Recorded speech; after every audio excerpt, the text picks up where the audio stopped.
Hey everyone. Welcome back for the third part of Kurama the Conqueror.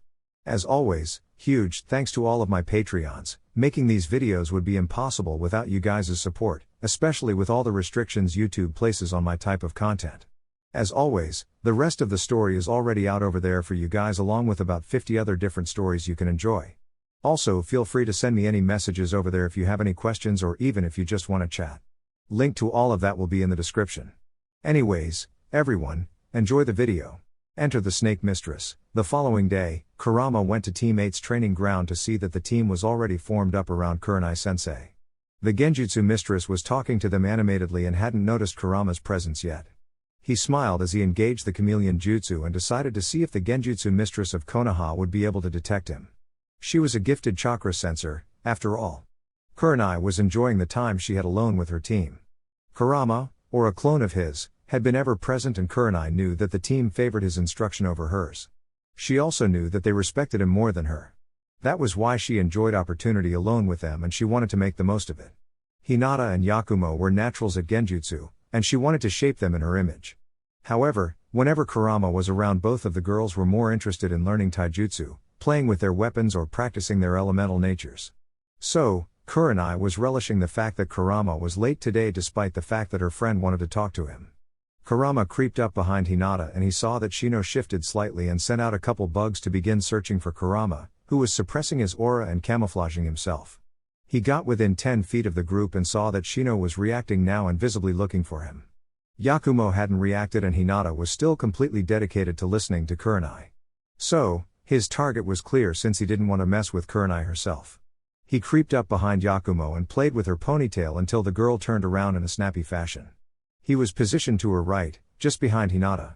The girl looked around with narrowed eyes while Hinata and Kurenai were confused.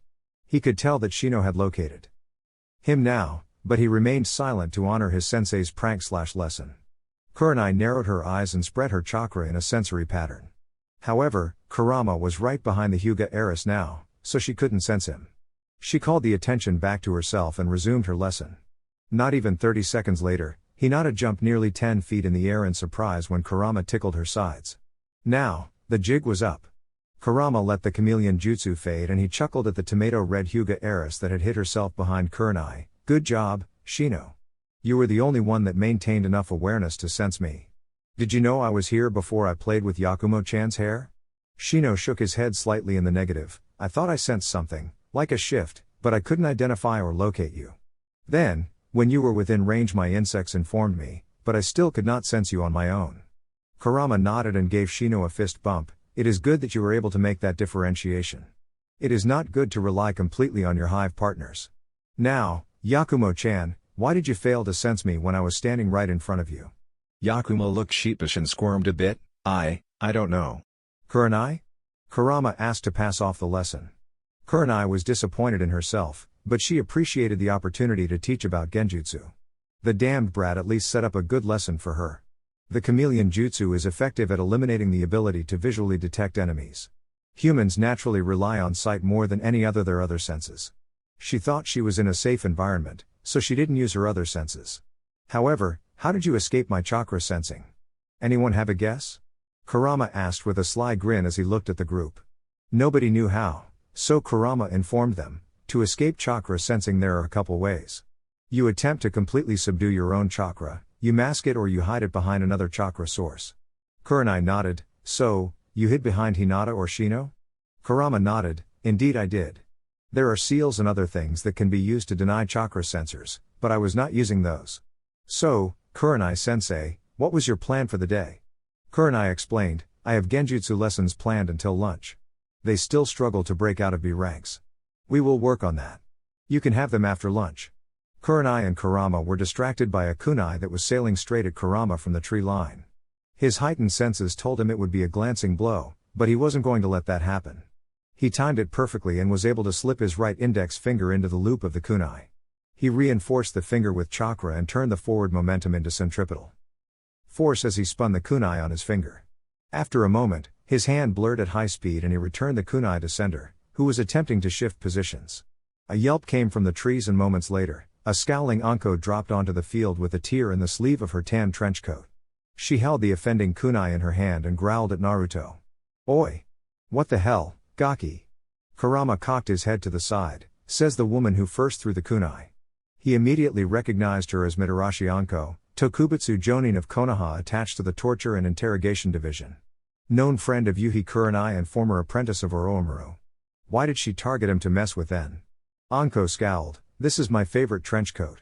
Then you shouldn't have thrown the first kunai, lady. Kurenai buried her head in her hands. Anko, what are you doing here? Anko looked at Kurenai and threw on a cheeky grin. This was her plan to meet the brat that she was supposed to seduce, and she had to bribe Kurenai to help her with it. It wasn't until Anko told her that it was part of a mission that Kurenai willingly agreed to comply. What? Can't check in on my best friend? Kurenai sighed. Anko, I am busy instructing my team. Kurama, could you keep her entertained until the afternoon when it is your time for instruction? Anko pouted and teased. Nah, Nai-chan, I don't want to play with a brat. He will be no fun, Kurama agreed. I have no need to associate with a clearly unstable woman. I will return when it is my time to give instruction. Anko locked eyes with Kurenai with a pleading look. Kurenai spoke up. Kurama, you could get some valuable training with her. She is one of the best Tokubutsu Jonin. Nah, I'm good, Kurama said over his shoulder while walking away. He gave a cheeky wave over his shoulder before he was forced to dodge out of the way from a volley of kunai and senbon. It was easy enough, but then he was forced to counter an assault by dual kunai. Once again, it would have been easy enough if he didn't have his restriction seals active. However, said seals made it difficult for his body to maneuver away from the quick, agile and flexible kunoichi. Anko grinned as her kunai got the first cut and she licked the blood from the tip with a feral grin on her face. There, it wasn't that hard, was it, Gaki? Kurama was now properly pissed off. Look here, Snake, I care not for your antics. I did not agree to a spar, I did not agree to combat, and you have just assaulted me. He paused here. And 5 seals glowed, one on each wrist, ankle and torso. That gives me the right to defend myself. Kurama's feral grin now exceeded Anko's own. Anko, not knowing any better, dropped into a combat stance while ignoring Kurenai's protests. Team 8 watched on in amazement as Kurama unleashed his potential and disappeared in a blur. Anko was able to block some of the attack, but that didn't stop the inevitable shredding of her trench coat by Uzu no Hashi. Kurama knew that he couldn't take this too far, but he was more than willing to get his retribution. Anko was more than a little caught off guard by the burst of speed and she found herself rapidly on the back foot. She was supremely outclassed in kenjutsu, and she couldn't find a break in his dance that would allow her to use her heavy-style taijutsu. What the hell? The Gaki is 7 years her junior and he is making her look like some no-name chunin. Anko gritted her teeth and attempted a dual block on the side slash. Kurama saw the block coming rather than the dodging the kunoichi had been doing. Time to make a statement and break her spirits. Kurama channeled just enough wind chakra to the blade to enhance its cutting power. That cutting power sliced through Anko's kunai with minimal resistance and Kurama was able to divert the momentum of the blade in time to merely cut the fishnet shirt just above her bust. A small line of blood dripped out of the shallow cut that crossed Anko's chest and the Tokubutsu Jonin was truly stunned by the display. She then watched the blonde brat lick blood off the sword and spit it out in disgust. This riled her up, but the aura the kid was releasing kept her cautious. Kurama spit the blood on the ground. He could taste the taint in it. Was that the side effect of the cursed seal or was that what blood tasted like due to an overconsumption of dengo? Disgusting. Kurama muttered in an attempt to get under the kunoichi's skin. Anko was offended, but more than that she was embarrassed. How dare the Gaki spit out her sexy blood? What the fuck, Gaki? How dare you? Kurama cocked his head to the side. How dare I? How dare I what? Kurenai appeared in between the two of them with her hands on her hips and an enraged look on her face. Take this elsewhere. You are getting in the way of my lesson. It's okay, sensei. That was totally awesome to watch. Kurama sensei can kick some butt, Yakumo shouted. Shino pushed up his glasses. Indeed, Kurama sensei is truly in a league above our own. Anko, irritated by the Jinan's comments and still incensed by her target's actions, growled out, Forest of Death, Gaki. Now. Kurama looked blankly at her, and why would I do that? I have no interest in sparring you further. I have no interest in you period. What the fuck is your problem with me, Gaki? Anko growled. Kurenai shouted now, take this somewhere else, now. That is an order, Kurama sighed. Fine, I will give you home court advantage. It will be of no use to you, Kurenai sighed as the two jumped off towards training ground 44. They hopped the fence and wound up in a clearing. Rather than hash their issues out, they launched straight into a fight. Kurama kept the weapons away this time and engaged her in taijutsu. Unlike kenjutsu, Anko was able to keep up with him in taijutsu and surprised him on more than one occasion. She took it personally when he mocked her shredded trench coat and summoned snakes. She took it more personally when Kurama unsealed Uzu no Hashi and severed the head off one of the mid-sized summon and cut the other one from the hinge of its mouth down to the tip of its tail. "What the fuck, brat?" Anko screamed in rage. "Why the fuck did you kill them?" Kurama shrugged. "You don't bring summons into a spar, Anko-san. Just be glad that you were a Konoha shinobi, otherwise I would have done the same to you by now. What the fuck is wrong with you?" Anko roared. "Those were sentient creatures and allies of mine. They were creatures that could have killed me. Now, you asked what my problem with you was. Do you want to know?" Kurama asked, completely nonplussed by the situation. Anko was close to losing herself at this point. She was seeing red and honestly didn't give a fuck about the mission. "Well, spit it out, brat." Kurama smirked. "First, I don't like stalkers and your behavior over the past couple days has been stalkerish. 2. Respect is a two-way street and you have referred to me as a brat without even knowing me. 3. I can sense deception in your actions. I am guessing you are on a mission, and I am your target. I can deduce the rest from there." Anko's anger had dulled as he spoke. The brat read her completely and knew she was following him. This kid was so much more than the Hokage knew about, and it feels like she was set up. She maintained her ready posture as she responded, "Then why put up the pretenses? Why didn't you call me on that in front of Kurenai?" Kurama laughed. "Oh, please, we both know Kurenai already knows of this. I assume she is helping in your mission, which is yet another reason for me not to trust you." Anko looked offended. "You don't even know me. Why not give me a chance?" Kurama got serious all of a sudden. "Because you are working on a clandestine seduction mission, are you not?" Anko blew a raspberry, "As if I would try to seduce you." Kurama got a foxy grin on his face and his crimson eyes twinkled. "And now you just confirmed it for me. You see, Anko-san, I have a unique ability to sense negative emotions. This makes it very easy to detect lies. You have a couple options now, and I will leave the choice to you." Anko cocked her head to the side and the nature of her conversation had her truly distracted. Perhaps that is why she didn't notice the miniature vibrations in the earth before her ankles were grabbed by two hands and she was pulled into the earth up to her neck. She growled fiercely at the deception. "What the fuck, Gaki? I am a torture specialist, you aren't going to get shit out of me." Kurama hardened the earth encasing Anko with chakra and crouched down in front of her. "Oh, Anko-san, I don't have to get anything out of you. I only immobilized you so I could look at this piece of shitty work. You know? The reason I spit out your blood." Kurama pulled aside the fishnet shirt and looked at the cursed seal of earth. He growled in disgust at what he saw. Anko reacted negatively to someone looking at the cursed seal. "What the fuck are you doing? Let me go? Oh, so you don't want it gone? You are happy to have a piece of the traitor's soul residing within you?" Kurama said sarcastically. Anko's skin blanched when she heard that last part. What do you mean? His soul is in me? And quat, yup, Kurama answered simply. "I would need to remove the evil sealing technique that surrounds it to analyze it better, but that shouldn't be a problem. After that, I can get rid of the bastardized seal." "Why?" Anko asked weakly. "Why would you do that for me?" "Simple, I despise seals that control others.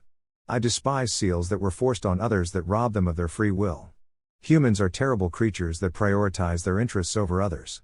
They think that they can simply do whatever they want so long as they have enough money, power or authority. You see, Anko-san, my problem isn't with you. It is with the Hokage that ordered you to seduce me," Kurama said simply while taking a couple notes based on what he can see of the seal. Anko didn't bother denying it anymore. "So, you were mad at me because you attempted to subvert my position in this village. Worse, you accepted a mission that would compromise me, yourself and the village. You should have denied the mission. Outright on several different grounds. I don't know the specifics, but let me ask you this, Anko-san. Let's say you succeeded. Let's say I actually saw something in you that I liked. What then?" Anko, still buried in the earth, was confused. "Well, we just end things. No problem." "Wrong, you see, Anko-san, you are attempting to seduce a clan head. You are doing so under an official mission/request of the Hokage. That is against the village charter on many levels, and it would cause a lot of issues down the line. Second, I am in the CRA and would need to have children. While sex might not mean much to you, it does to me. More than that, a child born under such a mission would create a whole host of problems that would likely end with me killing the Hokage. You didn't think this through and neither did the old monkey. Why? Why do you treat the Hokage like an enemy?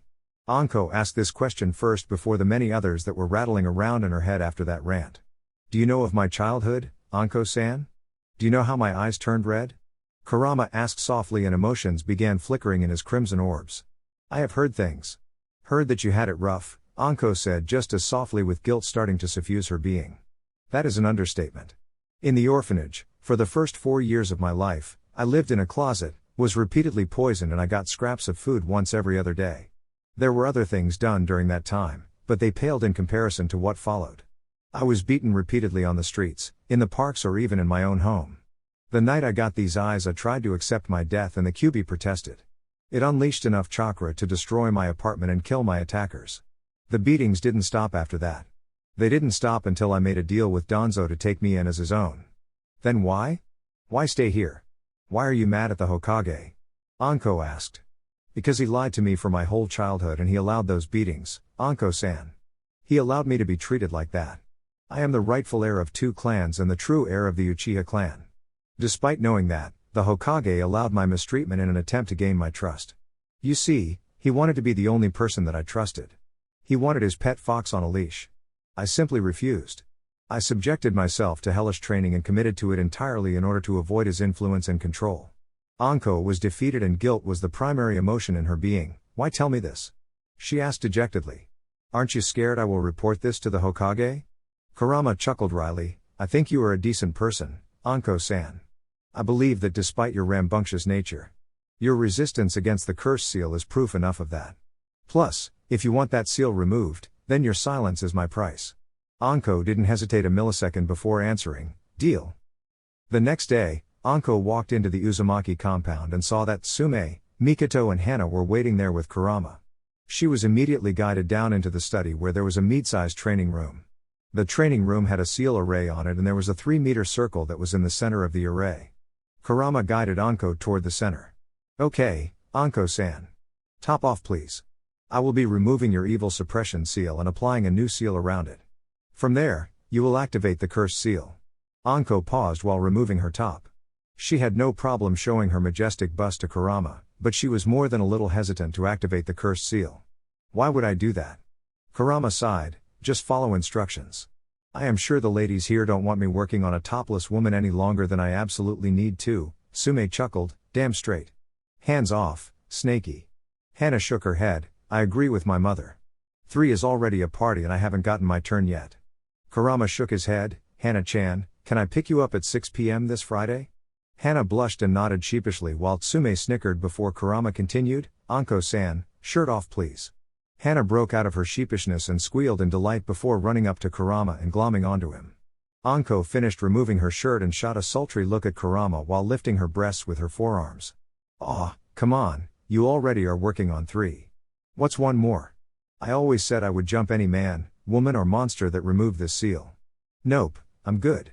Kurama replied simply while pushing Hana back to the wall and setting to work. Mikoto smirked and whispered to Tsume, I like this side of him. Tsume bumped hips with Mikoto, damn straight. Plus, we get to choose. Have you thought of any others to add into our little family? Mikoto shook her head in the negative and watched Kurama work. Okay, Anko-san, lay down in the center of the array and push chakra into the seal. Anko followed instructions and she saw Kurama's fingers glow golden, and she felt the warmth spread through her body as 2 of those fingers placed themselves on the first comma. A chakra chain pricked into the second comma that was stuck in place by the Uzumaki style, purifying seal. The chain absorbed the rampant senjutsu chakra that was trying to spread from the cursed seal into Anko's body. Kurama focused Naruto's pure, life-giving chakra through his fingers and into the comma marking containing the essence of Orochimaru. The snake Sanin probably wouldn't care that he removed the seal. Even if she did, Kurama knew that she was in his debt for granting her wish. So, she could deal with losing this little piece of her soul. Kurama returned to the task at hand as he sensed the foreign chakra get completely enveloped by his own. He compressed it and crushed it, which caused that comma to break. The second comma broke due to the chakra chain absorbing it. The third comma fizzled out in a crackle of white chakra light, and Kurama retracted his chakra chain and chakra. Anko felt Kurama's overwhelming chakra filled her system, and it completely invigorated her. She felt so pure and so alive with his presence in her. It drew her to him in a way that very few would understand. She felt something break and change within her, and she watched on in disbelief as Kurama handed a mirror to her. She saw the tender, pink patch of flesh without a trace of the 3 black comma. Anko threw the mirror away and lunged upward at Kurama. She wrapped her topless form around the young teen and was about to crash her lips into his when his hand stopped her. Her tongue had even lashed out in advance, but it only tasted the palm of his hand. Kurama freed himself from her grasp, and his 3 ladies rapidly put themselves in between the snake mistress and their man. "Down, girl. Down." Sume growled. Anko fell to her knees and started pouting while still topless. "Aw, come on. I just want to say thank you. Come on, Gaki, you can't say no to this sexiness. I am a magnificent bitch." Kurama wasn't even looking at her, he was already cleaning up the supplies and he was collecting the whole sealing array into a scroll. "Nah, I'm good.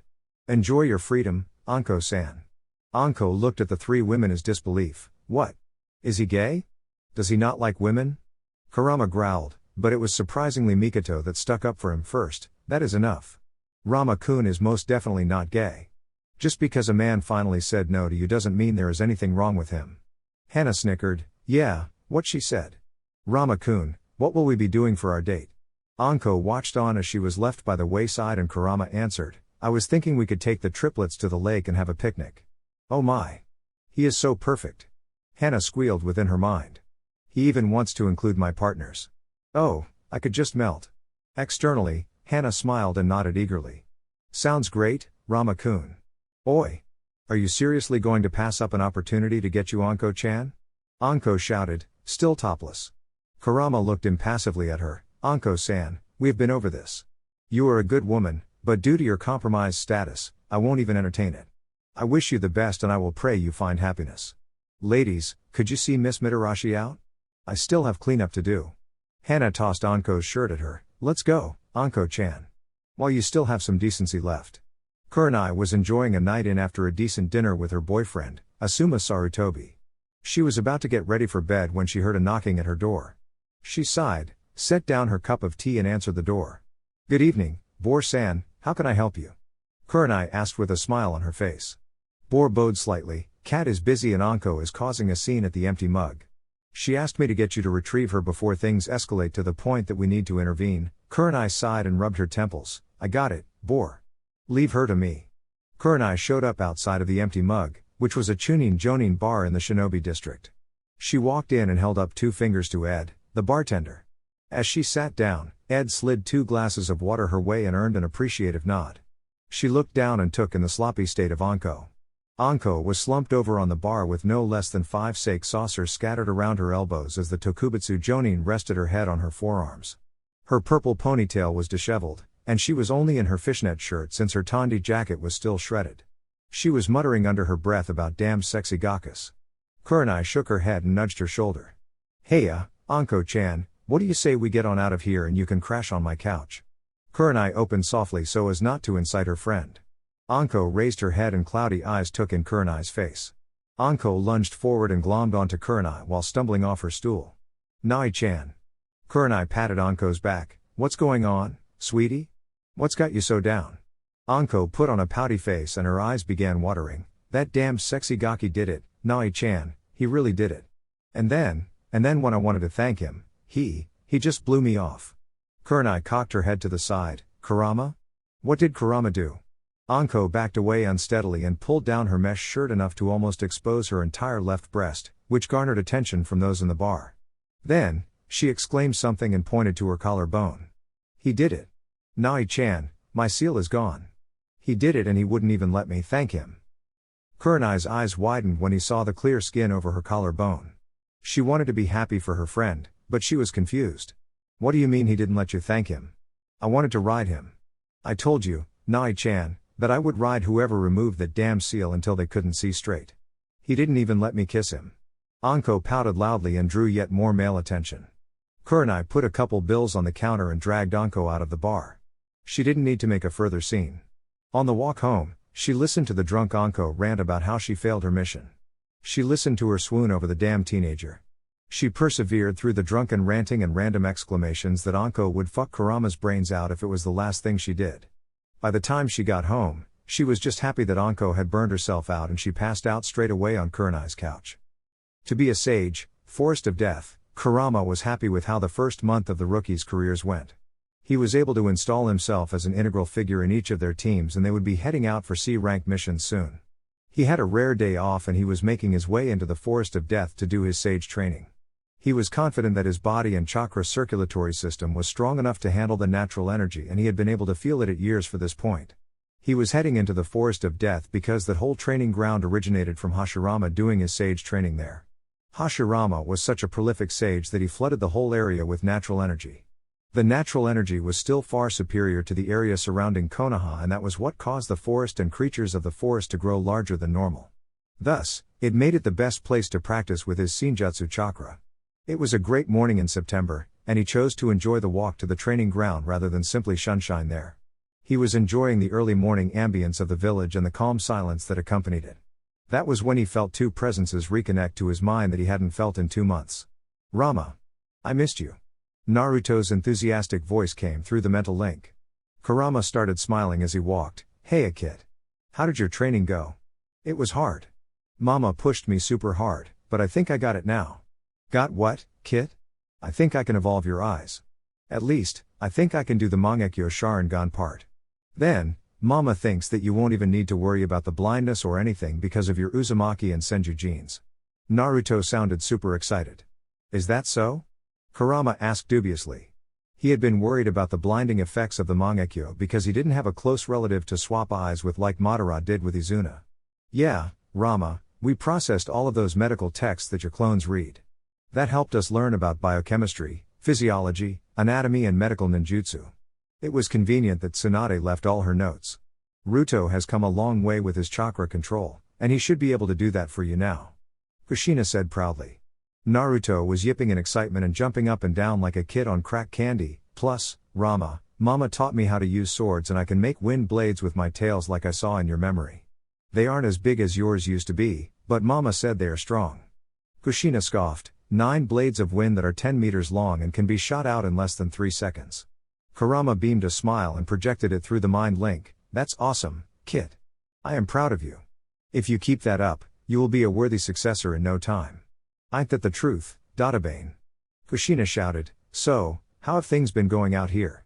Kurama kept the smile on his face. Why don't you two get cozy and review the memories? I am going to need my concentration. I am going to try pulling in the natural energy now. We have been playing with it for long enough and I think it is time to try. Kushina became suddenly serious. Well, then we shouldn't be reviewing the memories. Naruto needs to be alert and filter out any excess energy. Minato told me about his sage training and the risks involved. I know yours will be different, but we still need to be careful. Kurama conceded the point. You think you can do that for me, kid? Sure thing, Rama. Naruto replied excitedly.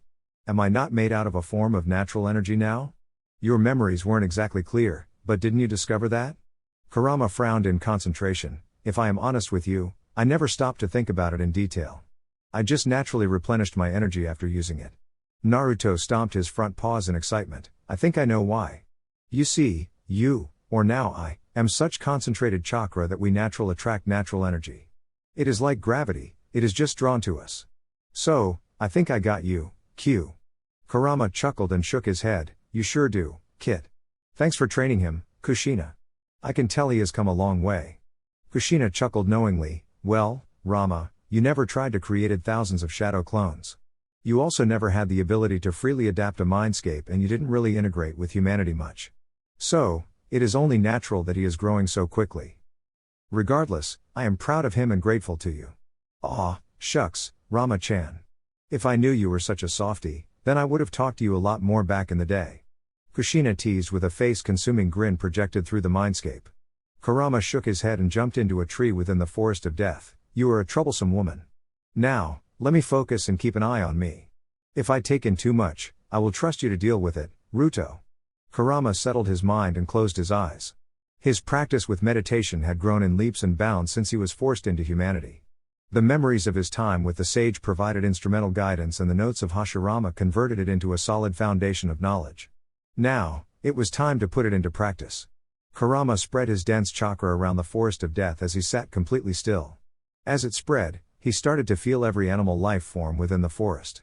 His calm aura calmed the naturally aggressive animals as if they instinctually knew that this energy was a part of them. As Kurama dove deeper into his connection to nature, he started to feel all of the life around him. The small insects, the trees, plants, foliage and every bit of life in the forest resonated with his senses. He didn't try to force anything. He didn't force the connection inwards or attempt to exert his control outwards. He simply resonated with it and it with him. He greeted the sentient creatures of the forest and then he played with the ants, bees and smaller creatures that formed the base of the ecosystem. He felt the power of the trees as they anchored themselves into the ground and he followed that connection into the earth. The sensation was all-consuming, peaceful and deep as an aura of natural energy began coating Kurama.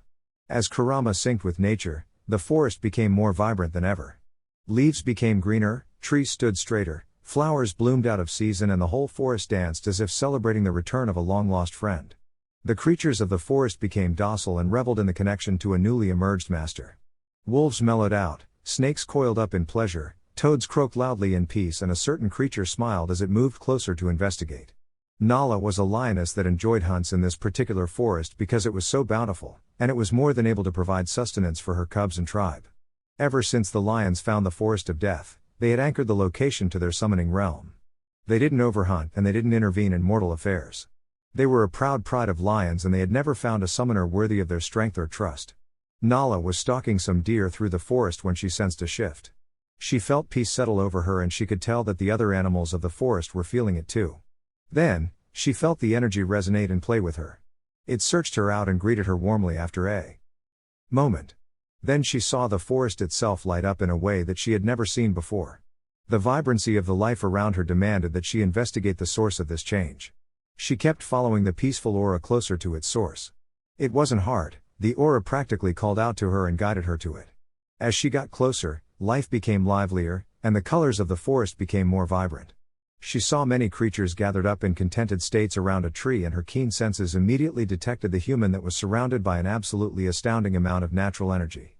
"You can come out, Lion-chan." Kurama's serene voice came from the tree. He was able to feel the presence of a developed chakra system and he knew that meant the lioness was likely a summon. Nala hesitated and contemplated backing away slowly, however, she felt drawn into this human's presence and she felt like she could trust it. "How did you know I was from the summoning realm?" Kurama chuckled, "That is a long story. Let's just say that I originate from that realm. I am Kurama, former king of the Kitsune clan. Would you share your name with me?" Nala stepped backwards in hesitation. That's not possible. Kurama hasn't returned to the summoning realm in nearly a century. Also, Kurama was not a human. "Relax, cub, and let me know your name, please." Kurama persisted. Nala was extremely uneasy now, but the connection to this man was strong. "I am Nala of the Lion Summoning Clan led by Mufasa." Kurama nodded. "Good to know Mufasa is still in charge. Tell me, Nala, what happened to the Kitsune clan? I have tried to check in with them and have been unable to reach them." This wasn't making sense to Nala. How would this young human know Mufasa-sama? Why didn't he know what happened to the Kitsune clan? She decided to gather more information.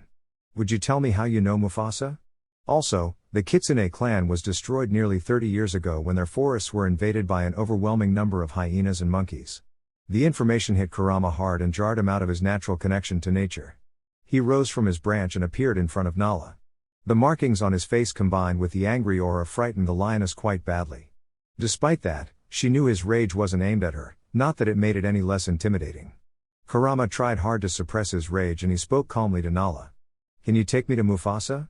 I will share my story with you there." "I swear on the sage that I mean no harm to your pride," Kurama said while forcibly calming himself. Nala took another step backwards. "We have never let humans into our realm before. Mufasa wouldn't allow it."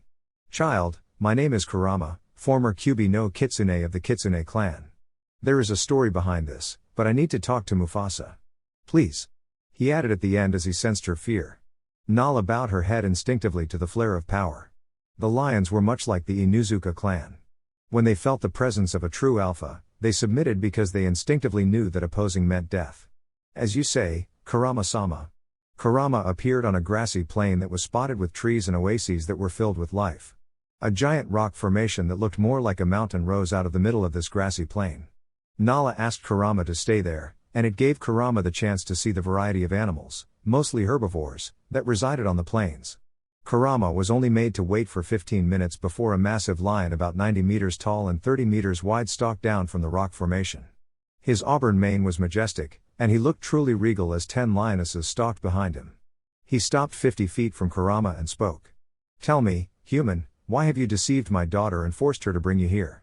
The voice was authoritative and booming. "Relax, Mufasa, old friend, there is a good reason to my actions," Kurama said while maintaining eye contact. The lionesses didn't like the casual nature of the address to their leader, and they began stalking forward. Mufasa made a motion with his paw, and they all paused. "You still wish to act as if you were Kurama, the only one to ever best me? I remember that fight. The 4 claw marks on your right hind leg should serve as proof of my dominance over you, although I never took your neck." Kurama answered defiantly. The golden eyes of Mufasa widened and his massive form couldn't hide the reaction to his words. "How do you know that information? Can we find a private place to discuss this? I always did appreciate the view from atop your little rock," Kurama asked. Mufasa chuckled. Kurama was the only one ever to refer to Pride Rock as the Little Rock. "Very well, you will not use chakra and I do not wish for you to be in sage mode when you are in my home." Kurama closed his eyes and asked Naruto to absorb the natural energy into the seal. It was a good test, and it only took mere moments for the senjutsu chakra to leave Kurama and filter into the seal. He followed Mufasa and the lionesses up to Pride Rock and he joined Mufasa at the pinnacle of the rock formation. He explained what happened to Mufasa and the clan head of the lion struggled to believe what he was being told. That was when he trusted Kurama enough to go into the seal and meet the new QB. After a quick set of greetings, Mufasa left the mindscape and settled back onto the rock with Kurama. "So, old friend, what is it that you want from me?" Kurama sighed. "Well, my friend, I am powerful in this form, but I could use some allies. I have great plans to right the wrongs done in the human realm. I wish to set the stage and move that world into a new cycle for my kit to take over. With him the Kitsune clan can be reformed in time." Mufasa saddened. "Do you wish to know what happened?" Kurama shook his head. "Not really, because it is my fault it happened in the first place." "Do you know if there were any survivors?" Mufasa nodded. "There were, but they were few. I harbored them for a time here, but they moved out to the west and joined the Tiger clan. They were always your strongest allies." Kurama nodded. "Well, old friend, there is a good chance I will unlock the Rinnegan and be able to call upon the Tigers in time. I do not know where their summoning contract is, but I would appreciate if you could update them on my situation. In the meantime, would you accept an old ally as your first summoner?" Mufasa chuckled. "This is absurd. Of course, Kurama, you can call upon the might of the lions. I would be honored to have you as our first summoner. Should we enjoy the human realm, I might even make it a family contract for your future kits." Kurama dipped his head in a bow to Mufasa. "Neither me nor my kit will ever forget your friendship." Mufasa announced the alliance to the lions, but he kept Kurama's true situation under a need-to-know status. He had Kurama sign the summoning scroll and things were about to get far more interesting for the Pride of Lions. Kurama became the custodian for the copy of the summoning contract, and he made sure that it was labeled as a family summoning rather than a summoning allied to Konoha. While his future plans included Konoha, he never wanted the agreement to place him or Naruto in a compromising position. Blooded, a week after entering Sage Mode for the first time, Kurama joined Kakashi, Kurenai, Genma and Asuma in Hiruzen's office. They were called there for a status update and to discuss the readiness of the rookies to begin taking higher-ranked missions. Overall, the general consensus was that they were ready to begin advancing their careers. Despite the consensus, there was one that opposed the plan. "Hokage-sama, I propose we take the rookies out to get blooded," Kakashi said, and he elaborated further at the look from the Hokage. "They have begun to advance their training and mindsets, but we all know certain things cannot be taught in training." Hiruzen nodded. "Yes, but they are only 14. Is there any reason to get them blooded so early?" Kurama chimed in here. "So far, their training has been a game of sorts that has operated under a set of controlled rules. While this can raise their raw stats, it will not prepare them for the harsher aspects of the shinobi life." "They are right, Pops. The kids are getting full of themselves since they are more advanced than most of their peers or elder Jinan." Asuma contributed. The Hokage nodded as he puffed idly on his pipe. "Border patrols are tracking a couple encampments, but if you want to do a joint mission then it should be on a bigger target. Toramiyu Town has sent in a request claiming that they have been hit by a mob of bandits and they are requesting a mission. It doesn't quite qualify as B rank because only bandits have been noted." Kurenai frowned deeply. "Hokage-sama, I do not wish to involve my team in such a mission. I am open to starting them on C ranks, but I refuse to put them on a blooding mission, Hiruzen sighed and looked up at a kunoichi that had rapidly become a pain in his ass. Her overprotective nature was hindering the development of her team. He was actually grateful that Kurama was there to provide training for Team 8. He had come around in seeing how useful the boy was, and it seemed like the boy would play the game for him. He looked to the other Jonin sensei, and he could easily see the exasperated twitches on their faces. He looked back to Kurenai and addressed her. That is your choice as their sensei. I would encourage you to think about how your protective nature could hurt them down the line. That being said, you are dismissed, and you may come to pick up a new mission tomorrow, Hiruzen said, and he watched Kurenai bow and walk out of the room. Genma munched on his senbone and shifted it in his mouth. My kids are coming along well, Hokage-sama. However, their civilian upbringing hasn't prepared them as well as the clan kids. I request another month before sending them on a mission like this. Hiruzen nodded with an understanding smile. Between just us, that is a much better reason than Yuhi-san provided. You may go, Genma. Hey, Kurama, could you still send a couple clones to join team training tomorrow? The kids have taken a liking to training with you and Amy needs you for Genjutsu, Genma said on his way out the door.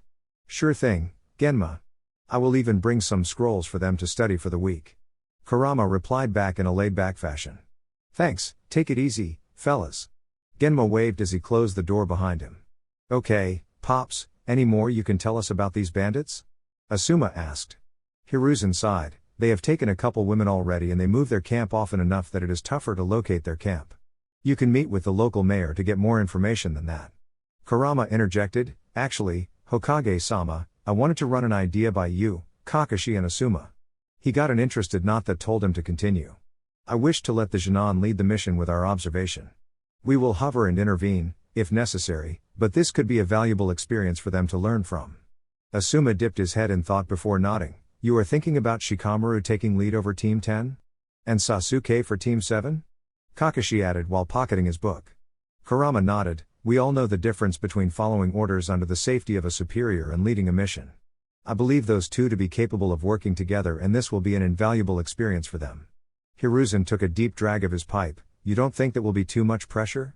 I don't want to crush the kids before they get their foundation set. Kurama shrugged. I was running solos at 10.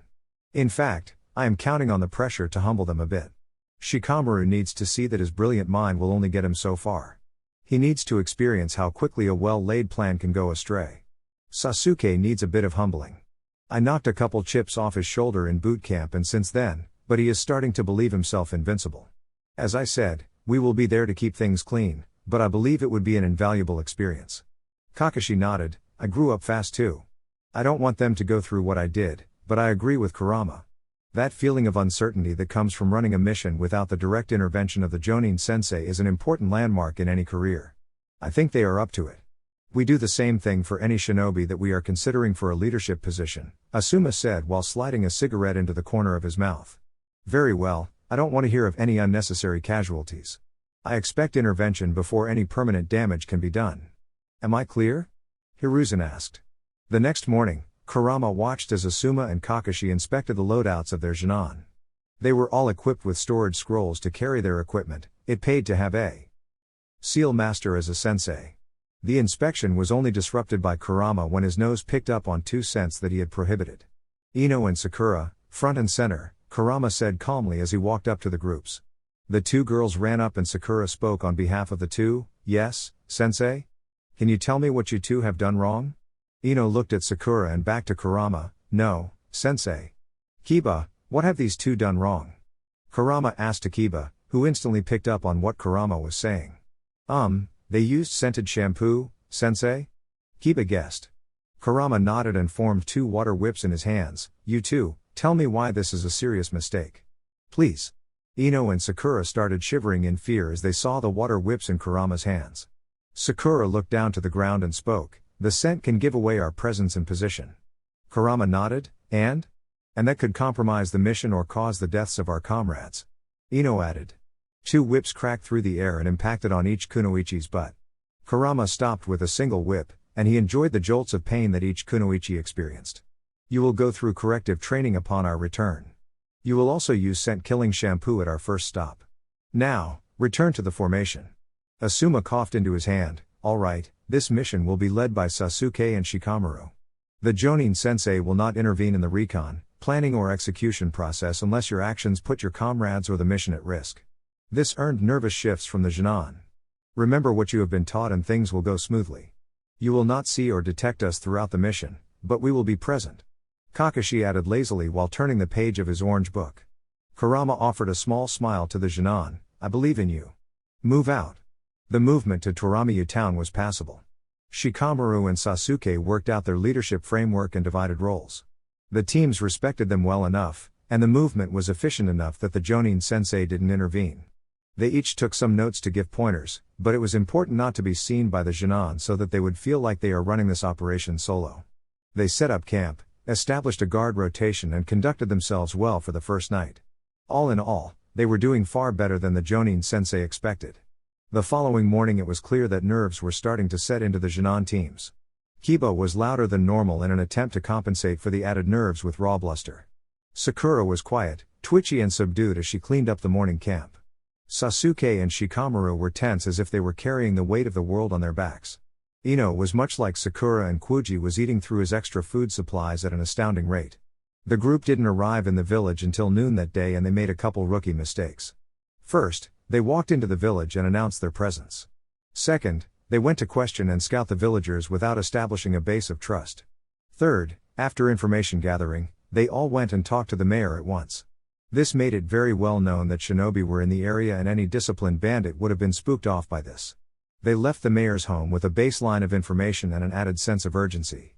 The bandits had struck last night and taken 2 more people, a mother and a daughter. The mayor said this was because the town couldn't pay enough, but everyone knew the fate of such women. It was tough to think about and even tougher for a fresh Jinan to stomach. This innate sense of guilt caused a couple mistakes down the line. The Jinan moved with decent stealth through the forest of the trail left by the bandits. Normal men didn't know how to hide their tracks and the bandit type was never really good at doing so. It only took the Jinan 2 hours to find the encampment and Sasuke immediately ordered his team to spread out and observe. This phase of the plan went okay, but the meeting to discuss observations left the Jonin wanting. So, we counted 23 bandits that are holed up in 15 tents. The tent on the northeastern border that is tucked into the cliff is the tent where they are holding the slaves. Bandits appear to be lightly armored with a variety of weapons. They appear undisciplined and they have 2 men watching at any given time. Does that about sum it up? Shikamaru broke down the collected information. Sasuke nodded. There doesn't appear to be anyone with shinobi training, but we couldn't see what was happening inside the tents. Kiba growled at this point. I know what was going on inside those tents and it is disgusting. My nose doesn't lie and Akamaru confirmed it. Shikamaru sighed and pushed past that. Look, it is tragic but if things go well then, we will be able to end their suffering tonight. Ino, you are our best sensor, did you feel any shinobi? Ino looked uncertain. I am not very good with it yet and I wasn't able to get close enough. Shikamaru nodded. Alright, here is what we are going to do. Sasuke led Kiba and Sakura towards the front of the encampment at 10 p.m. The sun was set and only the half moon and stars illuminated the night sky. Sasuke was starting to feel the weight of leadership starting to collapse down on his shoulders and it was stifling. He rapidly developed a newfound respect for his brother and for Kurama. He took a deep breath and focused his breathing as he activated his Sharingan. Alright, Sakura, you focus on the left guard, and I will get the right one in the genjutsu. Kiba, I know this is a lot to ask, but I need you to eliminate both of them, Sasuke whispered to his team. It's no problem, Sasuke. These jerks deserve it. Just tell me when, Kiba said. Sakura nodded, I can do it. Which genjutsu are you going to use? Illusion Arts, Temple of Nirvana, Sasuke said, them falling asleep is completely believable to anyone that may see it. Kiba, head out in 1 minute. The opening parts of the plan went accordingly and the 2 guards at the front of the collection of tents were disposed of by Kiba. By the time Sasuke caught up to him, it appeared like Kiba had recollected himself and was ready to continue. This caused Sasuke to give the Inuzuka a nod of respect as they closed in on the tents. There were quite a few bandits up and at least 2 of the women were screaming or crying loud enough to be heard. Perhaps it was these wails that caused the following mistakes. Sasuke heard the women crying and he ordered his team to split up. He knew it was likely a mistake, but he figured that they would be close enough to cover each other's mistakes. He also knew that Team 10 would be descending from the hill and heading for the captive's tent around this time. Sasuke clung to the shadows of a tent as 2 drunk bandits were standing outside of a tent 10 meters away. Based on the sounds coming from the tent, one of the captured women was in there. Sasuke collected himself despite his blood boiling in rage. Rape was reprehensible and these cretins were waiting in line to defile an innocent woman. He palmed 2 kunai and wrapped around the other side of the tent to get a better angle of attack. Sasuke slinked up behind the 2 silently and he was able to slit the short, fat one's throat with no issues. Or at least, he thought there would be no issues. The amount of blood that sprayed out combined with the surprised gurgle caught him off guard. Luckily, his trained instincts allowed him to jam his second kunai up under the chin of the second bandit before he could begin yelling.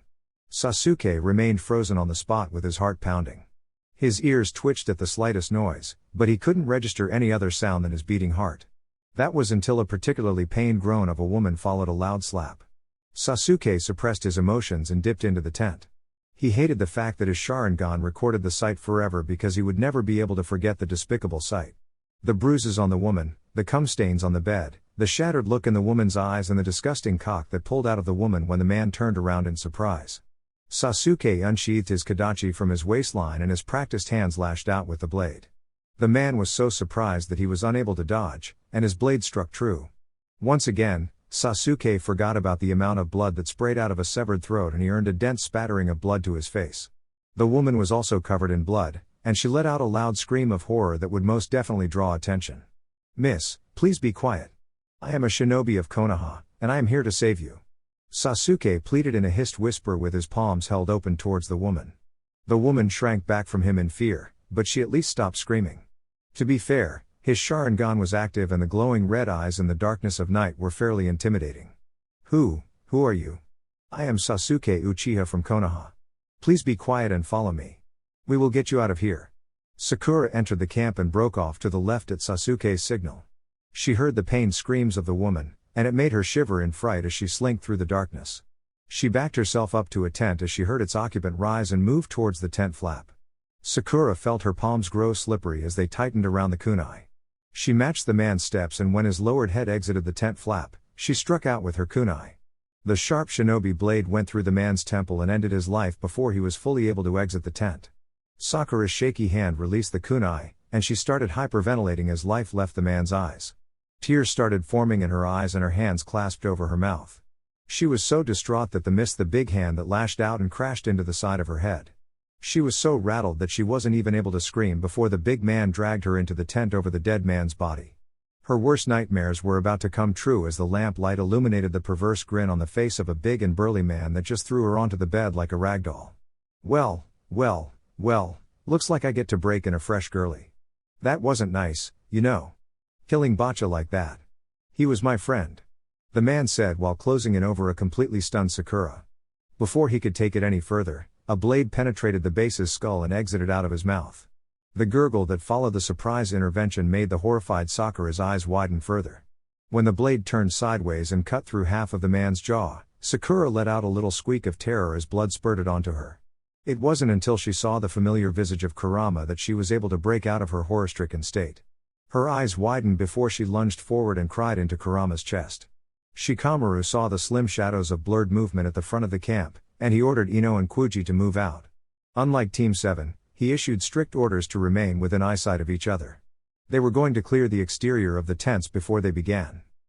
Clearing the tents. The descent down the hill went smoothly and he heard a shrill scream of one of the women. He could tell that it was different, and he only hoped that the bandits wouldn't pick up on it. Unfortunately, that was not the case for a couple of the bandits that started moving to check it out.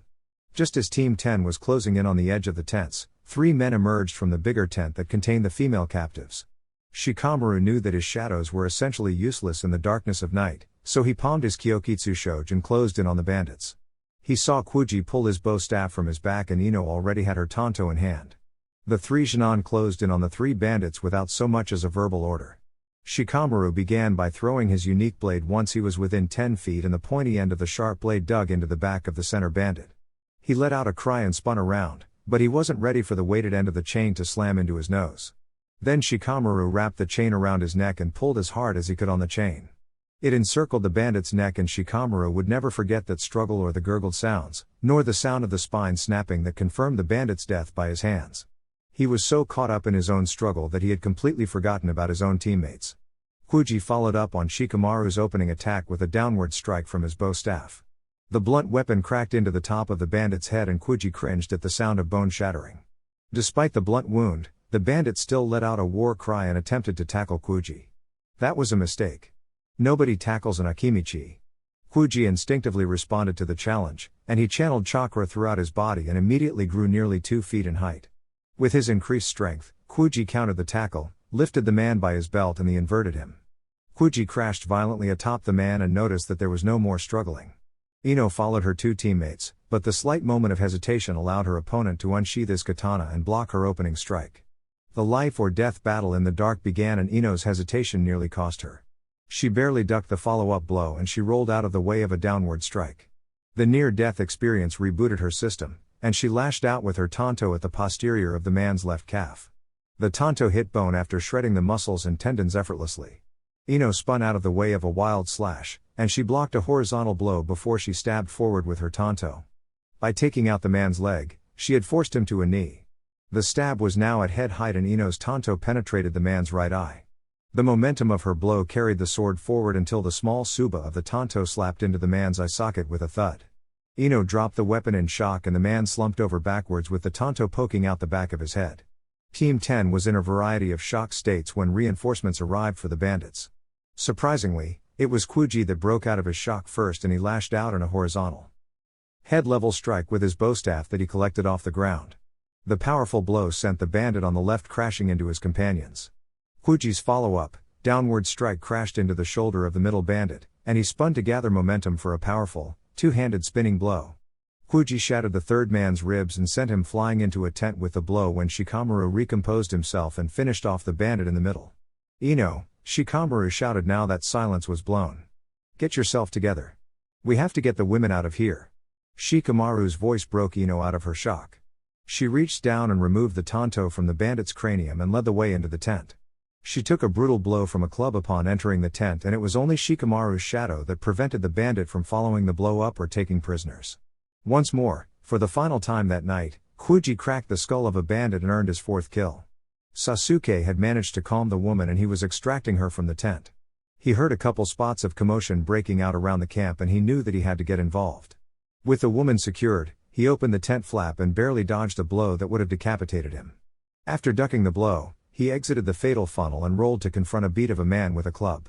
He was easily 6 feet 4 inches tall and Sasuke's keen eyesight saw a headband with music symbols that had a scratch mark through it. Sasuke unsheathed his wakizashi and was able to redirect most of the second blow, but it still sent him tumbling backwards. The beast of a man lunged after him with surprising speeds and Sasuke barely dodged the downward strike of the club. However, he failed to dodge the follow-up kick that knocked the air out of him and sent him tumbling into a tent. Sasuke looked up to see the man upon him once more and he was unable to dodge. As the club descended for him, Sasuke thought that was it. That was when Kurama blocked the downward blow and Kakashi appeared with a kick to the man's head. Sasuke slumped into the fabric of the tent now that he was out of immediate danger. Kurama created a horde of clones to begin cleaning up the camp. The mission had gone foobar, and it was now about keeping the Genon safe. Kurama's clone grabbed Sasuke and the female rape victim and disappeared in twin sunshines.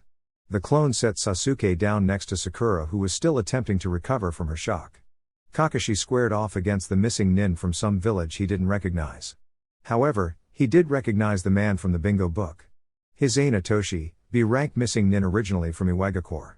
To see that he deserted another village was something, but it wasn't surprising. Kakashi squared off against his Ain and circled the man that was beating the club into his open palm. "You Konoha shinobi just can't help yourselves. You need to stick your business into everything and ruin our fun," his Ain said agitatedly. Kakashi shrugged at him. He didn't believe the man to be a threat. Ma, it's not our fault. You were doing this within Fire Country, so it is only natural we would intervene." His Ain scoffed, "It was just a couple women and some food. You killed my men for that?" Suddenly, there was a blur of motion and his Ain cried out in surprise and dropped his club as both of his arms were severed from behind. The brute of a man was then stabbed through both legs with chakra chains that proceeded to wrap up his whole body. Kakashi sighed in either relief or disappointment at Kurama's intervention. That being said, it saved him the trouble of fighting the brute. Ma, that wasn't entirely necessary, Kurama-kun," Kakashi said lazily. Kurama growled, "Get serious, Kakashi. This went foobar and we have Genon out there in danger. Go. I will deal with this idiot. Don't kill him. I want to know about that forehead protector," Kakashi ordered before disappearing into the night. Kurama sighed as the chains parted enough for him to use a rudimentary fire jutsu to cauterize the bleeding stumps that were severed above the elbows. You know, I really don't feel like taking you alive. That being said, he gave me an order. His ain gritted through his pain and spat at Kurama, you dishonorable bastard. Attacking a man already involved in a fight from behind. Don't kill him, Rama. Konoha needed to hear about Iwagakure sooner or later. Kushina cautioned. Kurama backhanded the bound prisoner. He was grateful that his chains would keep the man immobilized. He pulled out a prisoner scroll that he always had in his equipment. You have abandoned 2 villages. You know nothing of honor. Now, enjoy your stay inside this scroll here. Kurama applied a sleep seal to the man's forehead before unwrapping his chains and sealing him into the prisoner scroll. Prisoner scrolls weren't as nice as stasis scrolls. They simply locked the individual inside a tiny pocket dimension that had oxygen, but it was completely dark. That man would wake up in there when the sleep seal faded, and he would be unable to do anything except experience the darkness. With that handled, Kurama moved toward where he could feel the panic chakra signatures of Team 10. As he walked, his clones were already done with the remaining bandits. They each reported to him to get a sealing scroll before they set off to seal up anything of value or interest in the camp. Kurama himself walked towards Team 10 and saw that Asuma was already standing over them as 3 terrified and abused women were seated outside of their tent. Kurama gave Asuma a slight nod but decided not to intervene at this time. I am proud of you, Kuji. You really stepped up and protected your teammates, Asuma said while the Akimichi boy emptied his stomach once more.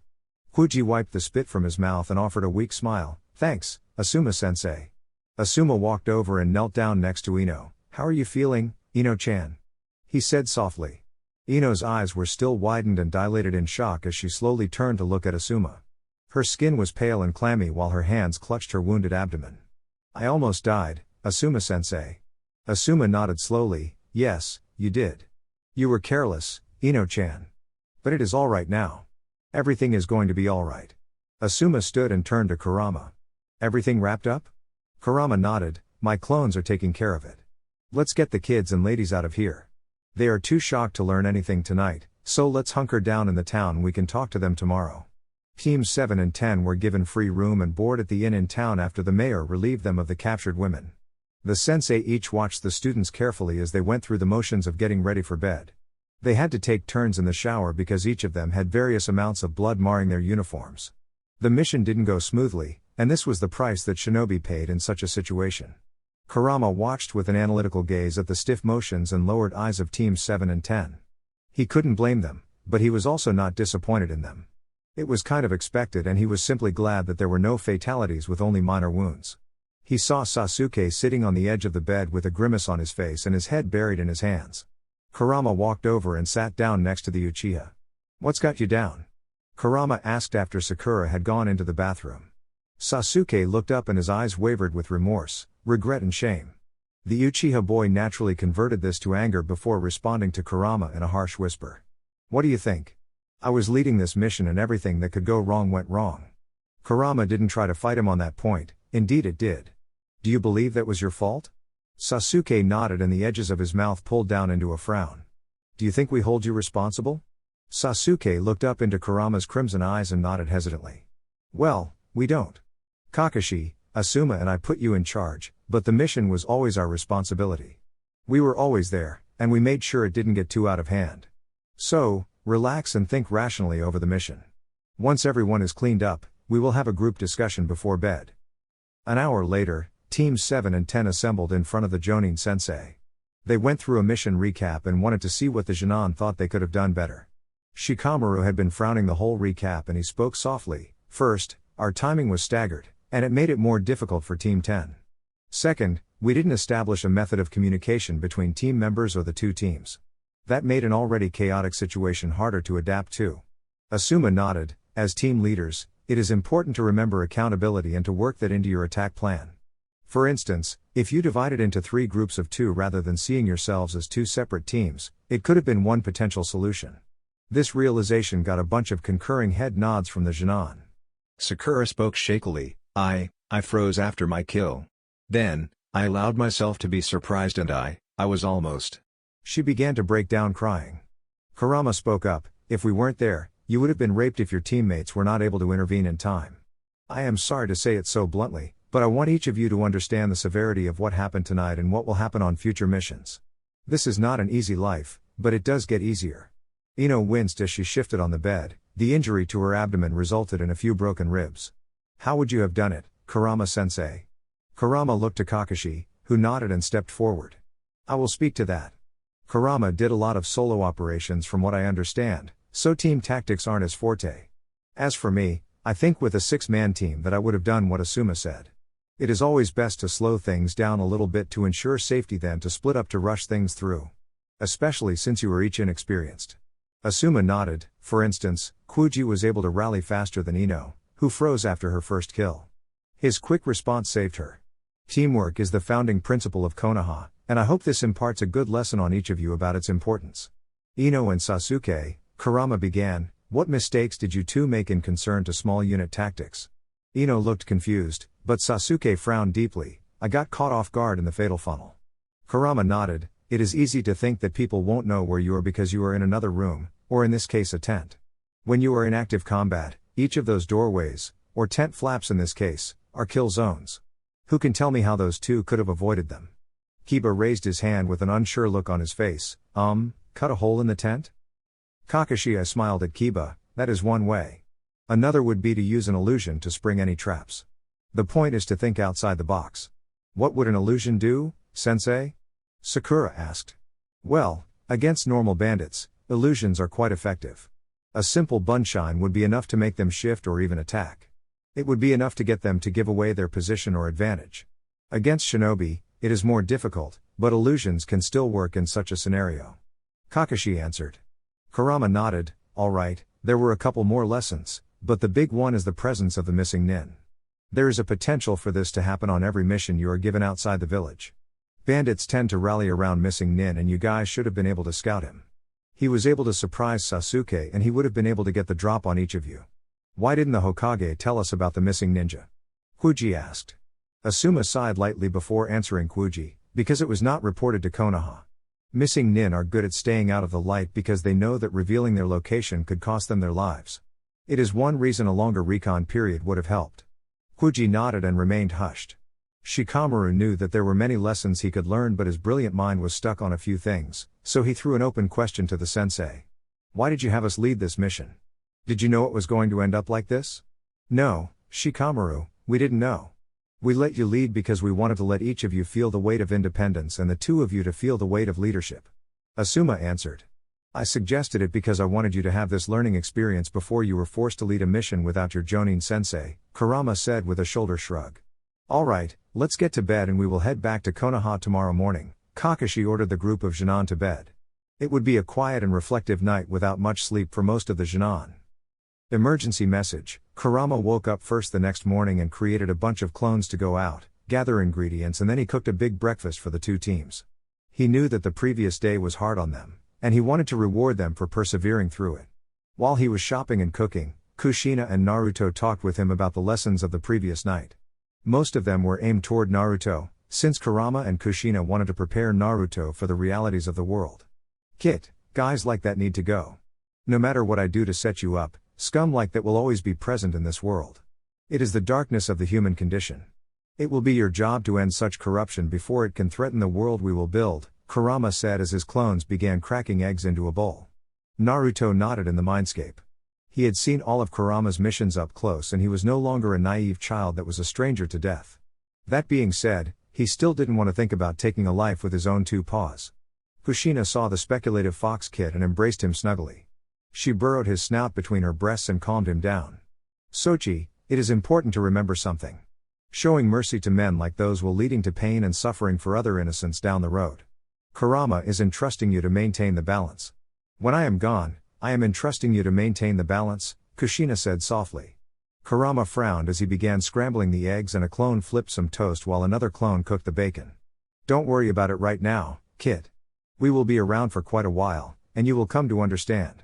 At that moment, Asuma and Kakashi walked down into the dining room of the inn.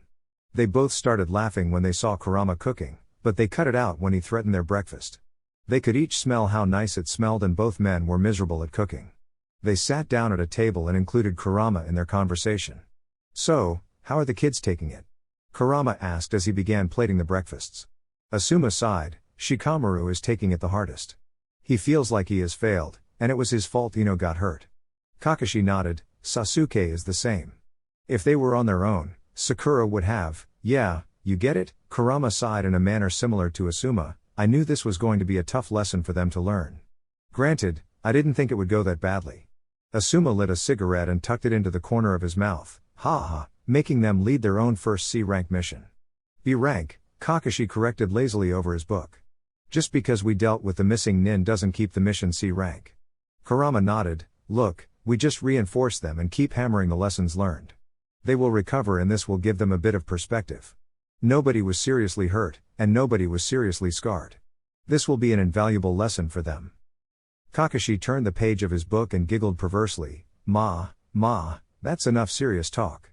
So, Kurama, what is this I hear about you hanging around the Inuzuka and Uchiha compounds? Asuma's head snapped to Kurama. You got a girlfriend, Kohai? Kurama blushed lightly and committed his attention to finishing the breakfast. Go get the kids. Kakashi put a finger on his nose and childishly called, nose goes. Asuma sighed and looked at Kurama. This ain't over, Kohai. Before the rookie clambered down the stairs, Kurama saw a falcon with a message strapped to its leg. The falcon had the Konohagakure scroll pouch on its back and Kurama turned the stoves off before opening the window. He gave the falcon a piece of ham and removed the scroll from its pouch. The scroll was addressed to him, so he waved the falcon off and went to sit down at the table. Asuma and Kakashi both read the scroll over Asuma's shoulder. Kurama, this morning, Yuhi Kurenai sent out an emergency request for support. Her squad accepted a C-rank mission to Wave Country to protect a bridge builder. They encountered the Demon Brothers en route and questioned the client. You are to join Team 8 at marker 48 on the Northern Road.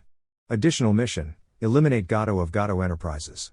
Establish positive diplomatic relations with Wave and ensure the bridge is finished. Sandaime Hokage Asuma tensed up while reading the message. I am going. Kakashi sighed and looked at Asuma. Asuma, you weren't dispatched. Trust Kurama to get this done. Kurama growled at the message, so, it finally backfired. I told Danzo that man was no good. Care to share before you go, Kohai? Asuma said after nodding and conceding to Kakashi's statement.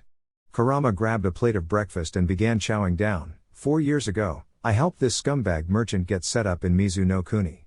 I didn't like it, but he paid a hefty price, and he gave Danzo first dibs on refugees. You took kidnapped kids? Kakashi challenged warily. No, we paid for the slaves and then Danzo offered them training. If they declined the training, then they were given refugee status within Konoha. Kurama answered. We used money we stole from scum like we killed yesterday to do that. They work at shops owned by Danzo and have their own lives. Didn't think he was the type, Asuma said before taking a drag. He wasn't, Kurama answered, but he changed. The whole route changed. Get over it. He finished dismissively and ran up to the room. Gotta go. Asuma grabbed a plate and an extra for Kakashi. Damn it, why wouldn't they send us? Kakashi sighed and put down his orange book. The kids are in no shape to go into such a mission.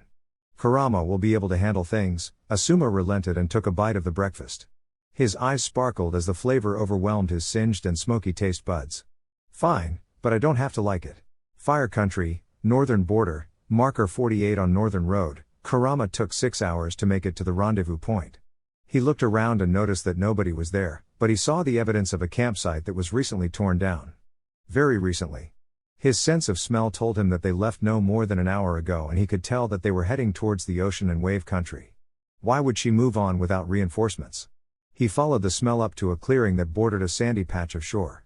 He followed it all the way until a new scent joined and Kurama could smell the fuel that was normally used to power boat motors. Shit, they took a damned boat across the passage.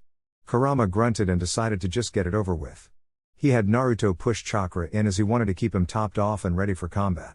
It took Kurama 15 minutes to get across the ocean passage and he arrived on the shore of Wave Country next to a massive bridge. He ran down the shore while hoping to pick up their scent trail. Before he could smell them, he could sense them. There was an overwhelming bloodlust not far away that caught Kurama's attention. He dashed off towards that direction and hoped that he would arrive in time. As he ran, he calmed his mind and had Naruto increase the channeling of his potent chakra through his body. As he pulled up on the clearing, he created 20 shadow clones to canvas the mist-covered area and surround the battlefield. Kurenai was greatly regretting her decision to move on before backup arrived. Tazuna's insistence that their ride may not wait for them was her primary reason for moving out. Any reinforcements would be able to follow Team 8 from the rendezvous point, so she relented. If her students could maintain the water walking technique on choppy waters and for long distances, then she would have sat tight. At least, that was what she thought when she hopped on the little boat with her team. That thought wavered when the boatman refused to operate the motor out of concern for being hurt. That thought collapsed when Kurenai was stuck in the mist with her team and client with a demon prowling. Kurenai was able to dodge the first attack because she was using an illusion to project a false location of the team. After that, she had created a minor opening with genjutsu and scored a hit, but she was fully encompassed in the mist now. With the mist came fear. Fear for her team. Fear for the client. Fear for her life. Fear that she wouldn't make it home. And fear of those leering eyes that she saw from Zabuza. The only thing that broke her out of the fear was the desperation she could feel from her team. "Hey little kitties and mommy," Zabuza's ominous voice echoed around the mist. "I will let you choose how you die. There are 8 vital points that I can offer you: larynx, spine, lungs, liver, jugular, subclavian artery, kidneys and heart. Take your pick, mommy." The creepy mockery combined with the ominous tone made Kurenai shiver. Kurenai saw Yakumo and Hinata panicking at the killing intent that was suffusing the air around them. She could barely fight against it herself, and there was little she could do for her Jinan team. She was a fresh jonin and she was up against a man hailed as a demon. A well-known demon of the mist. Kurenai's chest clamped in panic and her eardrums picked up the rapid beat of her heart as if they were war drums. Those war drums drowned out all other sound and Kurenai's pupils constricted in fear. Despite her own fear, she dispelled the first water clone that appeared in their midst. For that, she paid the price by taking a slash to her side from a nearly invisible character. She felt the blood flowing and the bandages shredding. She stifled the scream that wanted to escape her throat and she maintained the genjutsu that was hiding her team. It was the only thing she could do for them at this point. Once more, Zabuza's sword playfully cut the bandages on the other side of her torso and Zabuza's mocking laughter filled the mist. It halted in a low chuckle, and he addressed her once more. "You know, Kurenai-chan, your beauty is known worldwide. If you offer yourself to me, then maybe I will let your kitties go." "What the?" Zabuza exclaimed. Zabuza flailed wildly as bugs coated him and he felt the draining of his chakra.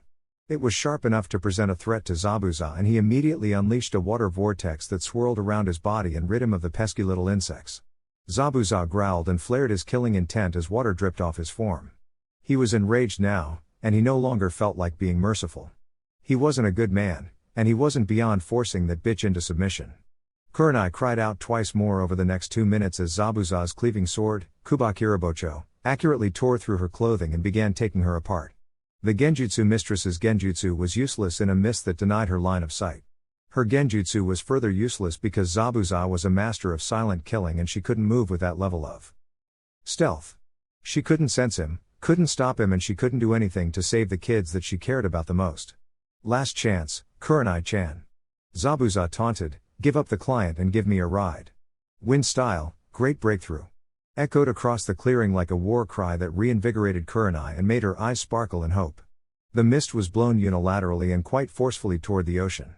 The cleared air revealed 2 puddles of water that were once clones and a water wall that was shielding Zabuza. Kurenai looked up, while bleeding profusely in shredded rags, and saw that Kurama was standing with sword drawn in front of the client and Team 8.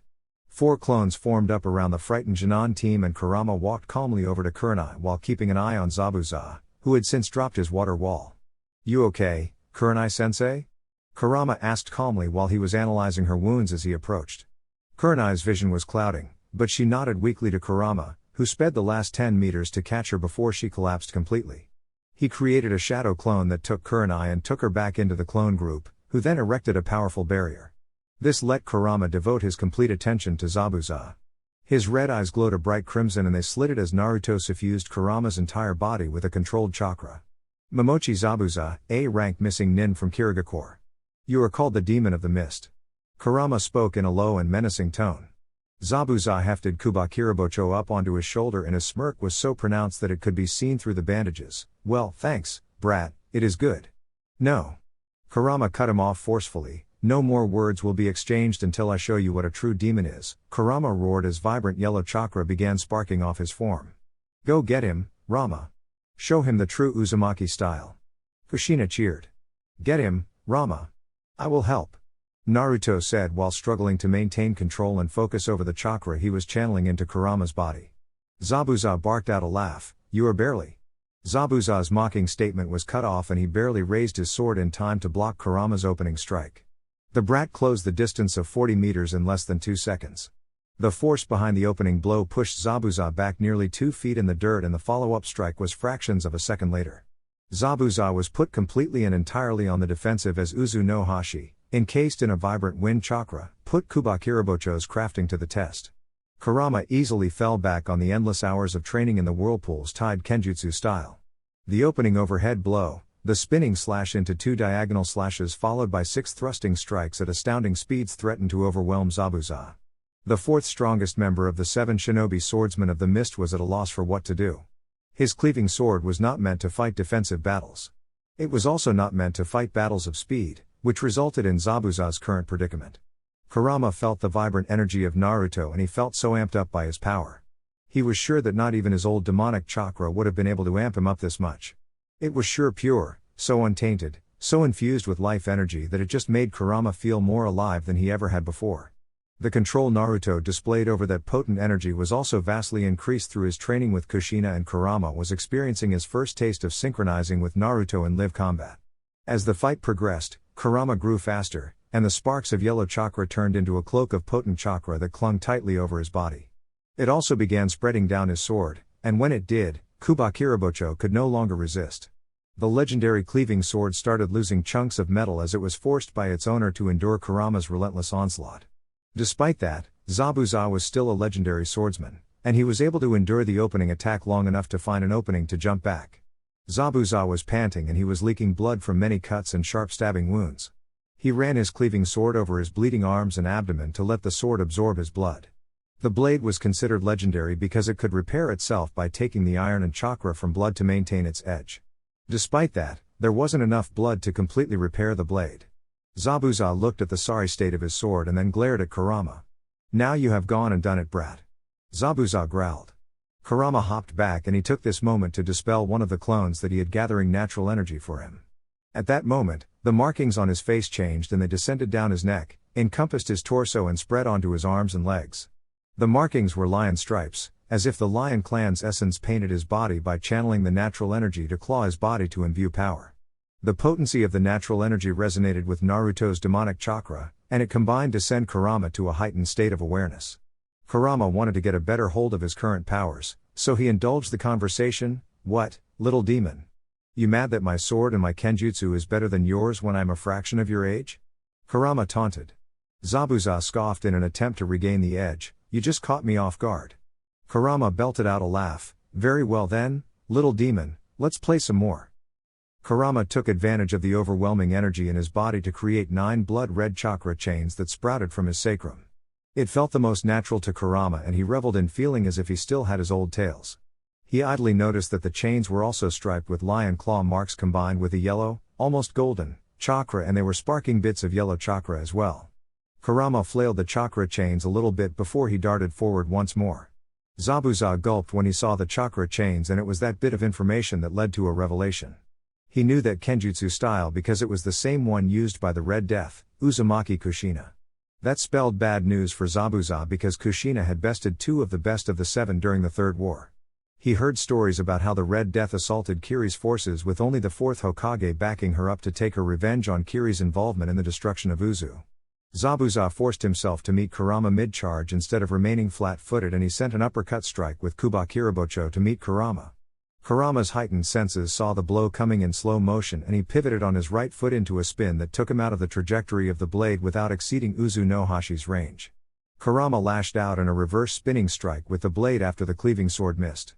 The blade, encased in wind chakra and demonic chakra, ripped upwards through Zabuza's back and into his left shoulder blade. The cut ran nearly the entire length of his back and Zabuza screamed out in pain as blood began seeping out of the wound. Kurama rose gracefully from the spinning slash and brought his katana downwards in an overhead strike at Zabuza. The swordsman was able to raise Kubakirabocho to block, but that didn't stop 2 of the chakra chains from ripping into Zabuza's shoulders. Before Kurama could take full advantage of this, he was forced to dodge a volley of senbon that were thrown from the edge of the clearing. He had sensed that presence and it was clear that they were now going to get involved on Zabuza's behalf. Haku, in the clothes of a traditional Kiri hunter nin, was watching the fight and knew that she needed to intervene. She would never forgive herself if she let Zabuza die. She launched her volley of senbon and used the sunshine to appear next to Zabuza. Before she could get her hands on him, she was forced to dodge out of the way. 5 chakra chains pierced the ground and sent chunks of earth flying from where she was just standing. Haku launched more senbon from her fists and she threw them as fast as she could to make the Konoha shinobi back off. She watched in amazement as 3 of the chakra chains formed a defensive barrier and effortlessly stopped her attack. What was worse was that Kurama was still able to move with this barrier deployed. He charged straight at her and Haku was barely able to dodge the horizontal strike by folding herself backwards over her knees. This left her in a compromised position, and she took a kick to the face for her troubles. Haku was sent flailing over the damp grounds of wave country. She skidded to a halt in a muddy mess, and she stood up shakily with a firm resolve on her face, which was hidden behind her mask. She weaved rapidly through hand signs and hundreds of water needles formed from the water that hung in the air around her. With a shout, she launched the water needles at Kurama, who simply countered by stomping on the ground and creating an earth wall. The needles dug into the earth wall, but they were unable to penetrate it as they came to a harmless halt. Kurama dropped the barrier of chakra chains, created 2 shadow clones and darted around the wall to where he felt Haku was. He created an opening by spitting out water bullets at Haku as he ran. The water projectiles were stopped by a sheet of ice that was so pure that it resembled a mirror. This told Kurama that the fake hunter had a bloodline that Kurama knew was exceedingly rare. This made Kurama decide for non-lethal options. Regardless, Kurama charged around the new obstacle and engaged Haku in close-quarter combat once more. Haku was completely unable to keep up with this man's monstrous speed and strength. She was barely able to dodge out of the way of the glowing sword and she jumped over a follow-up blow from the chakra chains. She started weaving through the hand signs for the only jutsu that could possibly give her a fighting chance in this fight. After barely dodging another set of attacks, she finished her hand signs and called out, "Ice style, demonic ice mirrors." Naruto's 2 clones rushed to Zabuza while their boss was engaging the newest enemy. They each landed a debilitating and bone-crushing blow on the swordsman who was struggling to stand before they applied a paralysis seal to the downed opponent. The clones knew that the original had the real tags, but a chakra-based seal would be good enough for now against an opponent that was so weak. For good measure, one of the clones kicked the motionless Zabuza in the family jewels. That's what he got for threatening to rape Kurenai. The other clone chopped Zabuza in the back of the neck and put the poor bastard out of his misery. Kurama looked around at the ice mirrors and instinctively knew that this jutsu would be difficult to deal with. At least, it would be difficult to deal with for any shinobi that couldn't just overpower it. Kurama smirked foxily as he sent his 9 chakra chains out while he used his sword to swat away a volley of ice senbon. His enhanced senses made it child's play and his chakra chains shattered 9 of the 21 mirrors that surrounded him. Haku was getting desperate now, especially after seeing 9 of her ice mirrors get shattered simultaneously. The chakra backlash was severe, and she knew it would do no good to reform the mirrors. Before she could plan anything else, Haku noticed Kurama charging at the mirror she was in. How did he know which mirror she was in? The moment it took Haku to ask herself that question was the only moment Kurama needed to crash a chakra-empowered fist into the mirror. The blow was so strong that it shattered the mirror, Haku's mask and Haku's pride all in one blow. The body of Haku flailed wildly across the grounds of wave country and it skid to a halt on the edge of the beach. Ocean waves lapped up onto the crumpled form as Kurama stalked over to the unconscious Kunoichi. Kurama sighed as he walked over. The praise he was receiving through the mental link was nice, but it was kind of disappointing at the same time. Kurama was a proud entity, but he also liked to enjoy a good fight. He would have played with these 2 more if the situation wasn't so dire. He could feel Kurenai's weak chakra signature and he knew that she would need medical attention. Thus, Kurama decided to skip the dialogue and get straight to kicking ass. Now that the ass kicking was over, Kurama was disappointed that it was. Kurama absorbed the chakra cloak and suppressed his primal urges as he flipped the unconscious Kunoichi over. He pulled some seals out of his Fuinjutsu kit, and he began applying them. A chakra lock seal over the heart, a paralysis seal at the base of the neck and a stasis seal to preserve her condition. Those 3 seals would be more than enough to keep any shinobi locked up for days. Kurama created another clone that hoisted the ice Kunoichi over its shoulder and walked back towards the barrier. Kurama's 2 clones had secured Zabuza, and they were waiting on him to apply the paper seals. Paper seals were much more stable than chakra seals and they couldn't be overpowered easily. Thus, after the 3 seals were applied, the 2 clones hoisted Zabuza up. Kurama approached Team 8 and the client with a calming smile on his face. "Hinata." Kurama called out calmly as he dropped the barrier. He could tell that the girl was panicking as she tried to patch up her sensei. She continued panicking until a hand from Kurama made Hinata's wide and shimmering eyes look at him. Calm down, Hinata. The immediate threat has been dealt with. Calm down. Kurama finished gently. Hinata nodded weakly and did her best to stop her body from shaking. Yes, Kurama-sensei. Kurama offered a soft smile. Good, now, activate your Byakugan and tell me if she has any life-threatening injuries. Hinata took a deep breath and activated her Byakugan. It was much easier now that the remnants of fear were leaving her system in Kurama's calming presence. Nothing life-threatening, sensei. She has 6 moderately deep cuts in fleshy areas, and she has lost a substantial amount of blood. Kurama nodded. Good, I will handle the first aid. When I am done, you can apply some of your ointments. Shino, please join my clones and set the perimeter. Yakumo, stay next to the client, please. Hi, sensei. Yakumo and Shino answered. Kurama thought internally, hey, Kit, I need you to direct some of your chakra to my hands. Remember, small, focused and steady chakra for medical jutsu. I will do my best to correct and direct the flow. Sure thing, Rama. Naruto answered enthusiastically. Healing was his favorite way to use his chakra because he wanted to help people. It also helped that his chakra was brimming with life energy. He wanted to learn more about ways for his new chakra to help people. Kurama weaved through the 6 hand signs for the mystic palm technique and his hands glowed a pale green before a calm, yellow chakra joined the mix. The lime green chakra coated Kurama's hands and he began tending to Kurenai's superficial injuries one by one. He was no Tsunade, but it would do to close the wounds and save Kurenai's life. After 5 minutes, Kurama stood up and wiped the sweat from his brow. He looked at the quivering man that must be teammate's client. Are you the client? Kurama asked in a no-nonsense tone and Tazuna nodded.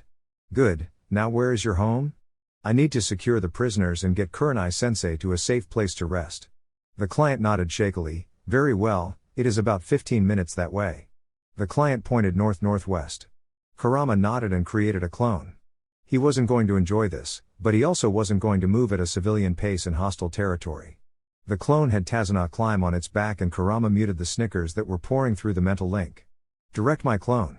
Team 8, form up in a diamond formation and my clone will take point. Kurama ordered. Team 8, Kurama and Tazuna arrived at his home 6 minutes later and Kurama dropped the client unceremoniously off his back. He let the rattled client knock on the front door, which was locked. While Tazuna did this, Kurama scanned the area and noticed a few things. The house was 2 stories and moderately sized. There was a decent-sized yard with a tree line to the east and a dock to the southwest. The home was out in the open, which was both a good and bad thing from a security standpoint. Tsunami, it is me. We are home, Tazuna shouted as he knocked on the front door. A minute later, Tsunami cracked the door open and saw her father. She flung the door open and crashed into the man with an emphatic hug and a desperate look on her face. Kurama sensed that something was wrong, but he would deal with it later. The woman guided Team 8 and Kurama's clones into the house and showed Kurama where he could put Kurenai down to rest. Simultaneously, Tazuna took the clones down into the cellar where they could secure Haku and Zabuza. A couple minutes later, Kurama came down the stairs to see Team 8 resting in the living room. They each looked shaken. Well, he couldn't see it with Shino, but he could feel it in his chakra. He calmly took a seat and had them gather around him. She looked each of them in the eye and spoke softly. You guys did well. That was more than any Jinan team could be expected to handle. Kurama opened softly. Shino shifted minutely before pushing up his shades. I don't think we really did anything, sensei. And there is no shame in that, Kurama said forcefully. You were up against an A-ranked, borderings ranked, missing nin. He was in his element and hit you with a technique that many Chunin and Jonin struggle with. There is no shame in how you handled that fight. In fact, it was your Kikaiku that bought me enough time to intervene. Shino nodded. It was the only thing I could do. And once again, there is nothing wrong with that. I say again, you did what you could. Now, Hinata-chan and Yakumo-chan, how are you holding up? Yakumo looked at the ground. I was so scared, sensei. Hinata nodded weakly. Me too, I felt like, Kurama leaned forward and put a reassuring hand on each of their shoulders. Look, that level killing intent is too much for most Jinan to deal with. All we can do is learn from it and get better. Yakumo's eyes were wide and shimmering with uncertainty, but sensei. You are our age, and you were able to handle it? Kurama sighed and looked around the room. You know how I told each of the rookies that there was a secret about me during boot camp? The 3 nodded shakily. Well, you see, I am the vessel of the QB. My father sealed it into me when I was a baby and I have grown accustomed to its presence within me. Compared to its ki, Zabuza's was nothing. Oh, Yakumo gasped. Wow. Hinata finished. Shino nodded, was that what that yellow chakra was? Kurama nodded, yes, it was. Look, guys, I have been dealing with those situations for years. This is your 5th C-ranked mission. All you can do is learn from it and do your best to perform better the next time something like this happens. Now, go get cleaned up and set up your things. Girls, you are in the room with Kurenai. Shino, we will be in the second room on the right. Don't we need to establish a guard rotation for the prisoners, sensei? Shino asked. Kurama shook his head and ruffled Shino's hair. Nah, I got this. My clones are super useful, and they won't be waking up anytime soon. Just get some rest. The three went upstairs before Tsunami and Tazuna appeared in the living room. They both bowed to Kurama and thanked him for saving Tazuna. After that, Kurama gave them a brief rundown of the situation before he went out to trap and secure the area. That whole process took an hour for him to properly trap the wood line. He then applied some alarm seals along the path and dock. Finally, he encompassed the house in a defensive barrier and powered the seal with Naruto's chakra so that it would be able to last the night. Dinner was a quiet event as Team 8 was still coming to grips with the situation. Tsunami was a great hostess and Tazuna was burying himself in booze. As dinner progressed, Kurama caught a couple glimpses from Tsunami, which he always met with a small smile. Finally, after eating, Kurama decided to dig for some more information.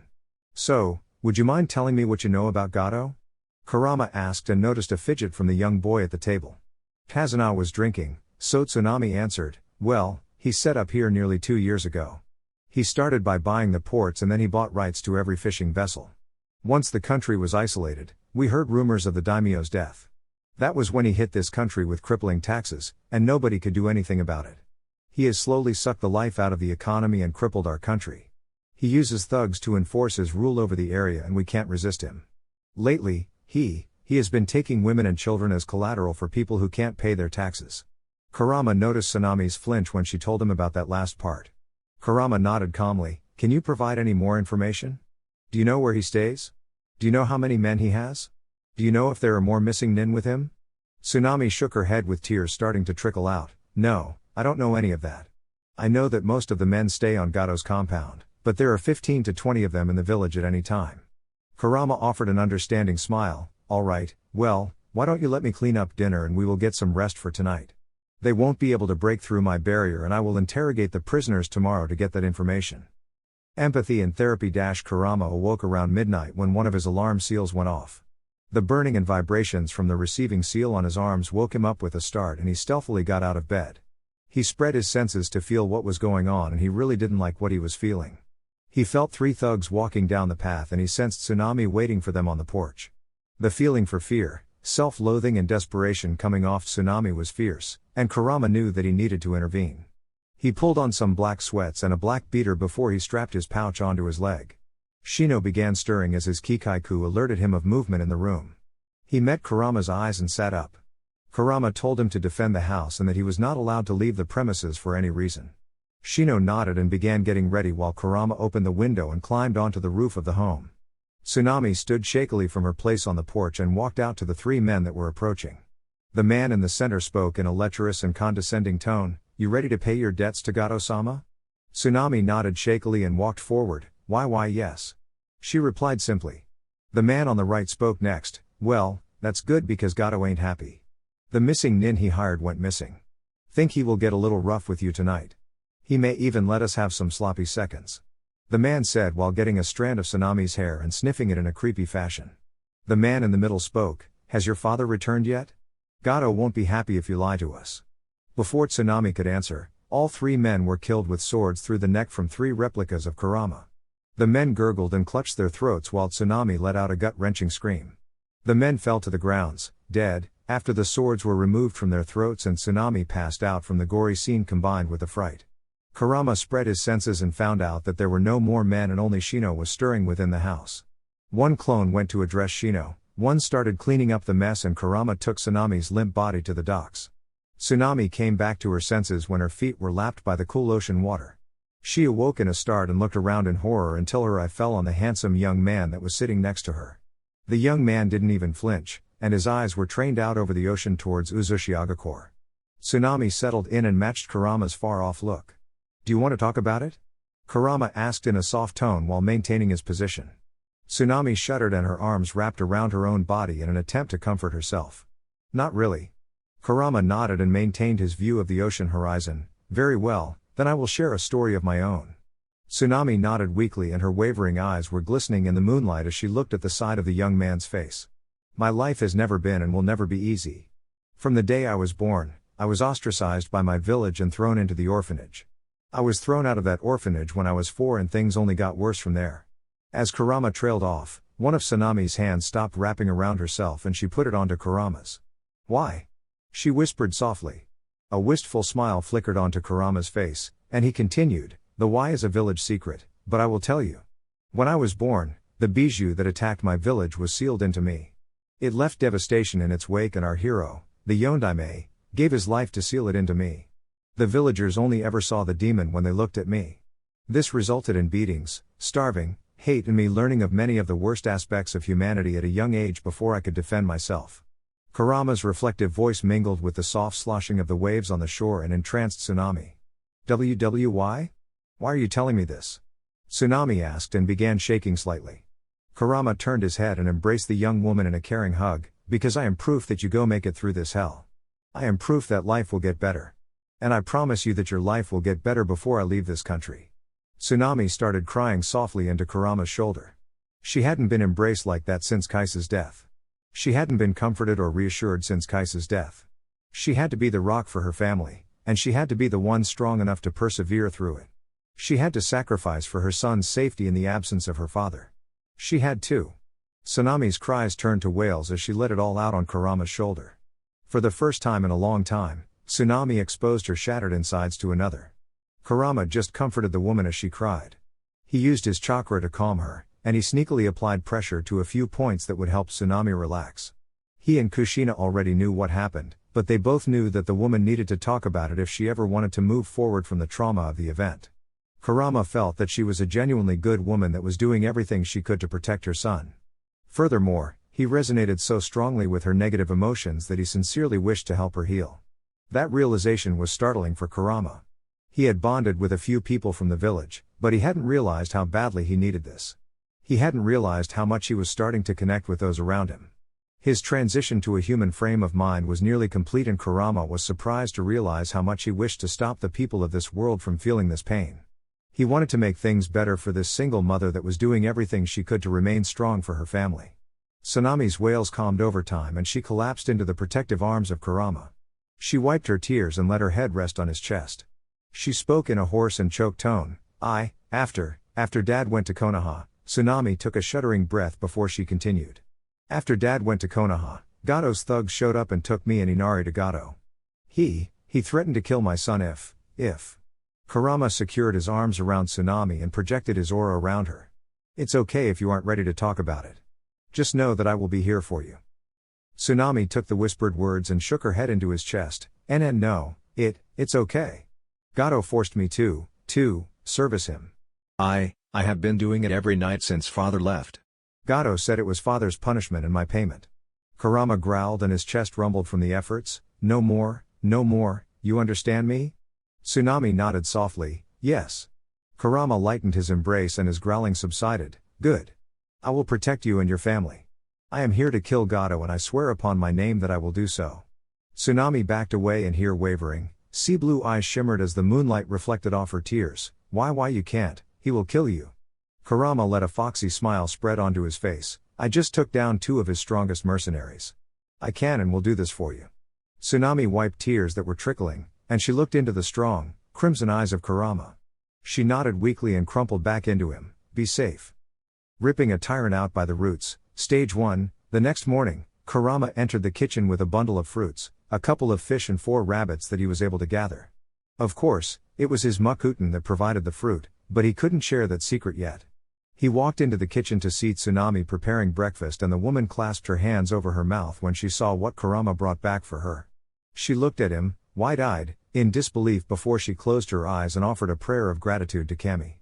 Kurama helped Tsunami prepare breakfast and he was pleased to feel how her chakra had settled and she wasn't so on edge anymore. Team 8 joined shortly after and Hinata informed Kurama that Kurenai had woken up. Hinata took Kurama's place in the kitchen, and he went up to the bedroom to talk to Kurenai. He knocked on the door and entered after he was given permission. He took a seat Caesar style next to Kurenai and waited for her to speak. Kurenai looked at Kurama as he entered, and she couldn't believe that she was saved by him.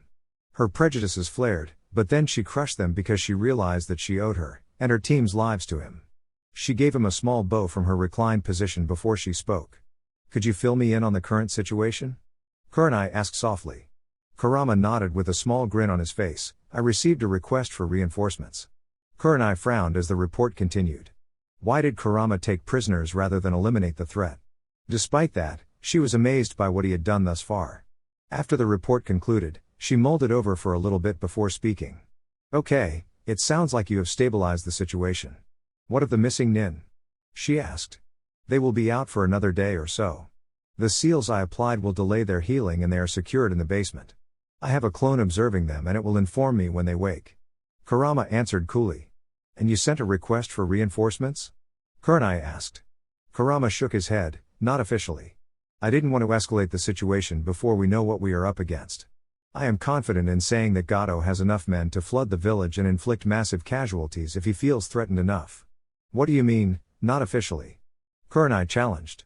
Kurama sighed. "One of the groups that Danzo-sama allied with was called the Akatsuki.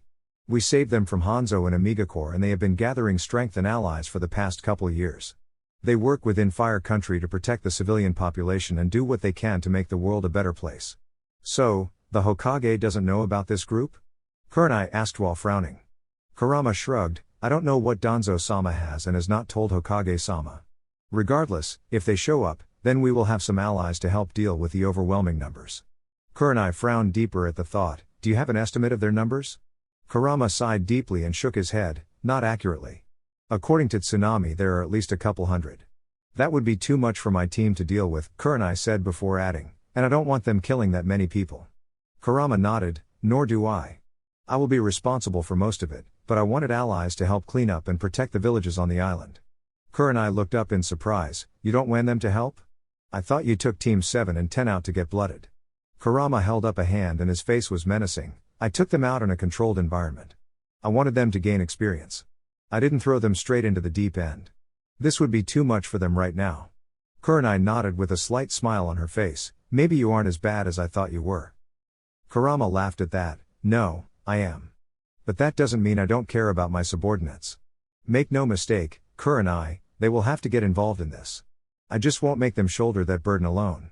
Kurenai nodded. "Good, can you take care of things today? I should be able to assist tomorrow." "Sure thing, get some rest and I will have Hinata bring you some breakfast," Kurama said as he got up to exit the room. As he was opening the door, Kurenai spoke in a self-conscious tone. "Thank you, Kurama-san. Thank you for saving me and my team." Kurama rejoined Team 8 and began preparing for the mission to come. Team 8's only responsibility was going to be protecting Tazuna as he worked on the bridge. Kurama's clones would handle the information gathering and scouting aspects of the mission. Tazuna wanted to go into the village and check on his workers to see how many men that he would still have work for him.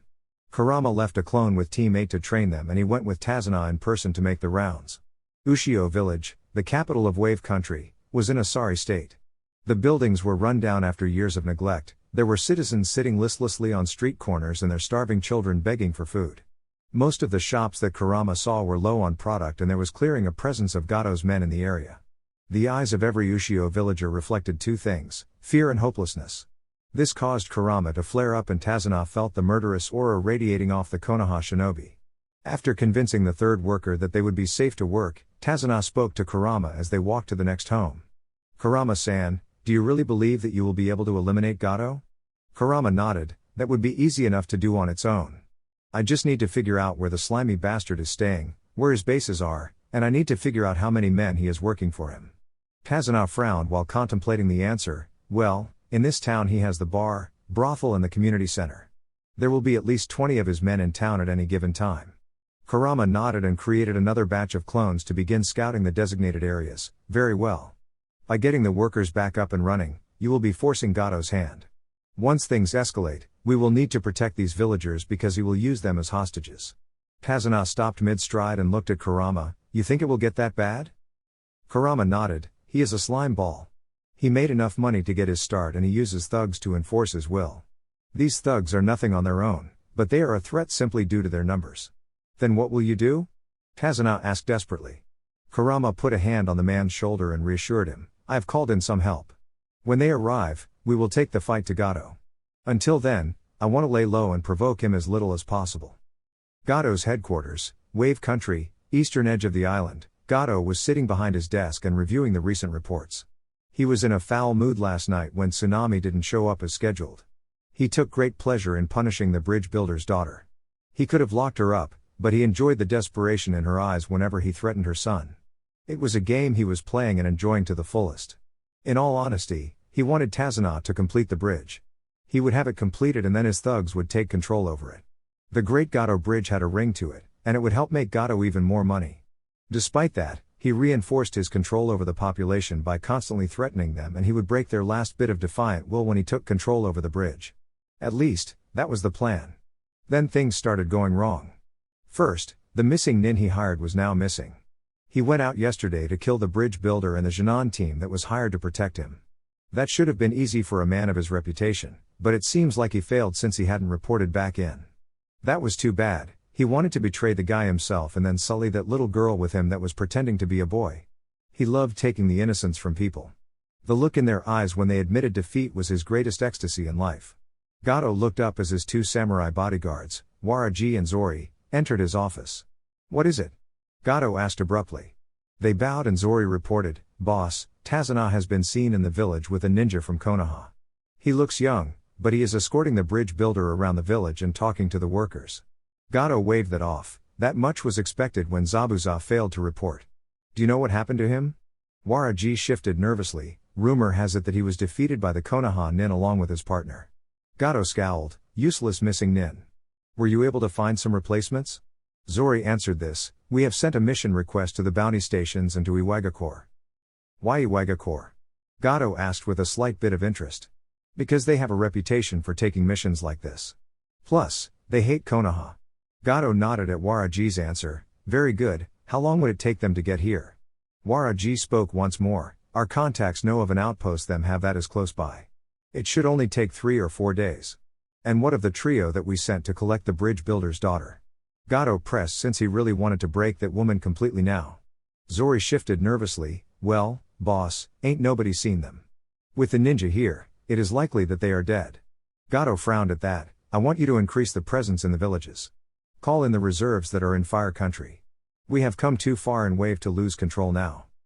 Ripping a tyrant out by the roots, Stage 2, Kurama spent the past 2 days training up Team 8 and letting Kurenai recover. His prisoners still hadn't awoken, and his scouting parties had collected the necessary information. He wanted to interrogate Zabuza and Haku to get a clearer picture, but as of right now he felt like he had things well in hand. That thought was reinforced when 4 members of Akatsuki, in their traditional black cloaks with red clouds, appeared next to the training clearing. Kurama left Team 8 to train and went to greet the new arrivals. When he moved into the area, all 4 members appeared in front of him and offered bows. He smiled when he saw who was present. He opened up the conversation cordially and relaxed by resting his back up against a tree. It is good to see you again, cousin. Kurama offered to the violet-eyed man. The cousin dipped his head with a smile on his face and replied, I could say the same. The blue-haired woman broke up the family reunion. Kurama-san, why don't you provide an update on the current situation? Kurama chuckled, you never change, Konan. Please drop the honorifics. Who are these 2 with you? The brunette man stepped forward, I am Kishimoto, but my allies call me Kishi. Kurama returned the polite nod and greeting. The red-headed young woman stepped forward and offered a bow, I am Honoka Uzumaki. I was rescued by Nagato-senpai and joined the Akatsuki 2 years ago. Kurama's head swerved to Nagato, who smiled and nodded. I used the tracking seal to find her on an island between Uzoshio and Kiri. I brought her in hopes that you would be able to give her the clan seal. Kurama beamed a smile as Naruto and Kushina rejoiced within the mindscape at finding another Uzumaki. That is great news. Yes, we can get her the seal. Is she going to stay with you or return to Konoha with me? Honoka spoke up, I wish to stay with Nagato-senpai. He is training me in the shinobi arts, and I do not wish to be tied down to a village. What if I ask the Akatsuki to move to a more permanent location?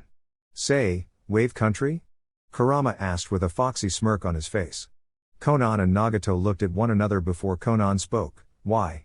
Other than this being an ancestral territory of Uzu? Well, these people will need protection and it will be a good staging area. The time for action approaches and we will want allies in control of such an area. Kurama answered. Nagato nodded, we provisionally accept, but we will need to talk to the others. Kurama shrugged, I figured. We can catch up on your operations later. For now, why don't I fill you in on the current state of affairs? Konan nodded stoically, that would be appreciated. Kurama filled in the Akatsuki members on what he had learned so far. He also told them about him defeating Zabuza and Haku. Konan wanted to take part in the interrogations and Nagato seemed to think that they could use them in the Akatsuki. This was an interesting idea and Kurama didn't deny it outright. As they were talking, the clone Kurama had watching over the prisoners informed him that they were waking up. Kurama instructed Nagato and Kishi to go and join his clones in the village while he and Konan would interrogate the prisoners. Konan walked into the house at Kurama's side and saw the wary look that the raven-haired beauty was giving her. She bowed and spoke formally, it is nice to meet you. I am Konan of the Akatsuki and I am a friend of Kurama-san/Kurenai returned the bow, I am Yuhi Kurenai, Jonin-sensei of Team 8. It is a pleasure to meet you. Might I ask why you are here? The prisoners are awake. I will be bringing them some food and beginning interrogation. Kurama answered. Kurenai nodded, and you plan on letting Konan join the interrogation? Kurama nodded, very well, then I will join you, she insisted. The three walked into the cellars with 2 plates of food and a glass of water. The prisoners' heads immediately snapped towards them when they descended the stairs and Zabuza was growling at the newcomers. His body was still weak, and he was completely immobilized, which was embarrassing for the former demon of Iwagakure. Kurama spoke softly, yet forcefully, when he addressed the two, good morning, Zabuza and Ice Princess. I am Kurama Uzumaki, and this is Yuhi Kurenai and Konan. Cut the shit, brat. Zabuza growled, just get this shit over with and kill us already. Kurama cocked his head to the side, and why would I do that? Are you willing to die for that slime ball named Gato? Kurama saw the apprentice give a desperate look to her master and Zabuza sighed, look, I may be a missing nin, but I have my honor. I would rather die with my honor than live in disgrace. Kurama shrugged and turned to the young lady, what about you, Kunoichi-san? Would you rather see your master dead than cough up a few details on Gato? The girl fidgeted slightly and looked to Zabuza for guidance. Zabuza shook his head and answered for her, like I said, just get it over with. Nah, Kurama responded casually before undoing the hand bindings on Haku, why don't you get some food in your stomachs, and we will talk. Haku rubbed out her wrists and Kurama could tell that she was trying to activate her chakra. He chuckled lightly and pushed the plate towards her. Let me tell you your current situation. Your chakra is sealed, and I have applied an Uzumaki prisoner seal to each of you. Zabuza growled, what does that seal do? Kurama smiled in a wicked pride for his clan, well, if you attempt to escape, you won't like it. If you attempt to attack me or my allies, then you will be unable to and you will suffer some rather unfortunate side effects. If you try to end your own life, it will stop you. You know, basic stuff like that. The girl was looking at the food and then at her master, who was completely tied up. Kurenai stepped forward and knelt down to the girl's level, why don't you eat? It will be better than the alternative. The girl shifted nervously and Zabuza spoke for her once more, eat, Haku. This startled the girl and she looked at him before bowing her head, I cannot eat before you, Zabuza-sama. Zabuza sighed and looked at his interrogators, well? Ain't you gonna free my hands? Kurama got an amused look on his face, nope, if your friend wishes to feed you before she eats, I won't stop her. The girl got a hopeful look on her face. Zabuza scoffed, fat chance. His stomach rumbled in hunger and Haku immediately took a spoonful of white rice and offered it to Zabuza with a hopeful look on her face. Don't fight it, Zabuza. Truth be told, I came to offer you a way out of your predicament, Kurama said calmly. Zabuza raised a non-existent eyebrow, a way out? Kurama nodded towards Konan, who stepped forward, I am Konan of the Akatsuki. We are gathering strong members to our organization, and we would be willing to take you in. Zabuza chewed on the mouthful of rice and was surprised to see Haku was ready with another spoonful. He couldn't resist the pleased sparkle in her eyes, so he took another bite. After chewing, he asked, what does your organization do? Konan answered in monotone, we remove the scum from this world. Men such as your current employer. And what's in it for me? Zabuza challenged. Your life and freedom isn't enough? Kurama asked and Zabuza shook his head in the negative. Then what about a chance to join the Kiri rebels and represent the Akatsuki? This got a response out of the obstinate ninja, who looked to Konan for confirmation. Konan shrugged, "We do not wish to commit to a war, but should you wish to return and represent the Akatsuki, then we could arrange it." "And what of Haku?" Zabuza asked. "She may join us. She may be the last of the Yuki clan and she would be a welcome addition." Konan answered. "That, or she could return to Konoha with me. I could take her as a vassal of the Uzumaki clan." Kurama offered. "I wish to stay with Zabuza-sama," Haku insisted before offering Zabuza a bite of fish. Kurama shrugged, "Your choice. The point is that we do not wish for this to get ugly. Whether you help us or not, the midget tyrant is as good as dead. If you refuse, then you will become prisoners of Konoha and you will not have as many options for your future." Zabuza sighed, but Kurenai spoke. "Kurama-san, we should take them back to Konoha. The Yuki girl specifically. The council will not appreciate you letting her go." Kurama shrugged and challenged, "So, the feminist ice queen of Konoha would be okay with forced impregnation of this young girl to propagate a bloodline?" This cowed Kurenai quite effectively and she shook her head. "No, I guess not." Kurama turned back to the pair of missing nin. "What will it be? What's to stop us from just running away?" Zabuza asked. Kurama tapped his chin and pondered it for a little bit. "All right, revised offer. You can swap your prisoner seals for vassalage seals. I will accept an oath from each of you that binds you to the Uzumaki. This will let you join either Konoha or the Akatsuki since my cousin is a founding member of the Akatsuki. Or?" Zabuza pressed.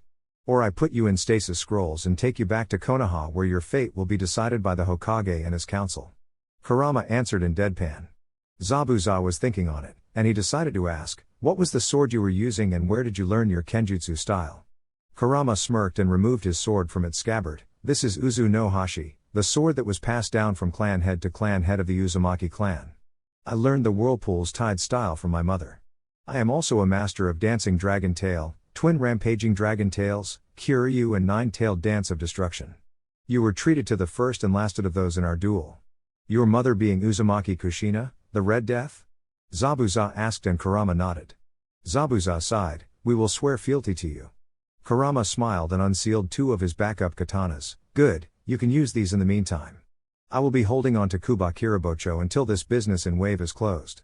Now, what can you tell us about Gato, ripping a tyrant out by the roots?" Stage 3, Team Meeting. Shino, Hinata and Yakumo shifted nervously as they sat down in the living room of Tazuna's house. It may be because of the 4 new arrivals in black cloaks with red clouds, but it was more likely that it was because Momochi Zabuza and his apprentice Haku were sitting casually within the living room. It was only 3 days ago that the man nearly killed their sensei and scared the piss out of them. Now, he was acting as if nothing ever happened, and he was on their side? Kurama finished sketching a makeshift map of the area. "All right, everyone, here is the deal. There are 4 main villages on the island and the rest is farming or mining settlements. Gato maintains a firm grasp over every village, and nothing gets on or off the island without his say. So, according to the most recent intelligence, we are up against 450 to 500 poorly armed and poorly trained thugs. Zabuza was the big gun, but now that he is here, that is clearly no longer the case. My scout clones heard about more shinobi inbound, so keep your eyes up and stay aware." Zabuza grunted, "The little pipsqueak is nothing on his own. That being said, the little fucker is loaded, and he has hostages." "How many hostages?" Nagato asked with concern. A deadly serious look crossed Kurama's face. "Unknown. Our best guess is at least 200 and they are all women and children." "You don't want to know what he uses them for," Zabuza said with disgust. Kurenai frowned deeply and her tone was laced with disgust. "I will submit him to my worst genjutsu ever." Kurama stepped in. Yes, the little rat bastard will pay. The problem with this mission is the unknown terrain and the number or properties. Removing Gato and his main force will disorient them, but it could also lead to wide-scale pillaging and further devastation of the country. "So, what's the plan?" Kishi asked while leaning over to get a better view of the map. "We will divide up. Kishi and Konan, Honoka and Nagato, Haku and Zabuza, I and Hinata, Kurenai will take Shino and Yakumo will hold down the house. I will have a barrier around the house, so you are more a last line of defense kind of thing." Kurama explained. "So, we have 5 groups?" Nagato asked. Kurama nodded. Team 1 will take the brothel, bar and community center in Ushio village. They will move into a protective formation once their primary tasks are complete. Team 2 will take Edi village on the northwest side of the island. There is an old Uzumaki outpost there that the fuckers are using as a base. Team 3 will take Sharkhead's Point. There are 3 smaller outposts in that area, and I will leave it to you on how to dispose of them. Team 4 will take Gato's main base. Hinata will be overwatch and containment while I move in. Team 5 will take Mahi Port and secure the ship's dock there. All teams are to kill first and ask questions later. I will send clone teams to relieve you of your stations once I have finished with the main base. Are you sure you want to take on the main base alone? Kurenai asked in concern. That is at least 200 men and there could be shinobi there as well. Kurama smiled at Kurenai. I will be fine. I am a master of infiltration and stealth. Plus, my shadow clones can outnumber and outperform them easily. What about a possible shinobi presence? Konan asked. Kurama tapped his chin and thought, I should be fine, but if Hinata detects shinobi, then she will work with my summon to notify you. You have a summoning contract? Kurenai asked since she hadn't heard of this. Kurama nodded, I work with the lions. I was channeling their style of senjutsu chakra in my battle against Zabuza. That's what all those claw markings were? Haku asked quietly and Kurama nodded. Wait. You're a sage? Nagato said in disbelief. When did this happen? Kurama shrugged, I had always felt natural energy and I recently learned how to channel it. When I was doing that, a lioness approached me and took me to meet her leader. Since then, I get the claw markings when I go into sage mode. Holy shit. Zabuza muttered, no wonder I couldn't take you. Wait.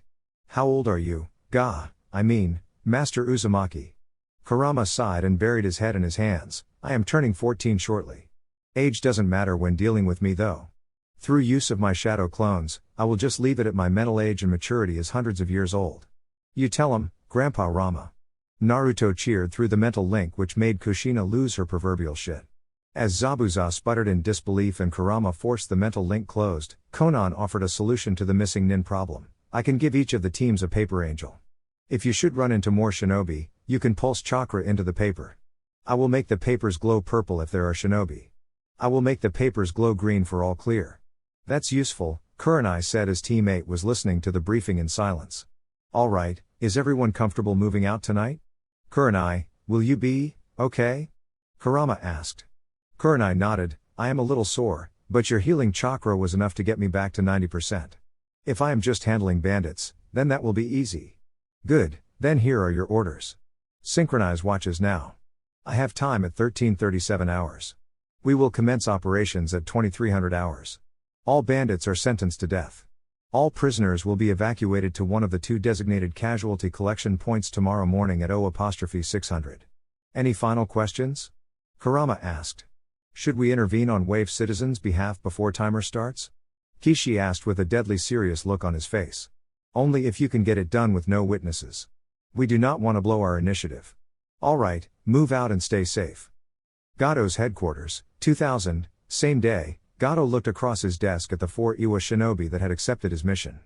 They were hardened warriors based on the looks on their faces and they would be worth the money if they eliminated the threat. He steepled his fingers and rested his chubby chin on his folded hands while eyeing them. He then looked to the leader. I want the bridge builder dead by the end of the week. That give you 5 days. If the Konoha shinobi get in your way, then I expect you to deal with them, Gato said in a dismissive tone. Kichi, the leader of the squad and Jonin of Iwagakure, nodded, very well. We traveled for 3 days straight. We will get some rest before we set out tomorrow. Do you have any updated information for us? Gato scoffed, a Konoha Jonin woman, 3 brats and another Konoha Jonin that is a teenager. Any other information? Descriptions, abilities and whatnot. Kichi pressed. Gato held up a photo of Kurama and Tazuna. This was a photo taken yesterday by one of my men. That is the teenager I mentioned. Kichi took the photo and inspected it before his eyes widened. He handed the picture to his team and asked, does that guy look familiar? I mean, not his eyes, but everything else. Cringe, one of the Chunin, took the photo and squinted his eyes to look at it. Kinda, but I mean, nah, I don't see it. Krong, Cringe's twin brother, took the photo and squinted in a similar manner. I mean, the hair kind of looks like it. But his face is different. Plus, I don't know no shinobi with red eyes like that. The final Chunin, Amber, took the photo and inspected it closely. Do you know his name? Gato grunted, Kurama or something like that. This got a response from the 4 Iwa shinobi. Kichi spoke, that rings a bell. The Tsuchikage sent out a report based on our spies in Konoha. This kid isn't even 14 yet and he is ranked as a Tokubutsu Jonin. I think his name was Uzumaki. Yeah, Kurama Uzumaki. Amber paled, As in the same Uzumaki as the Red Death? Kichi waved that off. Nah, he was an orphan that got trained by Shimura. That was in the report. Doubt he is related. Wait, didn't Shimura run route? If that's the case, then why isn't he a nameless mask? Krong said. Who knows, look, let's just rack out for the night and we will kill the brat tomorrow. Any problems with that, Gato-san? Kichi asked. Gato waved them out. Your detail will start tomorrow. You will stay in the barracks with the other men. Feel free to partake of the amenities. Only 100 ryu per go. Amber's face wrinkled in disgust, but Cringe and Krong liked the sound of that. The 4 Iwa shinobi moved out of Gato's office and got settled in. Sure enough, the twins went off to sample the product, which left Amber and Kichi alone in their corner of the barracks. The stench of the room unsettled them, but if Iwa shinobi were good at one thing, then they were good at enduring. Ripping a tyrant out by the roots, Stage 4, Kurama snuck forward with Hinata on his heels. He could feel every bit of the formerly shy girl's nerves as they crept through the forest. Kurama could feel the compound and Hinata had informed him that she was within range of her Byakugan. Kurama let the girl scout from a secure location while he meditated and infused natural energy into his chakra network. As he did this, his thoughts drifted to the differences he felt. Natural energy was unchanging and ever-present. When he was first familiarizing himself with it, he was playing with it in its base form. This was a dangerous practice and it made for a fine dance back and forth with the energy. Since he signed the lion contract with Mufasa, the energy interacted with him differently. The same would have been true if he were able to sign the kitsune contract with this human body. Now, the energy her channeled felt proud in nature, fierce in intensity and powerful in its flow. It actually resonated with Naruto's chakra and the two combined for the vibrant yellow effect. It felt strange for the former kitsune to resonate with the lion's sage mode, but it also felt right. The lions would be great partners for him, and it was only fitting that the kings of the safari would be partners to the future king of the elemental nations. Thus, Kurama didn't rebel against the lion's senjutsu feeling and he didn't try to change it. There was no need to change it. He simply let it integrate with himself and he allowed it access to his body. It gathered in vast quantities around his navel where Naruto resided. It flowed into and out of the seal naturally and Kurama could tell that it was happy to find its temporary home within this human body. As Kurama's eyes snapped open, Hinata was ready to report. She gasped slightly at the lion markings that seemed to shadow his whiskers and the 4 vertical stripes on his face made him seem fierce. Hinata shook herself out of her awe and spoke in a hushed whisper to Kurama, Sensei, there are shinobi present. Based on chakra signatures, there are 4 shinobi of Chunin or Jonin rank. 2 of them are in the barracks and 2 are raping females in the basement. I also counted 250 men total and there are 80 women of various ages in the basement. As the floors go up, there are fewer people. There are only 5 people on the top floor, and I believe one of those is Gato with 2 women and 2 bodyguards. Kurama ruffled Hinata's hair with a proud smile on his face. Very good, Hinata-chan. Could you detect any traps? No, Sensei. There are some seals on the upper level, but they seem defensive in nature and must be protecting his wealth. How many were on patrol or guard duty? Kurama continued as he closed his eyes and felt it out. 25, Sensei. There are 2 roaming patrols of 5 guards, but they seemed undisciplined to me. Hinata answered. The 2 shinobi in the barracks, are they sleeping? Not yet, Sensei. I do not think you will be able to get in without alerting them.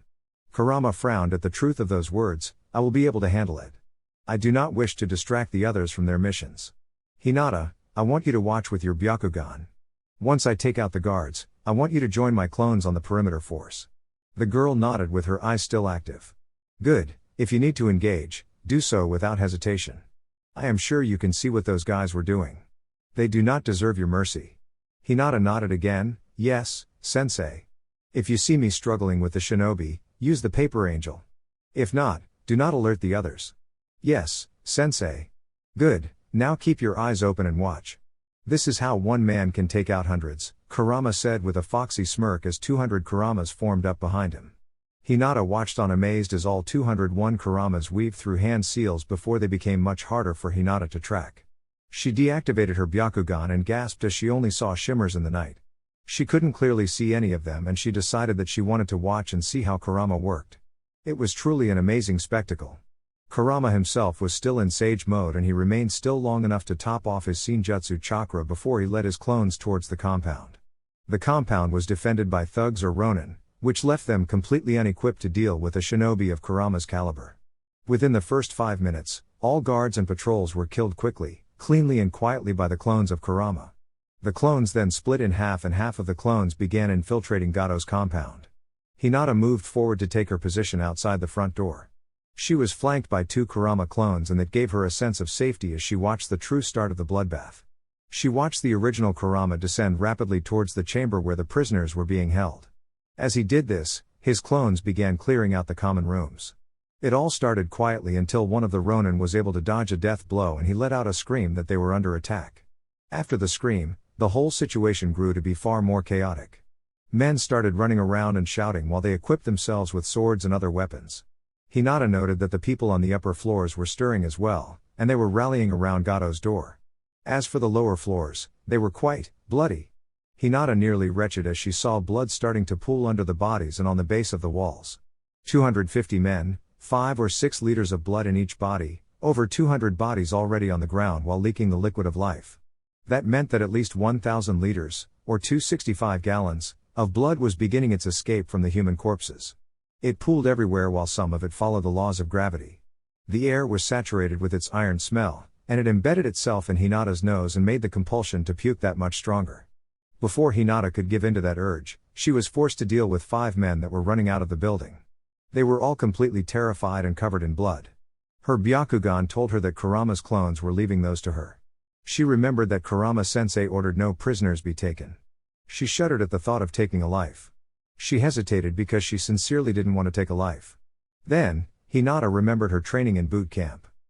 Flashback, Hinata was sitting in the room with the other saplings. She watched as a beautiful older woman stepped into the room and a couple of the Jonin-sensei took up positions on the wall around the room. The saplings were all exhausted after enduring the rigorous training for the past 8 days.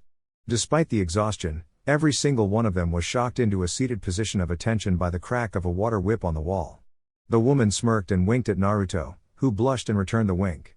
She then turned and addressed the class. "Good evening, saplings, my name is Mistress Melissa, and I will be teaching you about some very uncomfortable topics tonight." The lights dimmed and a couple pictures of women in shredded clones with many injuries on their bodies flashed onto the screen from the projector. Melissa remained silent as she clicked through images and pictures that made each of the saplings very uncomfortable. Sakura had puked in her seat and Ino was holding her mouth in an attempt to keep the vomit in. The boys were all looking ill and masking it with massive frowns on their faces.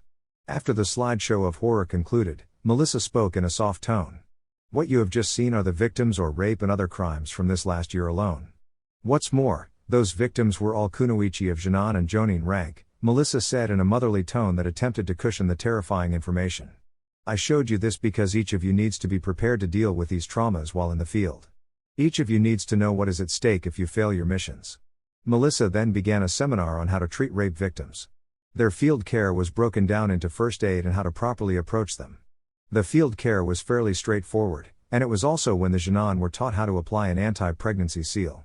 They were taught this to prevent the further traumatization of the victims. Then, the psychological aspect was terrifying. The shattered psyches or rape victims were extremely fragile and every kunoichi remaining in the classroom projected that trauma onto themselves. After the seminar, Mistress Melissa opened it up for questions. Kiba asked, "Mistress Melissa, I want to help women like that. I want to stop stuff like that from ever happening. But how do I help women in that circumstance?" Melissa smiled fondly at the passionate and awkward teenage boy. "You be as gentle and as kind as you can. You avert your eyes without letting down your awareness. Offering them clothing or something to cover themselves will provide them with a sense of security. After that, you find a female or your kunoichi teammate. Most females will process all males as perpetrators or victimizers after they suffer through a rape." Kiba nodded and sat back down before Hinata stood and asked her question. "Mistress, I make my own creams that provide pain relief, and they aid in the healing process. Are there any wounds I should not apply this to?" Melissa frowned as she thought over her response. "Only apply them to urgent wounds and never touch their privates. That will be an area in need of care, but it should never be done in the field."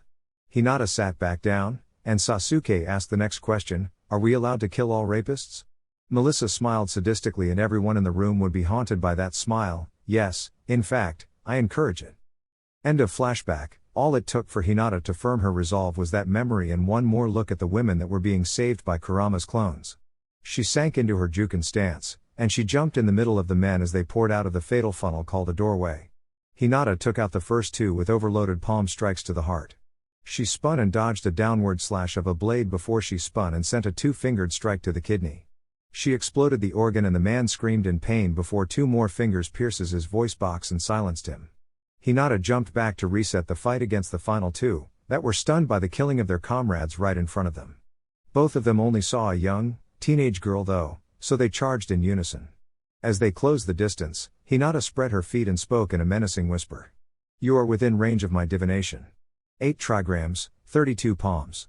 32 strikes were divided between the two remaining men. Rather than the normally debilitating strikes that the Hyuga used in high-end combat, each of these strikes poured Hinata's chakra into vital areas. The men's internal organs were exploded one by one until they each received the final blow to the forehead. The chakra burst from the final blow, scrambled the brain and turned it into mush. Within seconds, that mush began draining out of their noses and ears in a gory fashion. Hinata stopped her attack and jumped back to observe the results. She confirmed that the 5 men were dead. Before she could panic, she felt one hand on each shoulder from 2 of the Kurama clones that were looking at her with pride. They let the poor girl run off to puke her guts out, but she was back within minutes to resume her post. When she activated her Byakugan again, she saw that Kurama was in the middle of fighting against 2 of the shinobi at the same time. Kurama's clones poured into the room that contained women chained to shabby cots or laid out on pads on the ground. 10 clones poured in and took immediate action against the men that were violating the women. Within minutes, all 18 men were dead, which included the 2 Iwa twins. They had put up a petty resistance, but the clones were more than enough to handle them. The chakra blade spilled blood in the room and the clones did the best they could to spare the captives from its touch. Despite their best efforts, many women were splattered with blood, but at least they were safe from their captors. Kurama dodged under an earthen fist and lashed upwards with his elbow. The elbow connected just above the Iwa male's elbow joint, and he let out a shrill scream. Kurama lashed out with 2 lightning-encased blows that crashed into the man's face before Kurama ducked under a wild swing. Kurama took advantage of the opening and sent a powerful kick into the man's chest that sent him flying through multiple walls of the compound. Kurama then turned to face the sole female of the team, who was looking at him in wide-eyed horror. "WW, what are you?" the woman asked in terror. Kurama grinned predatorily at her. "I am the end of all trash on this earth. Prepare yourself." The woman sank into a combat stance and Kurama felt something unique in her chakra. It didn't take long to figure out what it was when she finally traded blows with Kurama. Kurama landed 4 debilitating blows on her, but the one chakra-laced strike she landed gave Kurama quite the surprise. As Kurama pulled back and felt his abdomen, he was surprised to see a glowing chakra. Before he knew it, that chakra detonated in a powerful explosion that sent him tumbling into the wall. Kurama shook off the cobwebs and looked down at his body armor that was shredded from the blow. That was a truly fierce attack and it confirmed that this was an explosion release user. The kunoichi was recovering from Kurama's strikes, but when she looked up, her face paled. Kurama had a deadly serious look on his face, and he had 9 short chains flailing behind him. He charged forward once more in a feint, which caused the kunoichi to lash out with another explosion fist. Her blow missed and detonated on the ground and created an opening. Kurama lashed out with the chains and 2 of the 9 chains pierced non-vital areas before the other chains wrapped her up. Kurama pulled the struggling kunoichi to himself and pulled 2 tags out of his sealing kit. After he applied the paralysis seal, he was forced to drop the kunoichi as the Jonin leader came charging back into the room. Kurama dropped the kunoichi and entrusted his paralysis seal to keep her out of the fight. Kurama dodged a slow and powerful blow from the man and 2 of his chains tripped him. The man toppled over some cots and came to an ungraceful stop. When fighting against a Bijou-empowered sage, this ungraceful stop was more than enough of an opening. Before the man could react, 4 chains pierced the back of his torso. They pierced through the hardened skin of the man with minimal resistance, and they flailed wildly out the front of his chest. Kurama sealed Uzu no Hashi and 1 clean slash later made the man's head splat on the ground. With that threat addressed, Kurama sealed the man's head and body in a body bag scroll. He turned to see the many dead bodies that were scattered around the room and then his eyes fell on the paralyzed kunoichi. She was bleeding from the wounds left by the chains, but she would live. Kurama applied the second seal, a stasis seal, and then he pulled out a medical stasis scroll from his pouch. He always carried at least 3 in case there were casualties on his team. Kurama stood up and pocketed the stasis scroll before he walked past a bunch of his clones that were cleaning out the base. He tossed one of those clones an advanced storage scroll. He proceeded to walk up the floors past the bloody slaughter. All over the place, his clones were at work gathering anything useful and they were forming a pile of it on a patch of carpet that wasn't stained in blood. Kurama growled as he climbed up the steps to the 4th floor. His clones had already eliminated the resistance outside of Gato's chambers, but they couldn't get into the room. You know, Rama, this has been amazing to watch. I know they were all plebs, except the Iwa Nin, but this has me all excited. Kushina said in an eerily cheery fashion. Kurama let a chuckle flow through the mind link. Yeah, well, it feels good to remove scum like this from the earth. Don't let the kid see those women. Stuff like that leaves scars on the soul. Too late, Naruto said with resolve. Those bastards deserved far worse than you gave to them. Those poor little girls. Kushina smiled fondly and ruffled Naruto's fur. That's my boy. It was nice of you to swallow your pride and have the clones transform into females. That was a good thought. Kurama sighed. My hatred is only for the evil. Those girls and women are victims. I will spare no effort in alleviating their pain. In the world we will create, they will never such injustice again. Kushina whistled at that. Look at the demon-turned-hero. Good for you, Rama. I hope I last long enough to see that. Kurama nodded and ceased the mental conversation as he saw a group of 5 clones standing outside of the door. Kurama's chakra senses told him that this was a hostage situation. He felt that Gato was hiding behind 2 females, and he knew how he was going to handle it. Alright, you lot, we are going to blow this door. As soon as you can lock onto the women, you will substitute with them. If you survive that, I will give you the honors of beating the pig. The 2 clones nodded. Kurama set to work and applied 4 explosive seals on the door's hinges. He made slight modifications to these standard explosive seals and had them direct the explosive charges inward. The clones took a couple steps back and Kurama joined them. With a hand sign, 4 explosions rocked inwards and sent the doors flying into the room. The 2 designated clones immediately substituted with the women they could see. One was dispelled immediately by Gato's blade, but the other got the opportunity of a lifetime, at least that was the case for a shadow clone. The clone elbowed Gato, which due to the height difference, meant that it broke Gato's nose in a spray of blood. Before the little midget could whine further, the clone crashed its fist into his gut, face, kidney, face, other kidney, face and then finished it off with a sidekick that sent the midget flying into the reinforced wall that contained Gato's safe. Kurama called the clone off and sneered down at Gato, who was a crumpled and quivering mess on the floor. Listen up, little bitch. I set you up 3 years ago. I listened to Danzo because he said you would be useful. Do you have anything to say that would make me spare your worthless life? Gato whimpered in pain and looked up at Kurama. You were that masked man? You were Danzo's agent? Kurama nodded. Then why are you doing this? I have worked with Danzo for years. Because you crossed the line. You have outlived your usefulness and you have fallen into the depths of corruption. Kurama answered in a growl. Gato whimpered, just stop. Stop. Stop and I will give you more money than Danzo could ever want. Kurama grinned a terrifyingly demonic grin that was laced with enough ki to drive Gato crazy. Well, I want everything you own. Will you give me everything in return for your miserable life? Gato thought about it for a minute while whimpering in pain before he nodded. Yes. He whimpered. Very well, I will not kill you on this night if you sign over everything you own. My clones are already collecting everything of value from your base, Kurama sneered. He worded this phrase carefully because he was and will always be a man of his word. Kurama picked Gato up by the scruff of his fancy 3-piece suit. The pathetic man unsealed the vault and the small safe within the vault that was secured by a blood seal. The small safe contained the deeds to all of the properties he took in Wave Country and the city and river country that controlled the dam.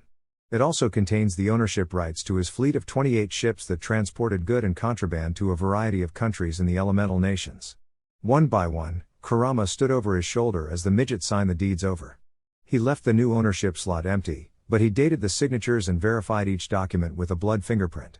Kurama pocketed the deeds in a seal, and he looked down at Gato. Is there anything else you are withholding from me? Gato was a broken man now and he looked up at Kurama with desperate eyes. I needed to continue on, he said desperately. Kurama shook his head and flared his ki. No, the deal was everything you own for your life. Should you break this deal, then it would bring me great joy to be the one to end you. Gato whimpered and pulled a key from his suit. He walked over to the floor by his bedside and knelt down. He opened the safe and stepped back. Kurama saw a collection of gold, jewels, rings, necklaces and other valuables. He nodded to Gato and bent down to begin collecting them. As he did this, one of his clones chopped Gato on the back of his neck. Kurama sealed him away in a sealing scroll and scanned the room once more. The stuff left here could be pillaged by the villagers. Ripping a tyrant out by the roots, Stage 5, at O'500, Kurama walked with a shaky and tired Hinata back towards the CCP. Behind the two, 80 females followed in various states of shabby dress. All women bore haunted looks in their eyes, and it would take a while for them to return to normal. It was no fault of their own, but each of them had been subjected to a hell that had no place on earth for the last year. Despite that, they were each informed of Gato's demise, and the flickers of life returned to their eyes. Kurama committed to helping these women recover. His sense of honor demanded that of him, and he was having a conversation with Kushina about one of the risks of doing so. He sighed as she rebuffed his argument passionately by saying that this wasn't part of the plan. "Shina, I know it is not part of the plan. However, if we want to solidify this country as an eternal ally, then there is nothing better. I can single-handedly build everyone a new home, get fields set up for crops, and I can grow enough fruit to get them by in the meantime. Why should I not do what I can to set up my future kingdom?" Kushina sighed and yelped in pain when Naruto bit her hand. "Ka-chan, I am with Papa Rama. He should use his power to help these people. I will willingly give him my chakra to do so. If anyone has a problem with it, then they will have to deal with the two of us," Naruto finished passionately. Kushina chuckled and shook her head with a foxy grin on her face. "Don't you mean the three of us, Sochi?" Kurama smiled broadly in the real world, and he firmed his resolve. He was going to do this, and his allies would need to keep it to themselves until the Chunin exams. He would face down the Hokage and council without a second thought. He was more than strong enough to defend himself. Kurama ruffled Hinata's hair, and the pale-eyed girl looked up at him with those amazing lavender eyes. "How are you holding up? I got my clone's memories and saw that you got your first kills. You were marvelous when you did so, Hinata-chan," he said fondly. Hinata blushed furiously and nodded shakily. I am okay, sensei." It wasn't easy, but I knew why I was doing it. I believe in the reason I did it." Kurama ruffled her hair again, which got a cute pout out of Hinata. "And what was that reason?" Hinata growled cutely at Kurama and smoothed out her hair, to prevent them from bringing harm to more women and children in the future. For a third time, Kurama ruffled Hinata's hair and earned 2 lightning-fast Juken strikes to his forearm. He shook out his arm and laughed in merriment. It was such a heartfelt laugh that it warmed up the women that were trailing the shinobi pair and brought a sense of hope to their hearts. That is the best reason ever. If you hold on to that reason, Hinata-chan, and you do not abandon your humanity, then you will become truly strong. Hinata nodded meekly and blushed at the praise. She completely forgot about her messed hair and walked the rest of the way in silence. She kept sneaking peeks at Kurama. He was the one that helped her turn her life around. He was the one that made her feel worthy. He was both her role model and source of strength. Hinata blushed further at the thoughts, and for the first time in her life she realized that she had a crush. Kurama showed up at CCP-1, which was just north of Ushio village. He waved at the group that was waiting for him, and he saw that there were over 100 women and children present in the group. He frowned at the shattered looks on their faces, but he knew that it was part of this job. It was time to turn things around for this country. He walked up to Kurenai, who was looking carefully at the blushing Hinata. He caught her attention when he spoke to her. "How did things go on your end, Kurenai-sensei?" Kurenai looked at him and nodded. "It was manageable. There were quite a few of them, but we rescued 20 captives and managed to deal with 42 thugs. No shinobi on our end." Kurama nodded and turned to the Akatsuki that had gathered. "And you?" Nagato stepped forward and spoke for the group. "We managed to deal with our assignments without issue. There were a few captives that died during their captivity, but their bodies have been recovered so that they may be laid to rest." Kurama nodded. "All right, are you planning on sticking around and helping with the recovery?" Nagato shook his head. "We will leave Kishi and Honoka. We are going to go gather the Akatsuki so that we can relocate here." "Great." Kurama beamed a foxy smile. "That is great. Before you go, I need to discuss something with each of you." "What is it, cousin?" Nagato asked in concern. Kurama looked at his team. "I need each of you to sign onto a blood contract. The contract will state that you are not to speak of what I am about to share with you. This includes you, Kurenai." Kurenai put her hands on her hips and looked skeptically at Kurama. "Why should I?" "Because if you don't, then these people will remain in poverty and suffering. I cannot risk this information getting out before Konoha is ready to deal with its effects." "What could be that serious?" Kurenai challenged. "Sign the contract and find out, Kurenai." Kurama shot back while maintaining eye contact. "Will it be information that could be considered treasonous?" "No, the council is aware of it.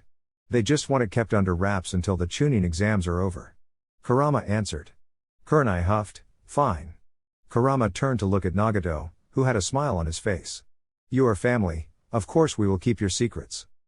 After they signed the contract that Kurama wrote up and applied seals to, everyone looked in stunned fascination. A grove of pear trees just grew out of nowhere. Kurama created clones to pick the pears and they handed them out to the victimized people. Life returned to their eyes with each bite, and then Kurama formed an apple orchard, and he grew grapevines next to that. The women and children began running around and collecting fruit to eat with a vibrancy in their eyes that had been vacant for months. Holy crap, cause, Nagato said as he watched the spectacle. Konan appeared with 2 apples and a smile on her face. Thank you, miracle boy. You are just full of surprises. Kurama smirked, this is nothing. Just wait for it. Team 8 and the Akatsuki members escorted the freed captives into the village, and soon the village was in an uproar. The gathering bell rang loudly for all to hear, and soon everyone in Ushio village was gathered in the town square. This included Tazuna, Tsunami, Inari, and Yakumo, who were fetched by a Naruto clone. The clone saw Yakumo in the process of cleaning up 5 men that had attempted to assault the bridge builder's home. The clone relieved her of this gruesome task, and she led the family toward the town. At 0700, Ushio village was abuzz as Kurama, Team 8 and the Akatsuki members ascended the raised platform in the middle of the town square. Kurenai let Kurama be the one to address the crowd. People of Wave Country, I have good news to share with you today. Last night, Konoha and Akatsuki collaborated to remove Gato's taint from Wave Country. In doing so, we freed 215 captives from Gato. I am sure that some of these women and children belong to your family. I am sure that you have been missing them. I urge you to welcome them back into your homes with love. I ask you to care for them as they recover, and I plead for you to be understanding of their circumstances. This earned a stunned silence from the crowd, and many women were whimpering as memories of their treatment came to the forefront of their minds. The children were crying while the remainder of their families did what they could to comfort them. This caused an uneasiness to settle over the crowd. Kurama honored this moment of grief before he continued. I wish to honor the suffering and pain that those freed have endured. To do that, we want to help this land heal. We wish to aid you in your reconstruction and help you move forward and past this tragedy. This caught the crowd's attention. There are 4 things that need to get done. First, I wish for you to appoint a new daimyo over these lands. The royal family was slain by Gato and his thugs, and you need somebody to lead you into the future. Second, we need to get a list of people that have been estranged from their families. For those that have nowhere to go, I need you to pair up into groups of 4. I will explain why later. Third, I need everyone here to report to either the bridge or the ports tomorrow. I have reclaimed your stolen property, and I will work with Tazuna-san and Tsunami-san to return it to you. This includes your boats and old properties. Get them up and running again. Fourth and finally, I need Wave Country to choose. Do you wish to become home to my friends, the Akatsuki?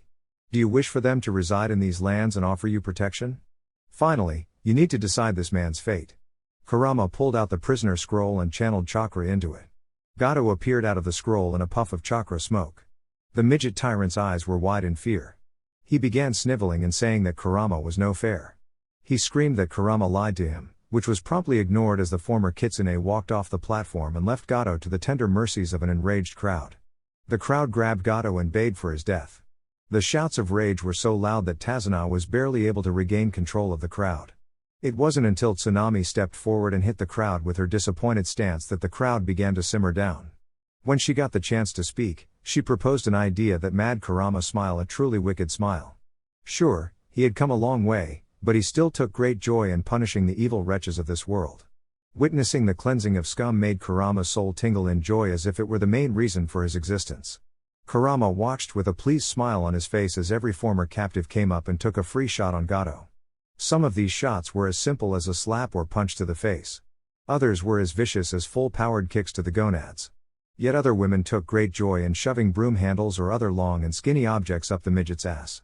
Each action was cheered by the crowd, and Gato endured the revenge of 215 captive women before Tsunami stepped forward. This confused Tazuna, but Kurama understood completely. This was something she needed to do to move forward. Kurama appeared on the stage and offered his wakizashi. He couldn't let her wield Kubakirabocho or Uzu no Hashi, but his wakizashi didn't discriminate. The edge of the blade glistened in the sunlight as Tsunami raised it above her head. She scowled down at the whimpering man before she slashed down with all her might. The blow was messy, but it served its purpose. When the sword clattered against the wood of the platform, Gato's head followed shortly after in a spray of blood. The crowd roared as the tyrant died and Wave took its first step forward in healing. Ripping a tyrant out by the roots, recovery, the party following Gato's execution was a wild one. When 1,600 people experienced hope returning at the same time, it combined into an immense celebration. This celebration brought out the best of the people and they bonded together over booze, wine and whiskey. Kurama and the others shared of the confiscated liquor from Gato's mansion and other locations. Bar owners emptied their stashes and gave it to the villagers. Individual residents brought out what they had and shared freely. By the time the sun went down, the party was roaring and Team 8 enjoyed it. They were hailed as heroes, and they received many thanks for their efforts. Even Haku and Zabuza received thank yous. It goes without saying that Haku received more than Zabuza because she was much more approachable than Zabuza. The Akatsuki members took the opportunity to talk to the people and gave the people a chance to know them. It only took Konoha 4 glasses of rice wine to loosen up and Kurama laughed at the difference in the normally stoic woman. As for Kurama, he enjoyed the festivities and watched over the people that were returning to life. The difference was so vast that it was truly startling. Just that morning he felt an overwhelming sense of despair and hopelessness when he walked into the village. He felt those emotions in their entirety and resonated with them. It reminded him of his time spent in captivity and all of the loathing that brought on. Then, it made him think of the captivity that Naruto was now subjected to. He hated the fact that he was now the one imprisoning someone. He hated the fact that he was so weak that he would die if he freed Naruto. He took a sip of whiskey as he sat on his rooftop and overlooked the festival. The burning drink acted to purge his negative thoughts and he was able to enjoy the festivities once again. It was at that time that he noticed Tsunami had climbed a ladder up to the roof to join him. "You don't want to join the festivities?" Tsunami asked in a slightly slurry tone. Kurama chuckled and held up his glass. "I am. I was simply overwhelmed by the positive attention. I didn't do what I did to become a hero. I am no hero." He finished reflectively before gulping down the rest of his glass. Tsunami slapped him playfully on the shoulder. "Whether you want to be or not, you are my hero. Many of those people down there feel the same way." Kurama glanced over at Tsunami and his crimson eyes reflected the light provided by the bonfire. "Is that so?" Tsunami smiled and nodded. "Yup. So, can I join you?" Kurama patted the space next to him and Tsunami took the seat. Kurama poured a refill for himself and poured a glass for Kurenai. "So, what brings you up here?" Tsunami blushed a little bit and sipped on her drink. I wanted to say thank you and make sure you were okay." Kurama chuckled lightly. "Yeah, I am just fine. I have a lot of work to do in the next few days." "What do you mean?" Tsunami asked and she gasped when Kurama grew a tree that sprouted a couple of apples. "That was you?" Kurama nodded and rubbed the back of his neck sheepishly. "Yeah, that was me. When Wave elects a leader, I want to propose a solution." It was Tsunami's turn to blush, and she spoke softly over the rim of her cup. "Well, you are talking to her." At Kurama's raised eyebrow, she explained. "The vote was taken a little earlier. After the first couple hundred people voted for me, they just gave it to me." Kurama chuckled and raised his glass. "Cheers. Congratulations on that." Tsunami blushed and took a big drink. "Thanks. So, what did you want to propose?" Kurama took a sip, thought it over and answered, "I will trade 10% of Gato's confiscated assets in return for totally rebuilding all 4 villages in Wave Country." Tsunami's eyes widened and she spat out some of her sake. "What? How is that possible?" Kurama chuckled. "I don't have very much variation, but I have a technique that can build wooden houses that are much stronger and sturdier than the ones you currently have. I can also grow orchards, manipulate wood and prepare fields for you. I know that you will have many things to do moving forward, so I just wanted to offer this to you." Tsunami nodded eagerly. "It's a deal. I don't care how much 10% is, it is a deal." Tsunami took a drink and then asked, "How much is 10%? "About 20 million ryu." Kurama answered seriously. "I will write up a mission contract so that it gets paid to Konoha as a bulk order." "Oh, wow," Tsunami said in amazement. "What will you do with the other 90%? Kurama gave her a look and saw that she was serious. He belted out a laugh until Tsunami slapped him playfully on the chest. He wiped tears from his eyes and answered, "Well, that will be up to you. The way I see it, that money was taken from and earned by the people of Wave." Tsunami dropped her cup in shock, and it rolled off the roof. What? Why?" Kurama shrugged, "Because I am not that greedy, and it is the right thing to do. It will go a long way to helping Wave rebuild and get on its feet. If you approve the Akatsuki basing out of here, then you will have a security force as well. Do you trust the Akatsuki?" Tsunami asked and Kurama nodded. "Very well then, it is approved." She then plucked Kurama's cup and took down its contents. Kurama chuckled and shook his head. "Sounds good." He then plucked the cup back, poured a couple fingers and downed it. He poured another and offered it to Tsunami. The drunken conversation continued and turned more to flirting. While it took Kurama much longer to feel the liquor, he definitely ended up feeling it. Tsunami was well beyond tipsy and the two eventually climbed down from the roof and stumbled back to the house. Tsunami initiated and Kurama didn't refuse. It just felt right. As they made out, things just felt natural. Neither one questioned a thing and it too stumbled into Tsunami's bedroom. It took mere seconds for clothing to get flung and scattered around the room. It took mere minutes for Kurama to move from one set of lips to the other. It took little time for Tsunami's body to shudder as she released into the young man's mouth. It didn't stop there because once Kurama got a taste of the forbidden nectar, he couldn't stop. He greedily lapped up the sweet and sensual juices. He drunkenly applied the lessons taught to him by Mistress Melissa and he was pleased to taste the results. One thing led to another and then Kurama enjoyed his first union of man and woman outside of lessons. Yes, he had made love to a couple different women under the tutelage of Mistress Mel, including the vaunted instructor herself. He was no stranger to it, but this was the first time that genuine feelings of attraction were involved. This was the first time that Kurama truly enjoyed the act and focused on pleasing his partner for the sole purpose of her happiness. Tsunami awoke with a groan as the early morning light crashed into her swollen eyelids. Her puffy eyes protested the feeling and she snuggled further into her warm body pillow. So warm and snuggly. Wait, since when did I have a body pillow? She kept her eyes closed in fear of the sunlight, so she explored the body pillow with her hands. She felt hardened skin, toned muscle and the rhythmic rise and fall of a person. As her head pounded and eyes protested the light, she was struck by a question. Oh, Cammy, what did she do last night? That question awoke Tsunami's body's own sensations. A pleasurable soreness to her womanhood, a sticky residue up and down her thighs, swollen lips from excessive kissing and a contented heart that beat rhythmically. She initially wanted to freak out, but she realized that she was actually happy. She realized that this man still saw her as a woman to be valued and not some broken, used woman to be discarded. The thought that Kurama wanted her made her want to squeal in delight. Instead, she snuggled back into Kurama and used his toned chest to hide from pesky early morning light. 2 weeks later, reporting in, the Konoha team in Wave Country enjoyed nearly 2 weeks of a festive environment. They spent those 2 weeks helping out on the bridge while Kurama went around the village with Tsunami. He had people remove all of their meager belongings from their homes, built them brand new homes and then returned their stolen belongings to them with interest. Each home was made for a family or a group of 4 people. Each home was formed by Kurama using the wood-style, 4-pillar house technique.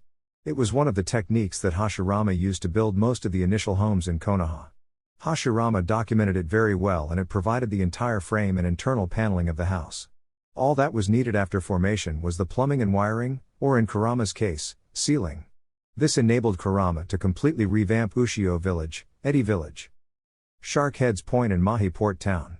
It took a while and quite a bit of chakra, but it was more than enough for the people of Wave Country to proclaim Kurama as the hero of Wave.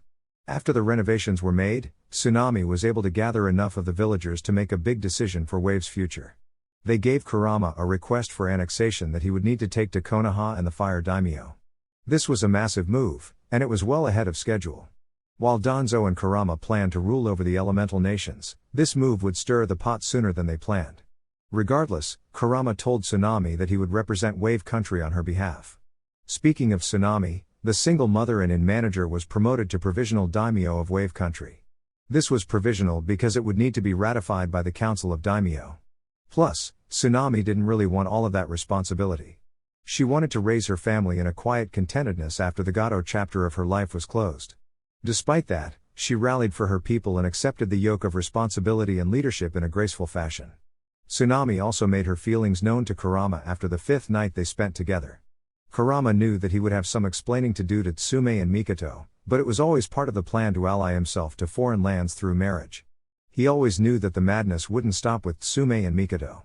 However, he felt guilty about the fact that he acted without Tsume and Mikoto knowing. He would need to have that uncomfortable conversation and take his licks when he returned to Konoha. After doing everything he could for Wave Country, Kurama and teammate bid farewell to the Akatsuki, which was boasting 2 new powerful members. As promised, Kurama removed their prisoner seals, and he applied vassalage seals after they signed a vassalage contract. Since they were technically taken prisoner by Kurama, he had the right to release them without bringing them to Konoha. While Kurenai protested this, Kurama knew that Danzo and even the council would have to accept it. Well, Master Uzumaki, we bid you farewell till next we see you, Haku said with a tender smile on her face. Kurama nodded to her, You are a good girl, Haku. Find happiness and find something to live for that is completely your own. Remember, you are not merely a tool, you are a kunoichi. Haku bowed deeply, yes, Master Uzumaki. Zabuza grunted and held out his hand. Can I have my sword back, master? Zabuza really struggled with that aspect of swearing his loyalty to Kurama. Kurama chuckled and unsealed Kubakirabocho from a seal on his belt.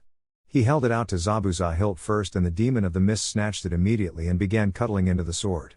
He kept calling it his precious and it made for a supremely awkward scene that made those watching on sweat drop profusely. When Zabuza finally noticed the awkward looks, he growled and recomposed himself. It was Honoka's turn to speak. Kurama, thank you for the seal. I will use it to learn our clan's ways. When will we see you again? She asked while blushing, fidgeting and looking at her feet. Kurama shrugged, I will be by from time to time. If the annexation goes through, then it will probably be regularly. So, Zabuza, what's your plan? Zabuza looked down at his new outfit and sighed, I will train things up here, help in the rebuilding and train myself up. Once I get cleared, I will return to Kirigakure and try to join the rebels. Kurama nodded with a pleased smile on his face, good, I will see if I can get you some updated intelligence on that. It should make getting in contact with the rebellion easier. Kurenai coughed into her hand to gain everyone's attention. Kurama, it is time to get going. This mission has lasted longer than expected and we really need to report in. Tsunami stepped forward and wrapped Kurama in a passionate hug in front of everyone. Kurama rubbed her back in a comforting manner while she whispered into his chest. Thank you for everything. I don't know where we go from here, but I love you. Kurama was flattered by the words and a blush climbed to his cheeks. He returned her affections and whispered back, I love you too. You are a great woman, Tsunami-chan. Remember that and I will find a way to visit you. If you need me, remember to use that kunai I gave you. What if I just need you to be with me? She said in a soft and self-conscious tone. Then feel free to use it. I will be busy for a while, but if you need me, then I will be there. Kurama answered with resolve. Tsunami separated from the embrace, stood on her tippy toes and placed a passionate kiss with flickering tongue on Kurama. This earned cat calls and whistles from the watching crowd, and it made Inari gawk alongside Tazuna. Neither of them protested it, but they were both caught off guard. Neither of them had seen anything that would have indicated this level of intimacy. Kurama ended the kiss with a husky growl and a nibble to her bottom lip. Tazuna cleared his throat and stepped forward with his hand outstretched. Kurama accepted the proffered hand with a smile. Tazuna spoke in a cheeky fashion, thank you for everything, son. Kurama chuckled and shook his head, sure thing, old man. So, did you decide on the name of the bridge? Uzumaki Memorial Bridge. That honors you, Honoka-chan and Nagato-san. You did us a great service and we wanted to honor you, Tazuna said with a massive smile as the crowd cheered at the name. Kurama nodded proudly, that's great. Well, see you around, old man. The Konoha team departed with the jubilant cheers of the citizens of Wave at their backs. The return took 8 hours at shinobi speeds, and they arrived at the front gates of Konoha around 6 p.m. As the group approached, Kurama could see the gate guard scrambling and the Anbu team was already on the ground before they even made it to the check-in point. Kurama created a shadow clone to check the team in before Kurenai dismissed the Jinan and reported to the Hokage's office with Kurama. Hiruzen Sarutobi was having a long day and his Anbu informed him that it was just about to get longer. Moments later, Kurama and Kurenai appeared in front of his desk. He plastered the mask of the Hokage on his withered face and observed the two. Kurenai was clearly nervous about the report and Kurama was standing there with a cool professionalism oozing off him. Report, the Sandaime said sternly. Before Kurenai could launch into her report, Kurama spoke, Hokage-sama, before we report, could I suggest that you call a council meeting? Their participation will be necessary. Hiruzen raised an eyebrow and stopped loading his pipe midway through. Why is that? Kurama dipped his head and proceeded, because this mission report concluded with a request for annexation of Wave Country by Fire Country. There is also the matter of his ranked mission request that I accepted while in Wave on behalf of Konoha. It paid out $20 million Ryu. Hiruzen dropped his pipe and looked in disbelief at Kurama. Come again? Kurama maintained his professionalism while Kushina and Naruto were cackling in the mindscape. Wave Country applied for annexation, and I accepted payment to help them rebuild their shattered nation. Oh, okay then, Hiruzen said while still trying to wrap his mind around the information. He eventually snapped out of it and snapped his fingers. The Anbu detail appeared kneeling in front of him. Gather the council for an emergency meeting. It will start in 30 minutes. Hi, Hokage-sama. The Anbu captain responded. 30 minutes later, Kurama was sitting in the Uzumaki seat of the Konoha council, which left a fidgeting Kurenai sitting in the witness portion of the chambers. The council was abuzz with everyone whispering and hypothesizing what this meeting was about. The whispering ended when Hiruzen pounded his gavel. He then opened the meeting by asking Kurenai for a mission report. Kurenai bowed to the Hokage and told her side of the story. Hokage-sama and Honorable Council, Team 8 accepted a mission to Wave Country to escort the bridge builder Tazuna to Wave Country. After escorting him, we were contracted to provide protection from thugs and bandits while the bridge was constructed. We moved out 22 days ago and encountered the Demon Brothers, missing Nin of Iwagakure, towards the middle of our first day. My team was able to deal with the pair and they were debilitated and captured. I interrogated them with genjutsu and discovered that they were contracted by Gato, the shipping magnate. I then confronted the customer and got him to admit that he lied during his mission application. I secured the prisoners and sent a request for aid to Sandaime-sama. The retrieval squad informed me to meet reinforcements at marker 48. I waited for Kurama there until the client insisted that we would miss our transportation into Wave Country. During our movement, we were set upon by Momochi Zabuza.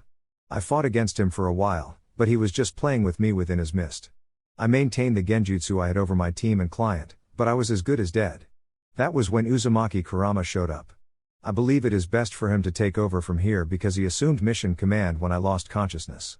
Kurenai finished with an apologetic bow. Every eye in the council chamber shifted to Kurama, who shrugged. Hiruzen took control of the room. Thank you for your report, Kurenai-san. We received your request for reinforcements and dispatched Uzumaki Kurama since you evaluated the mission's new parameters at high B to low A rank. Kurama-san, could you take over from where Kurenai left off? Kurama stood and looked around the council room. I left Team 7 and 10 the morning after they finished their extermination of the bandit camp. I moved at top speed and made it to marker 48 on the northern road 6 hours after I received the Falcon.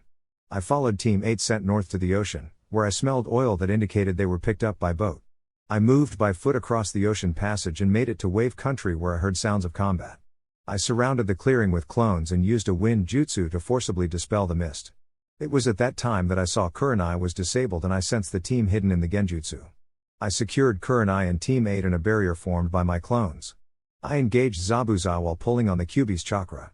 I bested Zabuza and nearly killed him before a third party engaged in the visage of a Kiri hunter Nin. It was obvious to me that she was Zabuza's accomplice, so I engaged her as well.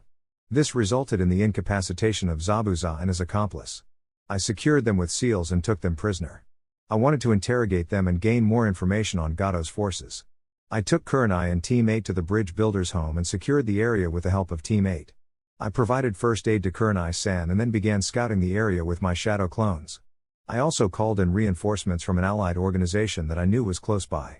For the next 2 days, I trained Team 8 and gathered information via shadow clones without overtly provoking Gato. When my allies arrived, I was able to convert Zabuza and his accomplice to our side. They are now sworn vassals of the Uzumaki clan, and they are bound by a vassal seal. I spared them because they helped in our operation to remove Gato. Kurama then explained the operation and the outcome of said operation. It stunned the council when they heard about everything that Kurama secured. They were further stunned when Kurama informed them of the request for annexation. Jaws hit the table when he told them about Wave citizens taking over and running Gato's companies. The councilors began drooling when they heard that Konoha would receive 10% of the profits gained from all of Gato's old companies. The final nail in the coffin was Kurama sharing the fact that he was paid $20 million Ryu to rebuild Wave Country. Hiruzen cleared his throat after he gave the council some time to digest the information. He then held up his copy of the request for annexation. It appears that what Uzumaki-san has reported is true. I will now open the floor to questioning. Danzo opened the questioning with a proud smile on his face. You said that you used allies. Which allies were used? The Akatsuki. For the council's awareness, they are a group that I saved 4 years ago from Iwagakure. They are a group that recruits individuals to help prevent war and spread peace. Their goal is to depose Hattori Hanzo, also known as Hanzo the Salamander. They have been allowed refugee status in Fire Country and their operations are approved and monitored by Daimyo-sama. Danzo nodded and let Shikaku ask his question. Why did you spare Zabuza and his accomplice? Why did you not return them to the village? Kurama shrugged. As the one who took them prisoner and accepted their surrender, it was my decision. Konoha cannot provide safe harbor to a missing nin like Zabuza. I did not wish to subject his accomplice to bloodline laws of the village. Instead, I offered them vassalage, which benefits Konoha and the Uzumaki clan. How does their vassalage benefit Konoha? A civilian counselor asked. You could have secured a new bloodline for Konoha. Kurama scowled. You mean I could have forced a young woman to a life of servitude and sanctioned rape? No, thank you. I would like to believe our village is better than that, but I know the laws. You dare insult the laws of Konoha? Another civilian challenged. Kurama sighed. I follow the laws of Konoha. As my prisoners, their lives were mine to do with as I saw fit. Should they succeed in their follow-on mission, then it could secure another ally for Konoha. How so? Hiruzen asked with his chin resting on steepled fingers. If they link up with the rebels and succeed, then I will have access to the new leadership of Iwagakure. And if they fail? Hiruzen challenged. Then they cannot be linked to Konoha. Kurama answered simply. Mikoto changed the topic to spare Kurama. What of this alliance and possible annexation? Were there any terms? Kurama blushed. There was a request for marriage. They did not tie it into the deal, but they requested that I marry the new daimyo of Wave Country. Should the annexation be accepted, then she would end up being a mid-ranked noble. Mikoto caught on to the slight wavering in Kurama's voice and decided to press. And how do you feel about that? Did something happen while you were in Wave? Kurama shot a pleading look at Mikoto, which Tsume saw and started growling protectively. I am not against it. I spent time with her during the recovery efforts and we got along. Speaking of the recovery efforts, Homura started. What did you do that was worth 20 million ryu? Kurama scratched the back of his neck and looked towards the civilian council. It involves rank secrets. Do you want the civilian council knowing? This drew a reaction from the civilian council, but it made the shinobi and Hokage think. Finally, Hiruzen slammed his gavel and dismissed the civilian council. He looked to Kurama now that it was only shinobi in the room. Explain. I used my Mukuten to build all new homes just as Lord First did back during Konoha's founding. I also grew orchards of various kinds for them and prepared some of the land for farming, Kurama said, and Kuza let out a low whistle. Out of curiosity, Kurama, how many houses did you build? Inoiki asked. About 1,300 over the 2 weeks. Kurama answered. And how many farms and orchards? Kuza asked. About 120 acres. Kurama answered once more. And you did all that for 20 million ryu? Why did you not let the Konoha Council negotiate for such a task? Danzo asked, but he already knew the answer. Kurama growled at being put on the spot, because it was by my own power that I did it. Because I was the only one that could do it. Because I hated the desperation and hopelessness that I felt in that village. Because I knew that it would benefit Konoha in the long run. Because it was the right thing to do. Take your pick or accept all of the above. Hiruzen wanted to interject here, so he spoke. Why did you not send a message requesting permission? You are a Tokubutsu Jonin and do not have the authority to act unilaterally. Nor do you have the permission to accept rank missions. That is a right reserved solely for the Hokage. Kurama flared his aura enough to let everyone know that he wasn't happy about being pressed. Internally, Kurama and Kushina weren't happy about their goodwill being questioned either. Once again, it was by my own power. If you don't want the money, then I will accept it as a Uzushio mission and take it for myself. If you want to tell the Fire Lord why the annexation fell through, then feel free. I say this now to save the headache in the future. I will use my abilities to help people while I'm out on missions. It only costs me chakra and I have more than enough of the stuff to provide. You tell him, Rama. Kushina cheered. This backed the council up quite a bit. Hiruzen didn't like the fact that this village asset was already out of his control. He didn't appreciate the fact that he was lording this over them. Plus, when did he tell the boy to eliminate Gato? Why did he take that course of action? The answer, unknown to him, Danzo had intercepted the letter and added that extra bit at the bottom. Danzo never liked an asset that was outside his control, especially not an asset as valuable as Kurama. Hiruzen put on his firm visage, and he flared his own aura, except he laced ki into it. He kept raising it to the point that the air in the room was heavy, dense and hard to consume. He completely ignored the uncomfortable shits and sweating brows of the Shinobi Council. His narrowed eyes attempted to burrow into Kurama's. You will do what you are told, Tokubutsu Jonin. Kurama's crimson eyes met Hiruzen's with equal intensity. I am a clan head of the Konoha Council. Wave Country was once a recognized territory of the Land of Eddies. A country that I am still bound to by the Konoha Uzushio Treaty. Should I have wished it, I could have put it under its traditional home of the Uzumaki. I have no desire to do so because I do not wish to be burdened by the responsibilities of lordship. Furthermore, I could have accepted it all under clan business per the Konoha clan charter. Hiruzen flared up once more at the challenge. You are now rapidly approaching insubordination, Uzumaki Kurama. Danzo interjected himself here because he could easily sense the anger flaring just beneath Kurama's skin. Hokage-sama, can we move on? The fact is that Uzumaki-san accomplished more on this mission than we could have expected. Wave Country is a great trading port and Daimyo-sama will surely be enthused to acquire it. Shikaku also wanted to de-escalate. I agree, Hokage-sama. It is quite the sum for 2 weeks of work. That is beyond the point, Hiruzen roared. He is a junior shinobi that is acting as if he has my authority to act. When can we kill this evil old fool? Kushina screamed through the mental link. Kurama projected a mental smirk. Relax, Kushina. He is making a damned fool of himself right now. As soon as Kenji is brought into the picture, he will be forced to eat his words. Koharu stepped forward and spoke. Hokage-sama, what would you rather him have done? He was sent to back up the country and it sounds like it was in a rough state. Isn't that right, Yuhi-san? Kurenai had been shaking throughout the interchange and the mention of her name snapped her back into the conversation with a jump. Yes, that is right, counselor. Was it at the point that immediate attention was required? Hiyashi asked a question that could lead to helping Kurama. Kurenai thought about it for a little bit and nodded. If it was left unattended, it would have put many of the women and children at risk.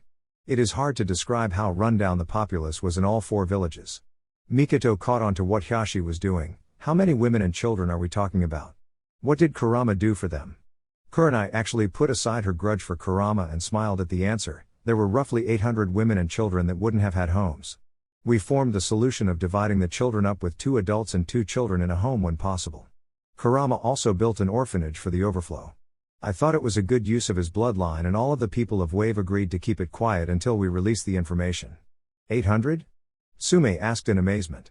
Kurenai nodded. Yes, Inuzuka-sama. Hiruzen was seething at this. Did he care about the women and children? No. He only cared about the fact that Kurama was clearly out of his control. He had been out of his control for 6 years and this was the defining statement of that. What's worse? Well, the damned brat had the Shinobi Council wrapped around his finger.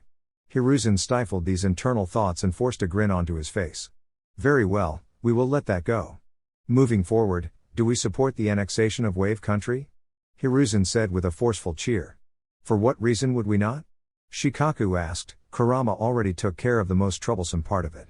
They will be a source of missions, income and a strong geographical position. I agree with Shikaku. It is an obvious yes, Inoiki said in deadpan. It is clearly the logical thing to do, Shibi spoke for the first time in the meeting. This will provide a good trading post and be a good thing for trade, Hiyashi said stoically. Very well, all in favor? Hiruzen said and everyone held up their hand. It is approved. I will send a representative to have it reviewed by the fire daimyo. Kurama spoke up here. Tsunami, the provisional daimyo of Wave, requested that I represent Wave to the fire daimyo for this request. Hiruzen fumed once more internally, and he locked onto the crimson eyes of Kurama. He gazed into the eyes and confirmed that he didn't trust Kurama. He felt like he was missing something and that it was going to come and bite him in the ass really shortly. Kurama felt all of these negative emotions stirring within the Hokage as clear as day. The two had a 30-second stare down before Hiruzen admitted defeat. Fine, I will send a team with you. You will set out in 2 days. You have earned a day off, Hiruzen said begrudgingly. Thank you, Hokage-sama, Kurama said with a bow that hid the victorious smirk on his face. Polygamy is complicated. After the meeting ended, it took approximately half a second for Tsume and Mikoto to grab Kurama by the arm and walk him onto an impromptu date. The 3 walked in an uneasy silence as they made their way through the village to a nice private dinner. By private dinner, Kurama means that Tsume growled at everyone in one of their favorite restaurants until a table cleared up so that he could be grilled with a modicum of privacy. They set up a privacy barrier after ordering their food before both women looked expectantly at a sweating Kurama. Kurama didn't fight it, he told them the story, the full truth, without holding anything back. He bowed his head in apology and told them that it wasn't his intention to betray their trust. I mean it, ladies, I didn't go out of my way to make it happen and it was something that just happened. I am sincerely sorry and accept any consequences for my actions. Mikoto was thinking it over, but Tsume responded on instinct, per usual. So, you rescue a damsel in distress, connect with her, get drunk and that was all it took to get you in the sack? Kurama shrugged with a crooked and awkward grin on his face. Fuck, why didn't we just do that then? She slammed her fists on the table. Mikoto was broken out of her thoughts with a confused look on her face. What do you mean, Tsume-chan? Tsume growled at Mikoto. You and I have been wondering why he didn't jump our bones and dominate us. You thought it was our age and children. I thought he was just a self-conscious bitch. Turns out, we just needed to get him drunk. Kurama didn't appreciate being insulted like that and he flared his aura to get Tsume's attention and break her out of her rant. Tsume was silenced immediately, and she shrank back down at the display of dominance. I will have you know that I was restraining myself to honor you as my future mates. I was keeping my urges in check because I care about each of you and I didn't want to ruin a great thing. So, you don't care about that woman? Mikoto asked with a not-so-hidden menace in her tone. Kurama held up his hands. That is not what I mean. Sigh. Tsunami is a good woman who was drowning in self-loathing because of what she endured from Gato. After Gato was dead, everyone was celebrating and we got close. Then what would it take for you to get close to us? Tsume asked.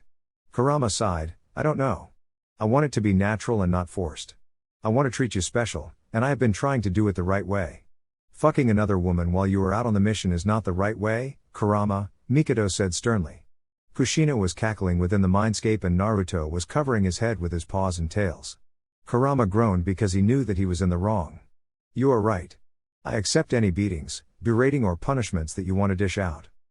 Mikoto shied away and Tsume seemed to think on it for a bit. Tsume finally asked, do you want to be with me? Do you want to be with us?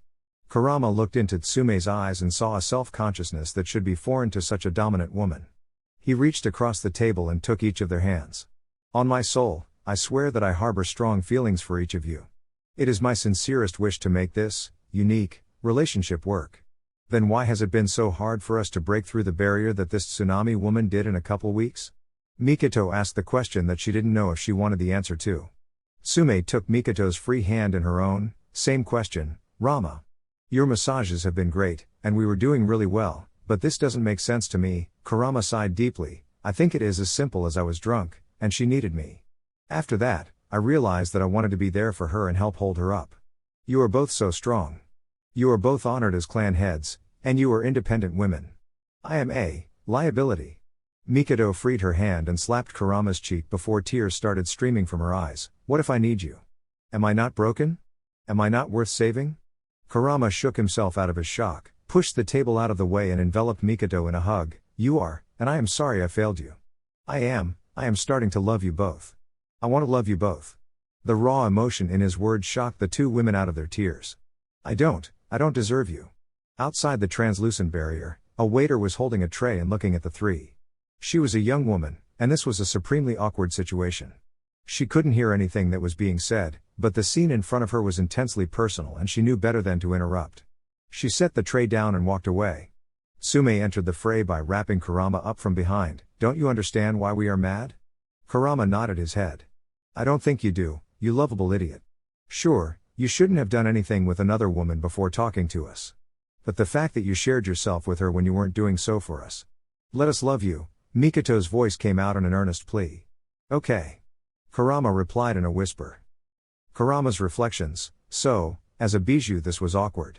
It was a very long day, and I knew that I was in trouble with those two. They are and will always be amazing women and I would be lying to myself, my readers and Kami if I said I didn't love them at that point. That was the problem though.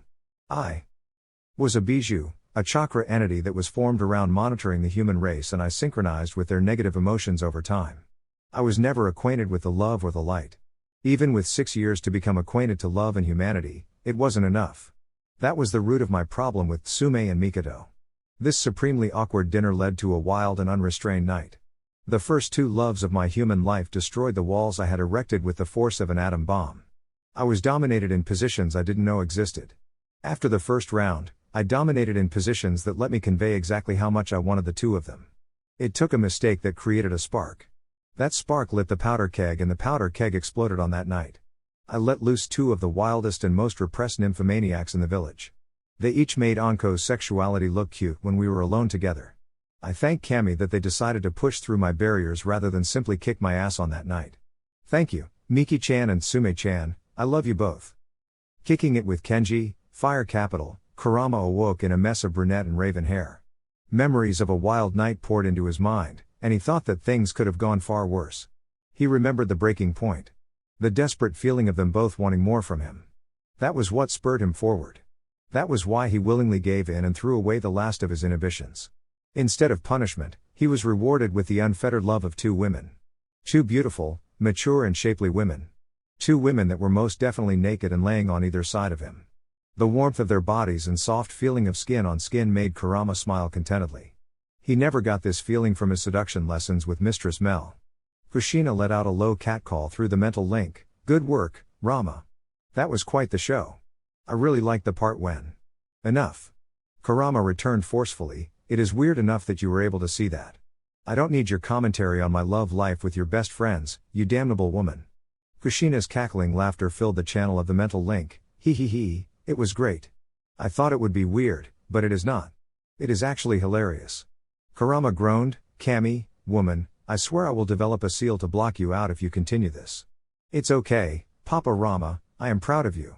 Naruto said innocently, which made Kushina break out in a fit of laughter.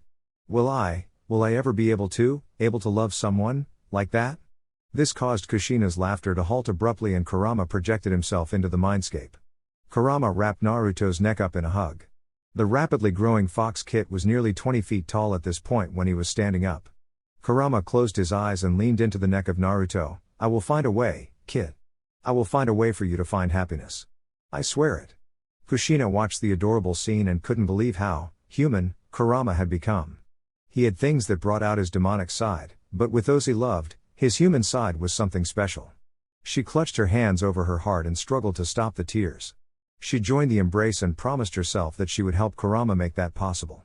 Thanks, Rama, Naruto said in a low tone. It looked really fun, and I have never seen you happier. Kurama growled while maintaining his embrace. Don't push it, kid. Naruto started yipping in giggles. You know, I think I could do the one called, what was it? Doggy style? With that, the tension snapped, and Kurama realized that he had been set up. His kid had played on his emotions to get him into the mindscape to make him more vulnerable to teasing. Kushina cackled wildly and congratulated Naruto on a good joke. Naruto was rolling around on the grassy field and yipping wildly. Meanwhile, Kurama was sitting there with a frozen look on his face. The kid finally got one over on him. Kushina pointed at Kurama's dumbfounded face while cackling. Look at him. Look at him, Sochi. You got him good. Kurama growled and charged after Naruto. Naruto rolled out of the way and countered Kurama's opening jutsu. Now that Naruto was so much bigger than Kurama, the two couldn't really fight hand to hand anymore. After swatting away Kurama's fireball, Naruto lashed out with two tails that clapped together in front of Naruto. The shockwave created by the attack was countered by a wood wall from Kurama. The two proceeded to playfully fight with one another, which brought a massive smile to Kushina's face. The fight continued for nearly 30 minutes within the seal. Kushina ended up joining in and tagging teaming with Kurama. It was the only fair thing to do. Naruto was now much better at controlling his kitsune body and chakra. His attacks were devastating, and it got absurd when Naruto started breaking out the swords. 9 great swords that were 10 feet long were held in tails and they pressed Kurama and Kushina. No matter how fun the fight was, Naruto had to learn the unfortunate truth of fighting against parental figures. Parents are just as childish as their kids, and they hate losing. That was how Naruto eventually succumbed to the onslaught of Makuten and chakra chains. The golden chakra chains of Kushina linked into the blood-red chains of Kurama. Combined, they subdued the pouting QB, and the playful fight ended in Naruto's defeat. So, Kit, are you okay? Are you okay with me? Kurama asked hesitantly as he panted while laying on Naruto's blonde fur next to Kushina. I want you to be happy, Rama. Show me what happy looks like. Hopefully, when the time is right, I can find that happiness too. Naruto answered as he laid on his back with all 4 legs up in the air. Is that why you had been holding back? Guilt? Kushina asked as she rolled onto her side to look at Kurama. Kurama nodded. Yeah, I really don't deserve this happiness. Kurama was cut off by a tail slap to the abdomen and a punch on the shoulder from Kushina. Kushina spoke for the pair. You need to quit being a bitch and get over that. We have both been egging you on and encouraging you. We have the rest of our lives to take care of Ruto. Who is to say you can't come up with something to help all of the bijou? Just quit being a bitch and find happiness in this life. It is the only one you have left now. Mama is right. Naruto added simply after Kushina's rant. Now get out there and spoil my best friends. You are doing good, Rama. Just keep moving forward, Kushina said with a more playful push to the shoulder. Kurama did just that. He had things to do, but that was the good thing about waking up early. Starting his day early meant that he could repurpose his training time. In this instance, he decided to show his mates how much they meant to him. He created 2 clones to go and prepare breakfast before he set to his task. Sume's early morning growls rapidly turned to howls of pleasure. Mikoto's quiet mutterings turned into blissful screams. Both women moaned contentedly as they soaked into a warm bath that Kurama prepared for them. Kurama reported into the Hokage's office to see the elders. Kakashi and Asuma gathered there. Kurama gave a slight bow of the head and took his position in the room. Hiruzen looked him over and spoke firmly. "Good morning, you 3 are assigned the mission of going to the fire capital to meet with Kenji-sama. We have sent a falcon informing them of your arrival. Kurama will be responsible for negotiations on behalf of Wave Country. You will also be delivering an invite to the Chunin exams, inform him of Konoha's stance on the annexation and pass on a couple sealed messages. You are to return once Kenji-sama has dismissed you. Are there any questions?" Asuma raised a hand. "Are we good in shinobi gear or is this formal?" "Formal." Koharu answered simply and the 3 nodded. Kakashi looked impassively at the 4, and Kurama is to take point? "Yes," Hiruzen answered simply. "He is a member of our council and has met Kenji-sama previously." "Kurama, you are to keep it strictly professional." "Yes, Hokage-sama," Kurama answered. "Very well, please move out." "Kakashi, a quick word," Hiruzen said as the elders and others left the room. Hiruzen flicked his hand and the Anbu followed after the elders. After activating a privacy seal, he addressed Kakashi. "I am going to be straight with you, Kakashi. I don't trust Kurama and I don't like this." Kakashi maintained his impassive visage with practiced ease, but he was confused. "Might I ask why, Hokage-sama?" Hiruzen's eyes narrowed. "He and Danzo are up to something. The boy has gone right up to the edge of openly defying me with this whole Wave Country thing." Kakashi raised his lone visible eyebrow. "Some may say he just did what he thought was right, Hokage-sama. I wasn't there, but Kurenai said things were pretty bad." Hiruzen sighed and delayed by taking a puff on his pipe. He needed Kakashi to remain on his side. "Kakashi, you know that Danzo is not to be trusted. All of my instincts are telling me that they are up to something. What do you need of me, Hokage-sama?" Kakashi asked while projecting his bored aura of calm detachment. Hiruzen set down his pipe. "I need you to keep an eye on him, Kakashi. I need you to report everything back to me. Do not leave him alone with Kenji." Kakashi raised an eyebrow. "Hokage-sama, I may not have a choice. If Kenji-sama insists, then I will not be able to go against him. Not to mention, Kurama is a prolific censor. Just get it done, Kakashi. You may go." Hiruzen waved him off dismissively. The trip to the fire capital took a better part of the day. The 3 moved quickly but they weren't stressed because their appointment with Kenji was scheduled for the following day. They kept the conversation light and Kurama shared the story of Wave with them. It was a wholesome moment and they filled Kurama in on what happened after the mission. "Yeah, they have recovered, and they seem to have committed themselves to training. Even without you there, I haven't heard Shikamaru use the word troublesome once," Asuma said as he launched off another branch on the shinobi highway. Kakashi chuckled. "Sakura still refuses to add Kun to Sasuke's name. She has been a pleasant surprise. I have to thank you for that." Kurama matched Kakashi's chuckle, just a little mental conditioning with some proper motivation. "How is Sasuke after all that?" "Good, he took point on our last mission and didn't flinch. Kiba is a proper rival for him and the 2 are getting along better than expected." "How is the pup doing?" "Great, the weight and resistance seals let him progress fast and he is committed to that. I have been impressed and his lightning nature makes the clan jutsu terrifying." Asuma chipped in here. "We had them spar the other day. Looked like a Chunin fight, which is impressive. How is Kuji doing with the new diet and aggression issue?" Kurama continued gathering information on the rookies. They would be an important group and their rapid growth could be attributed to Kurama. "He is progressing. Threaten his friends, and he becomes fierce. He is still a gentle giant, but he is starting to slim out and harden up a bit. Still overreacts at being called fat, but I am attempting to teach him to channel that anger. Earth Jutsu is still coming along, but he will manage." "And Ino?" Asuma chuckled and shook his head, still as bossy as ever but properly motivated. "I feel bad because I don't have too much to train into her specialty. I am actually kind of hopeless with that." "So, what are you focusing on with her?" Kurama asked. "If I remember right, she picked up the Tanto in boot camp." Asuma nodded. "Yeah, she did. She is doing well with that, and I practice against her with my trench knives. But I am not a water affinity, and my katas are completely different. We could use you back for training." "Sure thing. Just focus on building her chakra and body up. That is what matters the most with Jinan. Their bodies are so ready to grow, and they are at the best age to expand their chakra reserves." "Aren't they the same age as you?" Kakashi teased. Kurama laughed at that. I often forget that. They don't have a bijou sealed in them and their genetics are quite different from mine. No shit, Kurama. You are almost as tall as we are already. I often forget you're still 13, Asuma said with a hearty chuckle. 13 and he bested Momochi Zabuza. I would have liked to try my hand against him. How was he? Kakashi asked. Strong but overconfident.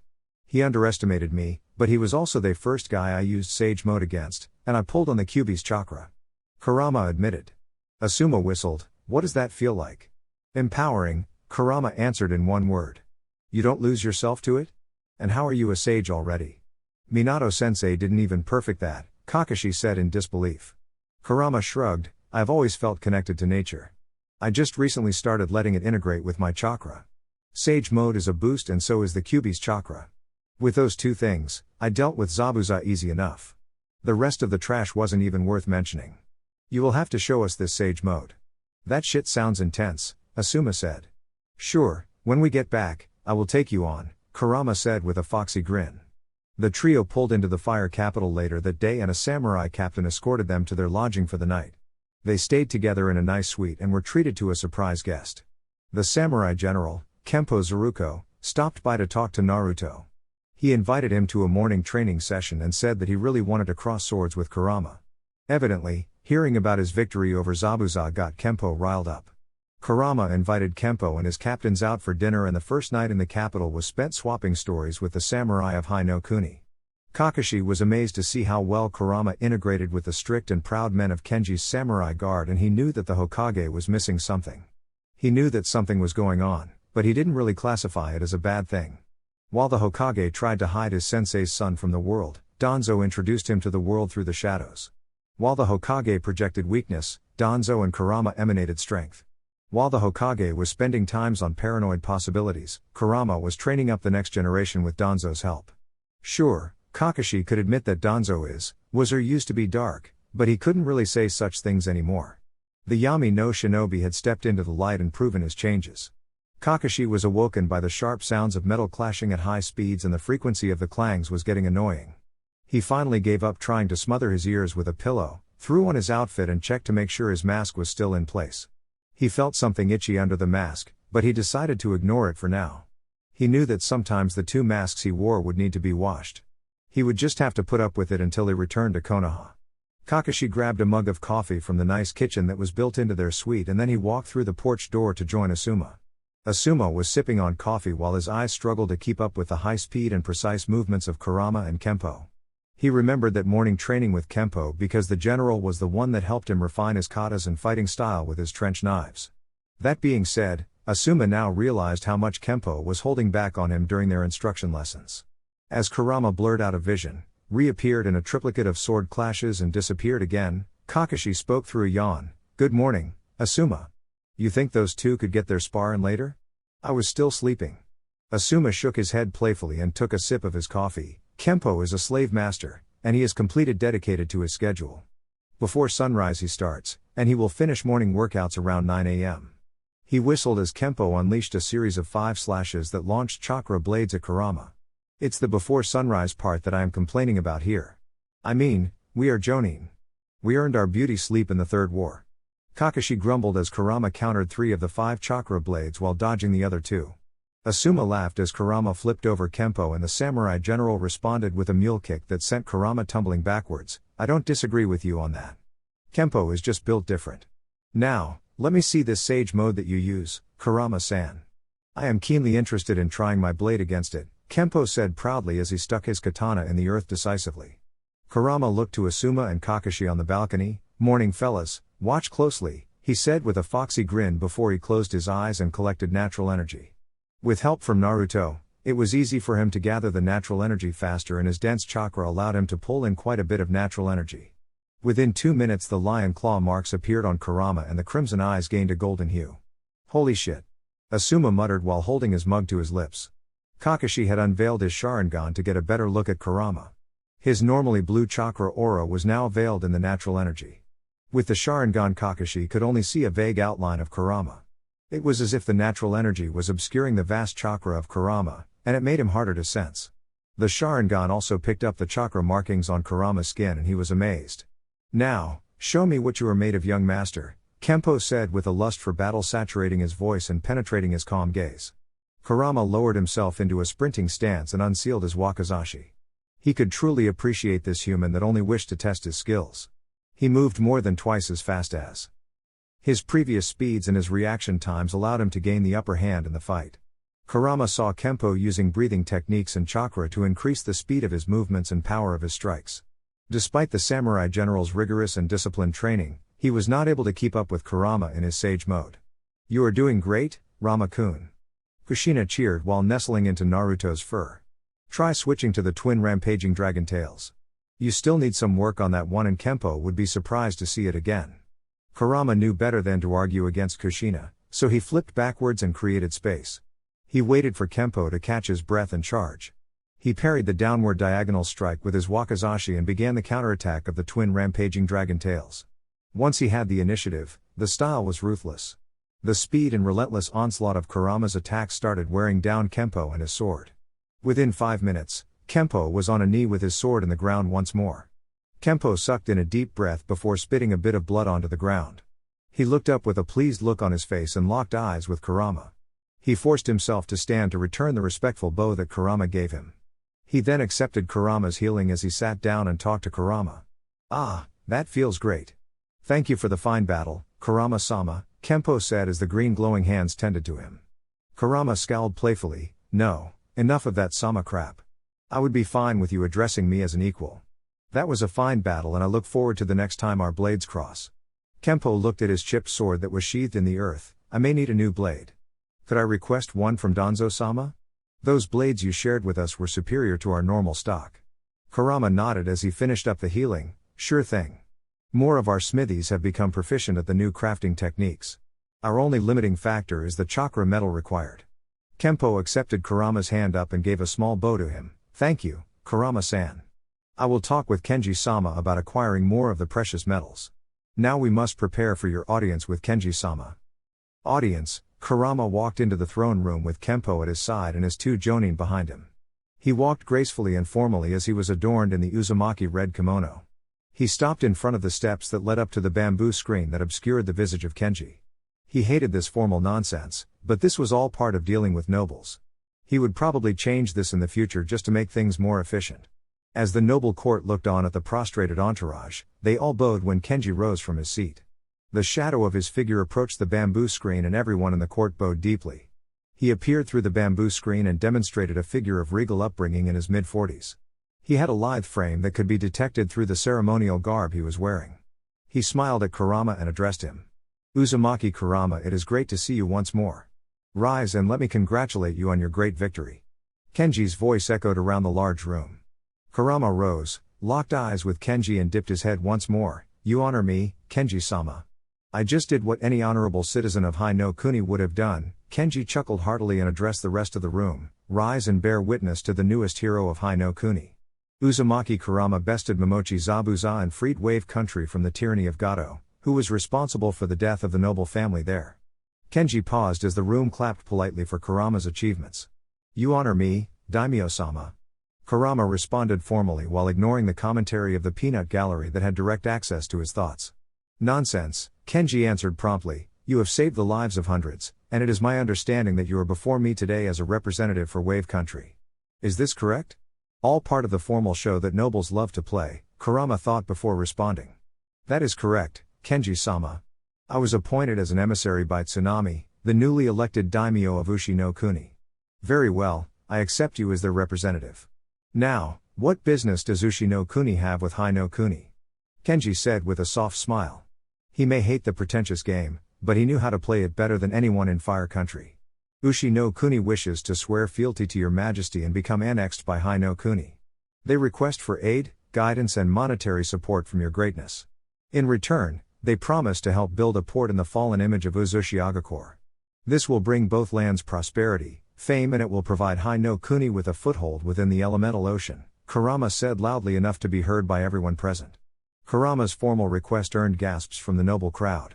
This was a big deal, and it would be the first acquisition of land by a daimyo since the First Shinobi War. Additionally, He wasn't asking much from Hai no Kuni in return. This would be seen as a great victory by many nobles and prosperous merchants of Hai no Kuni. As the hushed whispers settled down, Kenji answered Kurama's request. That is an enticing proposal from Ushi no Kuni. I will provisionally accept until a formal agreement can be arranged. I will send diplomats and builders to Ushi no Kuni to begin planning and discussions. Do you have any additional requests? Kenji asked. Kurama bowed in response. I simply wish for you to honor the wishes of the people of Ushi no Kuni. They elected Tsunami and I wish for your majesty to grant her the noble title of governor. I know the woman personally and I believe she will prove a trustworthy vassal of your majesty.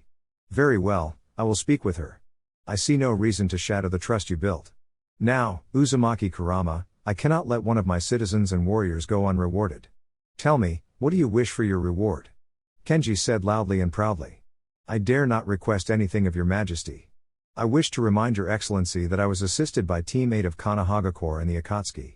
I would defer my rewards to them, Kurama said even though he knew it was bad form to refuse a reward from nobility. Kenji laughed at the small slight. Nonsense, you will be rewarded. If you cannot decide now, then you may join me for dinner, and we will discuss it.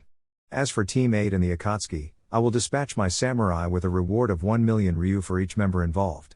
The room clapped at the generosity and magnanimity of the daimyo. That is most generous of you, Kenji-sama. I humbly accept your invitation to dinner, Kurama said while bowing.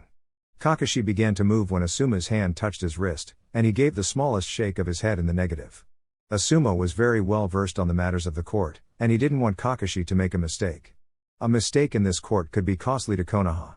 As the formal meeting with the daimyo concluded, Kakashi began thinking on how to complete his side mission assigned by the Sandaime. Rookie lunch, same day as audience with daimyo, Ino had performed her role of event coordinator flawlessly and the rookies we all gathered at Akiniku-Q, the Akimichi's barbecue restaurant. They were seated around 2 different tables that had grills in their centers and the meat was already being cooked. Everyone was in good spirits as they caught up with one another over some good meat. So, is it really true that Kurama-sensei showed up in the nick of time and saved you guys? Ino asked in a nearly fangirlish fashion. Hinata blushed at the memory, but Yakumo responded, yes, it was so scary. We all thought we were going to die from his killing intent alone. What was that like? Sasuke asked while grabbing some meat that just finished cooking before Kuji could. Terrifying, Hinata mumbled. My Byakugan couldn't even see through the mist, and it felt like death was all around us. Kurenai-sensei was lucky that Zabuza was just playing with her. Shino nodded and pushed up his glasses. Indeed, he was able to repel my Kikaiku attack and Kurenai-sensei would have died if Kurama-sensei showed up any later. Kiba stuck his nose up in the air in pride. Why didn't you 3 fight him? With the training we received. Kiba was interrupted by a dope slap from Sakura. Kiba baka, we may be stronger, but Kurama-sensei taught us to always evaluate our opponents with calm minds. Shinan are a hindrance and a liability in such fights, Sakura scolded before she turned to Yakumo. So, how did Kurama-sensei save the day? Is it true that he fought against the demon of the mist? Shino nodded stoically. He enclosed us all in a barrier and he was able to best Momochi Zabuza in less than 5 minutes. Before he could finish him, his accomplice intervened and fought with her ice bloodline. Troublesome. Shikamaru muttered before his eyes widened and he winced. He looked around in a paranoid fashion for Kurama before he let out a sigh of relief. This earned a round of laughter from the rookies. Ara, Shika-kun, are you missing Kurama-sensei's water whips already? He is only in the capital for a couple days, Ino teased. Don't joke about that, Ino, Amy said while rubbing a phantom pain in her butt. Those damned water whips haunt my nightmares. That is no joke, Neji said while rubbing out his wrists that had received their fair share of lashings. Ino got the group back on track. So, tell us how he saved Wave Country? Is it true that there were thousands of bandits in Ronin? Yakumo answered, well, I was at the house for the final operation. Kurama-sensei protected it with a barrier, but he still wanted one of us to protect it. That was when 5 thugs showed up to kill Tazuna-san. Sakura gasped, oh no. What did you do? Everyone else leaned in to hear this story. Yakumo shuddered slightly before speaking. Kurama-sensei helped me prepare and seal some cards with my paintings on them. Since they aren't specific to my adversary, I can't use my higher level techniques against them. She took a deep breath before continuing while everyone listened in rapt attention. I used a genjutsu to break their legs. Then, I used my tanto to kill them. If you broke their legs, then why did you kill them? Isn't that unyouthful? Lee asked in a normal tone. He then went into the same paranoid scanning that Shikamaru did earlier. Shino answered for Yakumo. Kurama-sensei ordered no prisoners to be taken. If we let them live, then they would have been a burden or future risk to Wave Country. It was logical. Sasuke chipped in here. How bad was it? Mom didn't go into detail. Bad. Hinata answered in a subdued nature. Really bad. Yakumo supported Hinata. It was inhumane. Gato and his men deserved death and Kurama-sensei gave it to them. Shino finished the thought and left the table in a subdued silence that was only permeated by the sizzling of meat on the grill. Masamune cleared his throat and broke the stunned silence. What about Teams 7 and 10? I heard you guys got to lead your own bandit extermination mission. That must have been awesome. This earned some shudders from the members of the respective teams. It wasn't awesome. It was a learning experience. Shikamaru answered blandly in an effort to repress the shivers that were coursing through his body. Yeah, I thought it would be cool, but it was really scary. We felt like we were all alone and when shit hit the fan, it wasn't cool. Kiba added while Akamaru whimpered. Ino nodded, everything was fine until it wasn't. It was really humbling. Sakura wiped away a tear that trickled out of her eye. Yeah, it makes me really grateful for Kurama-sensei. He saved my life. Sasuke nodded, I thought it would be easy. I thought we were strong enough and that they were only bandits. I was wrong. His subdued and serious tone caught the rookies off guard. It was so different than his usual mannerisms in the academy. Kuchi stopped eating meat and spoke. Asuma-sensei helped me deal with it, but it didn't feel good to take a life. Those men were disgusting, and those women needed us, but it wasn't fun. I would rather do the caravan guarding. Those missions were just like family trips we used to take. Was everything Kurama-sensei taught us true? Amy asked with a scared look on her face. Yes, was the resounding answer from all present. Dinner with a daimyo. Kurama once again adorned his formal kimono and bid farewell to Asuma and Kakashi. He had refuted Kakashi's repeated attempts to involve himself in the dinner. He was backed up by Asuma, who understood how improper it was to invite oneself to such an occasion. Kakashi eventually relented and the two watched Kurama get escorted away by Kempo. What was that all about? Asuma asked lightly to Kakashi as the group was out of hearing distance. Kakashi sighed and looked at Asuma gravely. Do you know why your dad doesn't trust Kurama? Asuma shrugged, he doesn't trust Danzo. Can't blame him for that. As for Kurama, I don't know. I like him and trust him. My old man's business is his own. Kakashi raised an eyebrow, aren't you dating Kurenai? Asuma nodded and slipped a cigarette in between his lips. Then how do you like him? Isn't he her worst enemy? Asuma chuckled as he lit his cig. Nah, she came around during the wave mission. If everything she said was true, then I can't blame her. As the two talked, Kurama arrived in the daimyo's private residence. It was opulent and extravagant as all noble dwellings are. Rich paintings, carpets and decorations adorned a wide hall. The hallways were likewise adorned with extravagance and Kurama followed Kempo while simply chatting with the samurai general as an equal. Finally, they arrived in the dining room and Kurama saw that it was going to be just him and Kenji with no guards. Kurama bowed in the doorway, thank you for your generous offer to dine with you in private, Kenji-sama. Kenji, now out of the view of his noble court, waved him off, enough of the formality. You know I have enough people kissing my ass that I need to burn incense just to keep the smell out of me court. Kurama chuckled and shook his head, I should have known better. It is good to see you again, Kenji. Kenji laughed and stood up. He extended his hand and shook Kurama's. It sure is. Now, what news do you have for me? Kempo, you may go. After Kempo bowed and left the room, Kurama responded, there is much to discuss. I also wish to tell you the full truth. Kenji raised an eyebrow, but Kurama took his hand and placed it on the seal. Kenji was more than a little surprised to learn the whole truth. He was flabbergasted when he got embraced in a hug by Kushina's chakra imprint. He was amazed by Naruto's blonde kitsune form and he was humbled by the positive life energy that suffused the seal. After learning the truth, Kenji took its seat at the table that was adorned with fine foods. Kurama poured him a glass of wine out of respect and the two shared a drink. So, Kurama, wow, I didn't see that one coming, Kenji said in a mystified voice. Kurama shrugged, neither did I. I simply wished for you to be involved in our future plans and I needed you to understand me. I may be a human teenager, but, as you know, that is far from the truth. Kenji shook his head at the understatement of the millennium. Does Hiruzen know? No, and I plan to keep it that way. Very well, what is next in your plans? Kenji asked calmly while beginning to eat. Do you know the truth about Hiruzen and Orochimaru? Kenji raised an eyebrow, a tale of master and student gone awry. Kurama shook his head in the negative. I will not defend all of Orochimaru's actions, but I will say this. He isn't as bad as he was painted to be. Kenji nodded and waited for further explanation. Him and Hiruzen were lovers. Hiruzen was and is a vain man and couldn't allow that to be public knowledge. They had a falling out before Hiruzen selected my father as his successor. He then framed Orochimaru and chased him out of the village. Kenji sighed. So, Orochimaru doesn't experiment on human beings? I did not say that. His research is genetic in nature, and he is not blameless. There are just more shades to the story than you were led to believe. You are already aware about my and Naruto's upbringing. You were also informed about my lineage, so you should understand why I do not trust Hiruzen. I do, Kenji said while nodding. So, what is the plan? Orochimaru is going to use his experiments to attack Konoha during the Chunin exams. Rasa, the Yondaime Kazekage, is also in on the planned attack. Kurama held up his hand in a plea for a chance to explain and Kenji relented. Orochimaru just wants to shame and end Hiruzen. Rasa wants to prove the Sand's strength. He is a vain man in that way, but Hiruzen has also been accepting higher ranked missions from Wind's daimyo. Why let them attack? Why plan it this way? Kenji asked, hoping that there was a good answer. Because it will justify our takeover of Suna.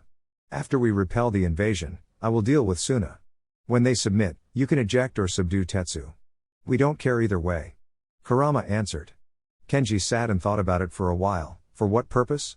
Kaze no Kuni is not a wealthy land.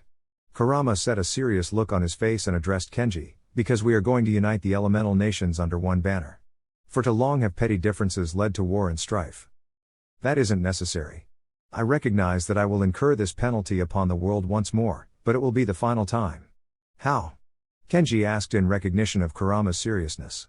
One step at a time. The invasion will give us just cause for Wind and Rice Country. Kumo and Iwa will be the ones to provoke the war and provide us just cause. How? Kenji asked once more. Kurama chuckled. In this invitation to the Chunin exams, you will see that Kumo agreed to an exhibition match with me. I will defeat whoever they send and reveal my existence to the world. I am simply counting on Kumo and Iwa not being able to ignore that. Plus, we are homing in on the captured Hyuga's whereabouts and I will recover her. That will incite I will deal with him. You think they will declare war just because you beat someone in an exhibition match? Kenji said with a raised eyebrow. Kurama chuckled and asked, what is your favorite fruit? Kenji narrowed his eyes at Kurama but indulged him with an answer. Apples. Kurama focused his chakra and put his hand on the ground. In a matter of seconds, an apple tree sprouted, and a ripe apple dropped into Kenji's hands. It then clattered to the floor because Kenji was too stunned. Kurama then activated his Sharingan and had a couple chakra chains dance out of his palms. He then looked at Kenji seriously after absorbing the apple tree and deactivating his bloodlines. I am a threat to them. A very, very real threat. They cannot and will not ignore it. Especially after we take over Iwagakure, Kurama said in sincerity. Why? Why take over the world? Kenji asked while still stunned. To set the stage for my successor and to free my former brethren. The Bijou do not deserve to be caged. I have proven that we are sentient and powerful creatures. They will help rule over the lands and protect them. They can also offer boons and help the people. In short, I will conquer this world to end the endless cycle of war and destruction, Kurama said proudly. And what if I want no part in this? Kenji asked after resetting his emotions. Kurama sighed, then we will be forced to do it without you, and it will only be a partial victory. We need you so that we can pressure the other daimyo and correct the world wholescale. Kenji sighed, I will have to think on this, Kurama. This is quite a serious consideration and there will be a lot that goes into it. Kurama nodded in understanding, very well, while you are thinking, you should select a good guard of samurai. This invasion is going to happen regardless, and I wish to share in some of the glory with you. Kenji nodded weakly, very well. I will arrange for a battalion to aid in security. You will have to have them lay low. Send a few men sporadically in between now and the Chunin exams. Have them fade into the background of Konoha and prepare them for the fight to come. I wish for this to be your victory as much as mine, Kurama said sincerely. Kenji offered a slight smile, thank you for that. It will help. I simply ask that you make sure innocent lives are spared. I know it is a shinobi's life and duty to protect their village. Make sure the citizens suffer as little as possible. Kurama bowed, it will be done. What are your plans with Kumo? What is planned past this exhibition match and rescue? Iwagakure training grounds, 1 week before Chunin exams start, I was sheathed in his lightning armor, and he was looking down on the panting woman in front of him. He had pushed her ferociously over the past couple months and he believed she was ready. He offered her a hand up and pulled her to her feet. He brushed some dust off her shoulder and smiled. "You have done well, Yugito. You survived until my stage 3 lightning armor. There aren't many people that could do that," I said as he let his lightning armor fade out completely. Yugito bowed her head. "You honor me, Raikage-sama. That still required me to use my two-tailed cloak." I waved her off as Daru approached. "It is no problem. They didn't say we couldn't use our Jinchuriki. What about full transformation?" Yugito asked. I shrugged. "If it gets taken that far, then yes. I will allow it. You cannot lose this fight." Yugito bowed once more. "Yes, Raikage-sama. That was impressive, Yugito. I would say it is safe to call you the third strongest in Iwagakure," Daru said lazily. "You honor me, Daru-sama." Yugito responded in her usual bland tone. "You may go, Yugito. I need to talk with Daru." I dismissed her before turning to Daru. "Report." Daru sighed as if the information was bothersome. "Our spies report that the kid Yugito is going to be fighting bested Momochi Zabuza in Wave Country. They also report that Hai no Kuni will be annexing Wave." I snarled at the information. "What of Reiji? Will he allow that?" Daru sighed again. "Wave requested it. They have no grounds to deny the annexation." I stomped on the ground and created a crater that crackled with lightning. "Do we have any further information on the boy?" "He is Uzumaki Kurama, previously known as Uzumaki Naruto. He has recently turned 14 and he was trained by Shimura Danzo. His records are all locked and we have been unable to get much on him. That is all the spies were able to get, Raikage-sama. That being said, they heard that he used to have azure blue eyes. Like Minato," I said before his eyes widened, "and now they are crimson. He is the Kyubi Jinchuriki." Daru's eyes widened as well, which contrasted with his usual lazy nature. "This changes things." I shook his head. "No, it doesn't. There have been no reports on the Kyubi's chakra. The kid is likely a prodigy, but he is only 14. That means that Yugito will have the advantage." Daru doubted that if he is truly an Uzumaki, then he could have ways to counter a Bijou. Kushina had the adamantine chains. I's confidence took a blow at that reminder. "That is true. We cannot bet Yugito on this," Darui concluded before continuing. "I propose Samui though. In return, we know they will not give up Kurama. What if our request was a marriage between Samui and Kurama with the first 2 children being promised to Kumo? If Yugito somehow loses, then we only lose a promising Kunoichi." Daru offered. I scowled. "An alliance with Konoha. A temporary alliance. Either way, once Samui is capable of extraction, we can pull her and the children. That or we can bide our time until Blind Eye produces results. We can become the pinnacle of the shinobi world either way." Daru revealed his scheme. I smiled broadly in a fashion that bordered on maniacal. "You are a genius, Daru." As the two conversed, they didn't notice the field mice that were present. It was strange for such creatures to be present after such a battle as the Raikage just had with Yugito. Despite that, the mice blended into the landscape for the duration of the conversation. After the two left, the little black mice scurried away and they all moved in the same direction. They had to report into their master. "Sexy scheming shadow snakes," Kurama sighed as he sank into his sofa. He was gone for a week, and he was sick of Kakashi's attempts to find out about his dinner and private time with Kenji. For someone that preaches about seeing underneath the underneath, he sure lacks subtlety. Kurama easily saw through the Sandaime's attempt to snoop and he was pleasantly surprised that Asuma wasn't in on it. Despite that, it was a productive visit, and he enjoyed his morning training sessions with Kempo and his evening spars against Asuma and Kakashi.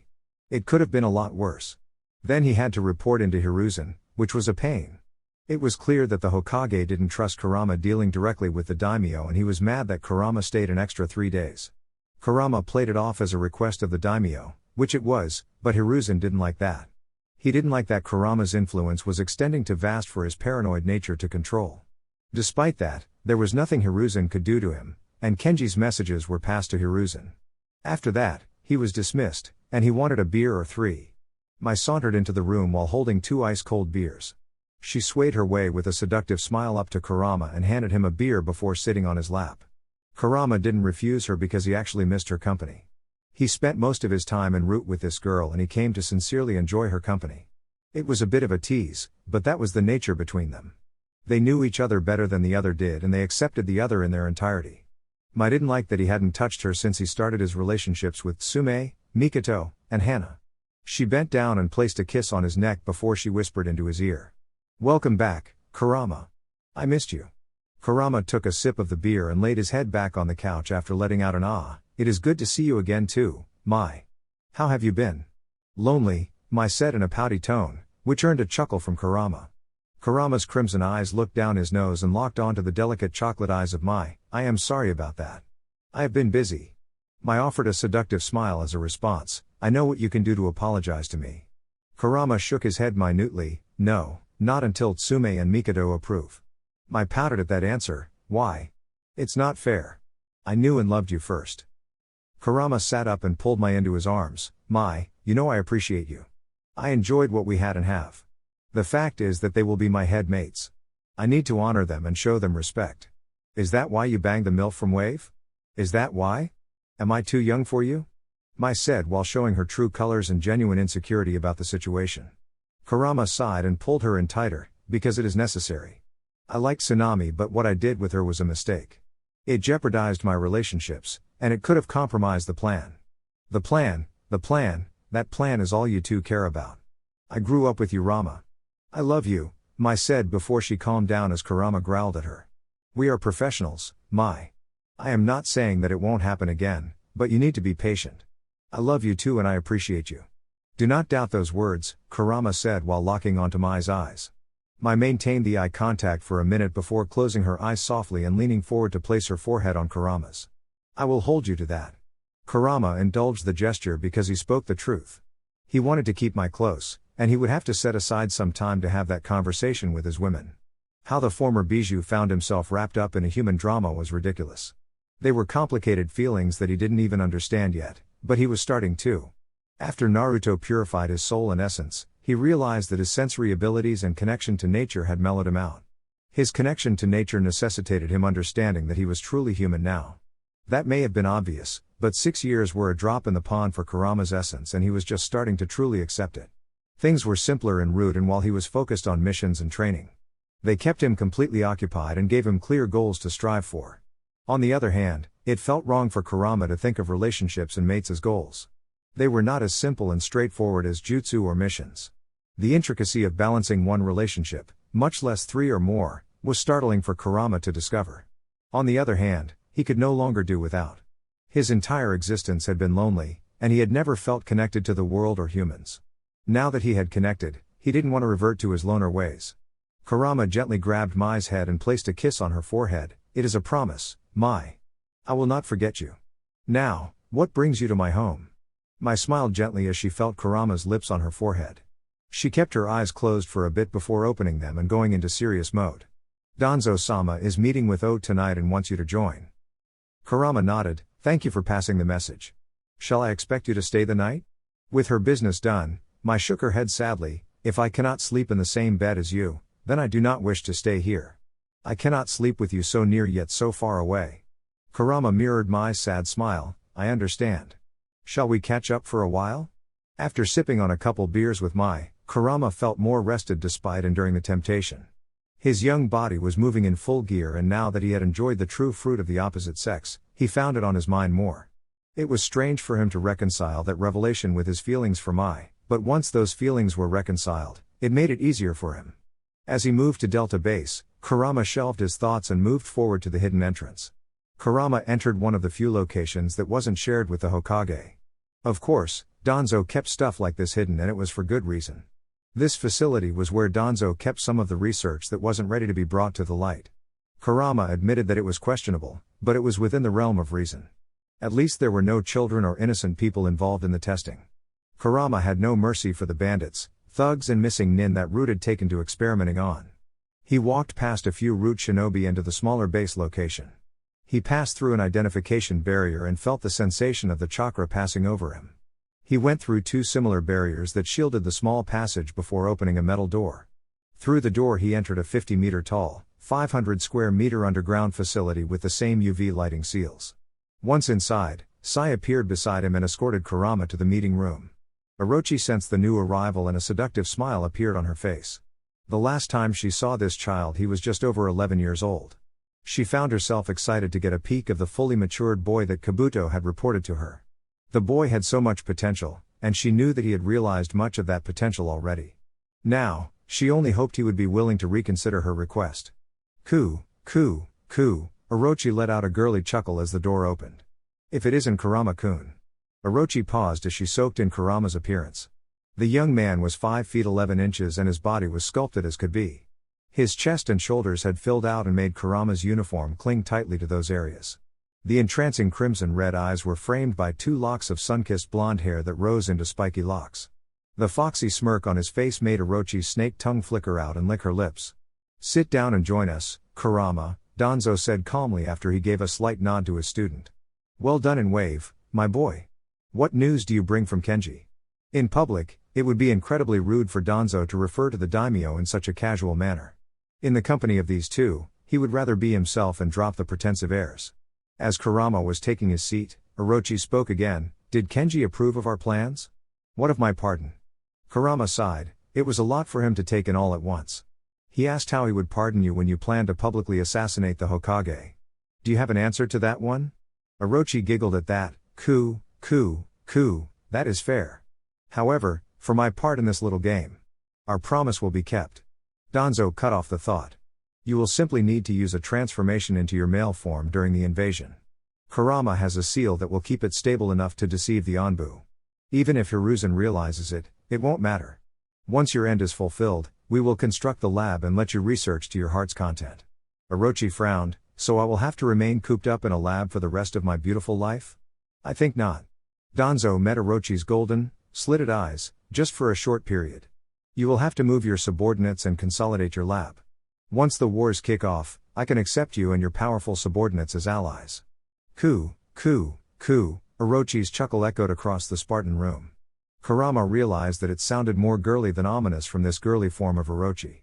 That thought sent a shiver down his spine and Kushina started to bust a gut laughing. Orochimaru continued after chuckling for a bit. What makes you so confident that wars will just break out? Danzo glanced at Kurama and then back to Orochi. Kumo accepted our invite to an exhibition match. The world will come to know the full lineage and power of Kurama. They will not be able to ignore that, and it will lead to escalation. Especially if our plans for Suna work out. Kurama added. Coup, you are so devious. This is going to be so much fun. The Kazekage has committed to the plans and will be bringing 1/3 of his force. This will include most of his Jonin and half of his Chunin, Orochi said while eyeing Kurama once more. Danzo looked at the pale, yet alluring, woman. It was super strange for Danzo to see Orochimaru in this form. He had grown up and worked with the man for most of his life. He had always seen the severe, ambitious and calculating eyes that fit into the pale form of Orochimaru. How did the Uzumaki seal change him, or her, this much? This Orochi had a powerful grace to her, and it was clear that she was no weaker than her past self. However, Danzo had never seen Orochimaru flirt or care about sex. Danzo had most definitely not seen Orochimaru ooze a potent sensuality. Did the Uzumaki seal change more than just Orochimaru's gender? Danzo coughed to clear his thoughts and get himself back on track. That is good news. What of your forces? And what of the Uzumaki you promised in exchange for the seal I provided you? Kurama added forcefully with a deadly serious look in her eyes. Orochi winked at Kurama before turning to Danzo. I have acquired and sheltered Karen Uzumaki and her mother. Kuzo wasn't happy about it, but they will not be able to do anything for the next few generations. What of the quarter Uzumaki? Kurama asked. You said that she was one of your bodyguards that you gave that bastardized seal to. Orochi frowned at the mention of her seal. Tuya is safe, and she is still one of my guards. Why are you so against my seal? Danzo allowed the conversation to progress while he gave a look to Kurama to tell him to calm down. Kurama took a breath before meeting Orochi with an intense look in his crimson eyes. That seal was altered from a summoning, or demonic, mating mark. You injected 2 foreign elements into it and in doing so you have created a seal I despise. Orochi raised a slender eyebrow and juggled her new cleavage playfully. Oh, and how were you able to decipher that? Kurama didn't flinch before answering. I analyzed and removed Anko's seal. As for how I know of the seal, I will leave it to Danzo to decide if and when we will trust you with that information. Orochi looked between Danzo and Kurama. She was intrigued and slightly dissatisfied that Anko's mark was removed. However, she was far more intrigued by the hanging piece of information that Kurama just tempted her with. She decided to turn to Danzo. Her slitted eyes locked with Danzo's severe, black eyes. Do tell. Danzo hid the small frown that wanted to show on his face. No. What of your forces that you are bringing? Orochi sighed before her eyes flickered to Kurama. She sincerely wanted him to be the one to help with her future progeny. As discussed, my failed experiments along with the missing nin I have collected will attack. My experiments number just over 1,200 and the missing nin are 950. Danzo's hand rose to his chin, and he was speculative, that will put us to the test. I presume you will share the final battle plan with us? Plus, we need to. Orochi held up a hand. I have played my part in this because you have both agreed to help me. I admit that I am intrigued, and I look forward to seeing how this will play out. Let's set the serious talk aside because we all know you will be just fine. Danzo grunted, what do you need to discuss with us? Orochi turned her gaze to Kurama, I want you to be the father to my progeny. You promised me a Sharingan, and I decided that it should be you. No, Kurama answered flatly. Coup, just name your price, Kurama-kun, Orochi said with a flirtatious tone. Kurama suppressed his growl and cleared his emotions. This task was made tougher by Kushina shouting through the mental link. He looked to Danzo, who gave him a slight nod, before he turned to Orochi. I already have 3 mates selected and I will not dishonor them. Furthermore, any kits of mine will be cared for by me. I will not let any of them grow up without their family. Kits? Orochi said in honest confusion. Kurama sighed, pulled out a sheet of paper and wrote up a blood contract. He finished it with a seal on the bottom of the paper. He slid his thumb and placed his blood on the contract before pushing it to Orochi. She picked up the paper and looked at it skeptically. Her eyebrows continued to rise as she read it before she looked between Danzo and Kurama. What is this? She asked. Kurama answered, I grow tired of dancing around this. Seeing as you are part of the inner fold, I will include you. In order to do that, I must ensure that you do not spread this information. Orochi was truly intrigued now, and she licked her lips.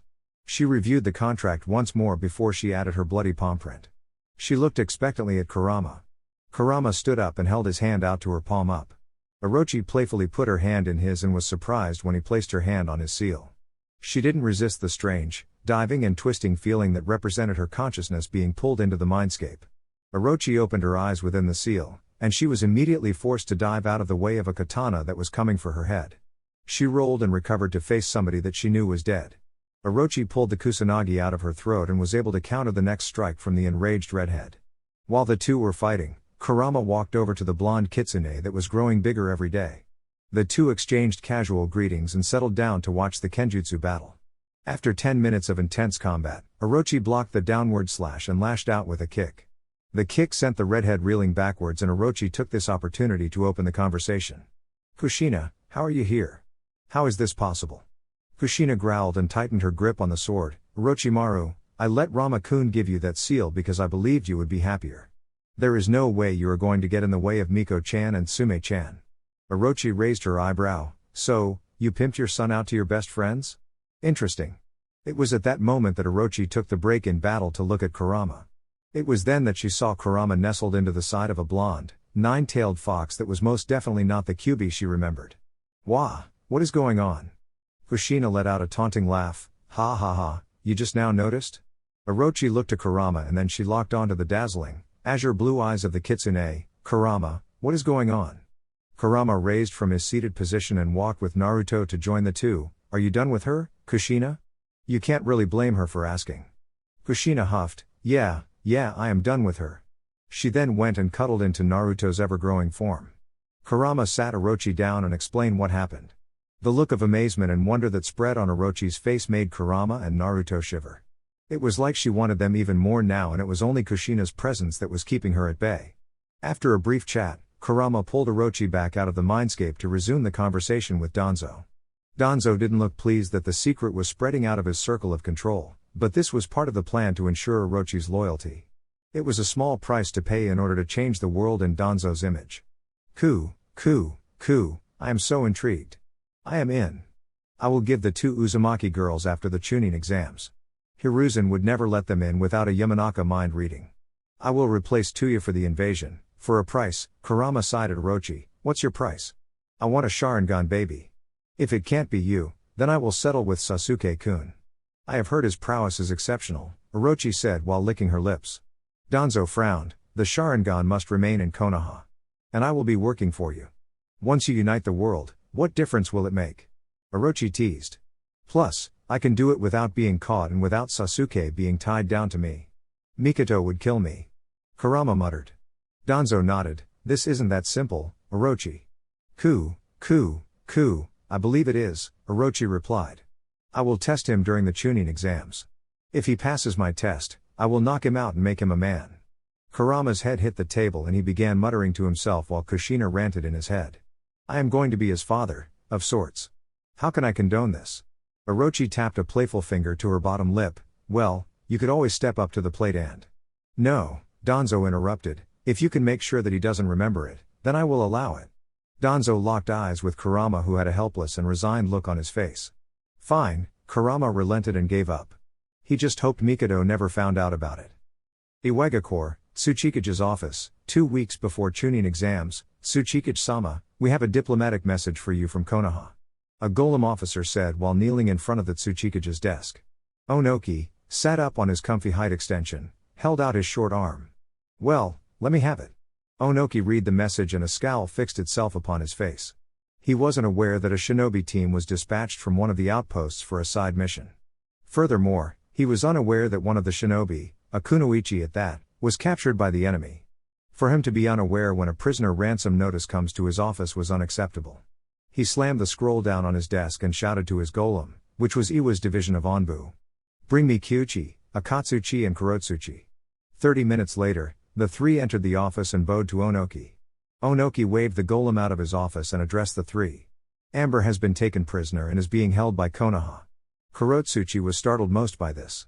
The Gakum clan was close with the Kamizuro clan, and she grew up knowing Amber. She shuddered when thinking about a 19-year-old kunoichi in captivity.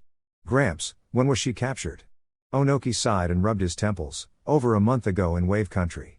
She was processed into Konoha a couple weeks ago and the messenger just arrived. What took them so long to notify us? She is a bloodline kunoichi and this could be considered a violation of the peace treaty. Kyuchi, the father of Kurotsuchi and Akatsuki, said stoically. Onoki shook his head. No, they are within their rights to interrogate. She attacked a Konoha shinobi while on a sanctioned mission.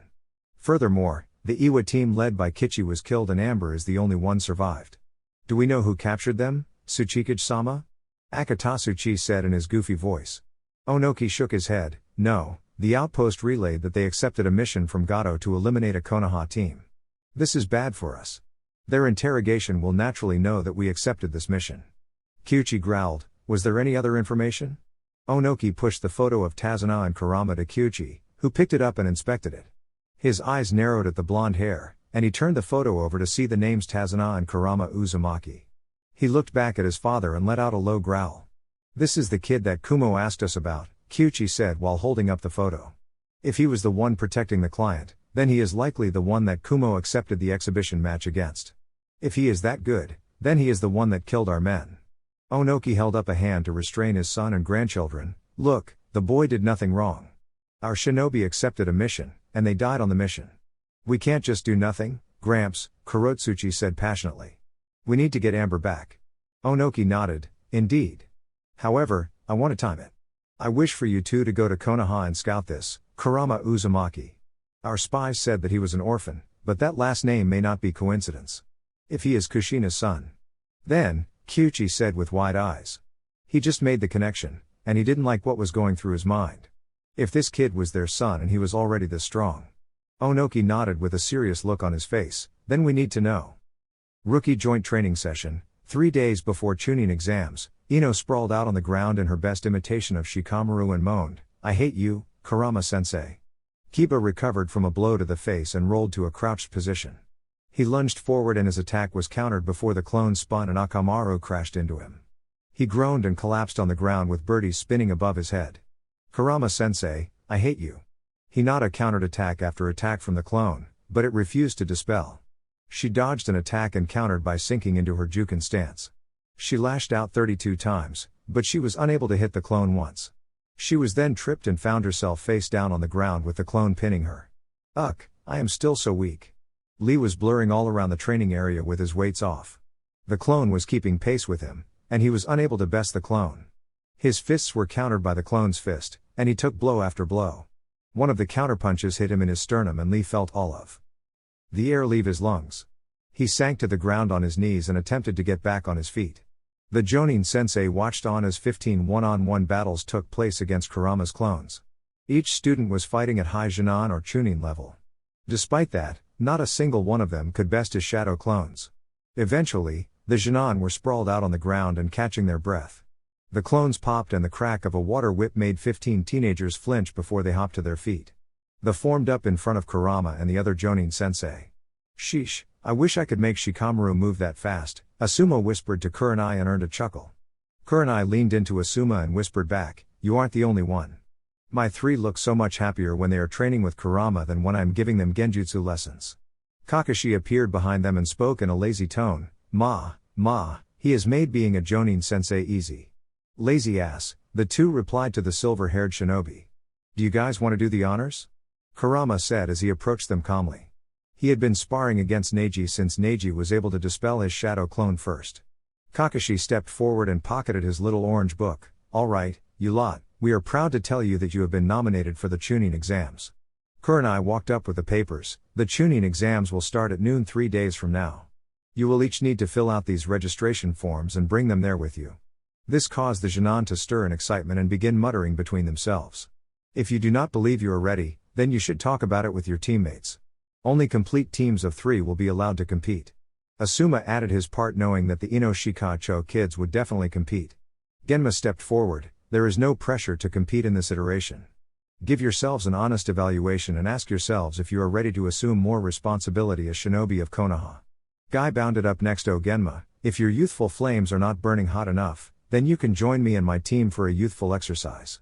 I have faith in each of you and know that your flames of youth will burn brightly. The Genin deadpanned and sweat dropped at Guy. Only Team 9 was completely immunized to Guy's youthful speech. Kurama concluded, this is an individual and team decision. Think it over and do what is best for you. The Chunin exams are held every 6 months, but the next couple will be held in foreign villages. I have faith in you and know that you have each come far. Should you wish for further instructions, then know I am always available to you. That will be all. You are dismissed for the day, Kakashi said. Konoha Council Meeting, 9 a.m., 2 days before start of Chunin exams, Hiruzen was contemplating the information that Jiraiya just shared with him before this council meeting started. Orochimaru was seen in Iwagakure and there are a bunch of missing nin wearing the strange headband that Team 7 recovered. Jiraiya told him the village was named Odogakure and the prisoner confirmed that it was a real village. To make matters worse, the man didn't know the leader of the newly emerged hidden village. That made Hiruzen think of the team of Auto Shinobi that applied to partake in the Chunin exams. They didn't look like anything special, and they were all too young to be missing nin. He needed more information on this new village. Maybe he could set up a surprise interrogation for them? He shook those thoughts off and focused on the upcoming council meeting. He had much more pressing concerns. Hiruzen opened the door to see the full council assembled. He was still getting used to seeing Kurama sit in the Uzumaki chair that was next to Mikado. The empty Senju chair filled him with sadness and made him think of Tsunade. If he told her the truth, then maybe she would have stayed in the village. It was a calculated lie on his part, and it had backfired on him. He was going to trade a broken woman for a faithful Jinchuriki, but things had not gone as planned. He shelved his thoughts and took his seat. Let's start this meeting. We all have many tasks ahead of us and there is some new information that needs to be shared with the council. To start, what do we have on Kumo's group? The Onbu commander, Itachi, appeared from the shadows. He has crossed Hai no Kuni's borders, and they are being escorted to Konoha. Do we know who is with him? Shikaku asked, hoping to get the identity of the challenger they were going to submit. Itachi shook his head. The Raikage specifically requested that they do not report that. They will arrive at the village in the early afternoon. Hyashi shifted uneasily and suppressed his anger. What of our operation to uncover the whereabouts of my daughter? Danzo stood up. Preparations have been made. Kurama will take point since he will be the one to have the greatest chance of gaining that information. Jiraiya appeared out of the shadows. My spies have been unable to identify her whereabouts. This is likely a secret that is kept between the highest echelons of Kumo's leadership. How do you plan on gaining that information? Danzo looked to Kurama, who sighed and stood up. This is a loose plan, but during the Chunin exams, I will look for an opportunity to isolate one of their members. I will then use a seal to secure a transformation and do my best to imitate the individual's chakra signature. I will join them in returning to Kumo and use my sage mode to scout out Hanabai's whereabouts. No, Hiruzen said forcefully. That is much too risky. I know you are strong, but you cannot take on the Raikage. Kurama looked to the Hokage and dipped his head. Hokage-sama, I do not plan on fighting the Raikage. If I am discovered, then I will evacuate. Shikaku rose as well. Why do you need to accompany the Raikage? Isn't that too risky? Kurama nodded, it is very risky. However, it will give me access to the Raikage Tower. I am good at sensing, but I hypothesize that there will be a number of protective seals. How would you evacuate with the fastest man in the world on your trail? Inoki asked. Kurama smirked and held up a three-pronged kunai that made the council gasp, I have my ways. This caused an uproar that included Hiruzen. The three elders watched with proud smirks on their faces, which set Hiruzen on edge. The Hokage slammed his gavel and regained order. When and how did you learn the flying Raijin? The blood seals of the Uzumaki Namikaze as well as the Senju estates recognized me. I am equal to or greater than Lord Fourth at this point.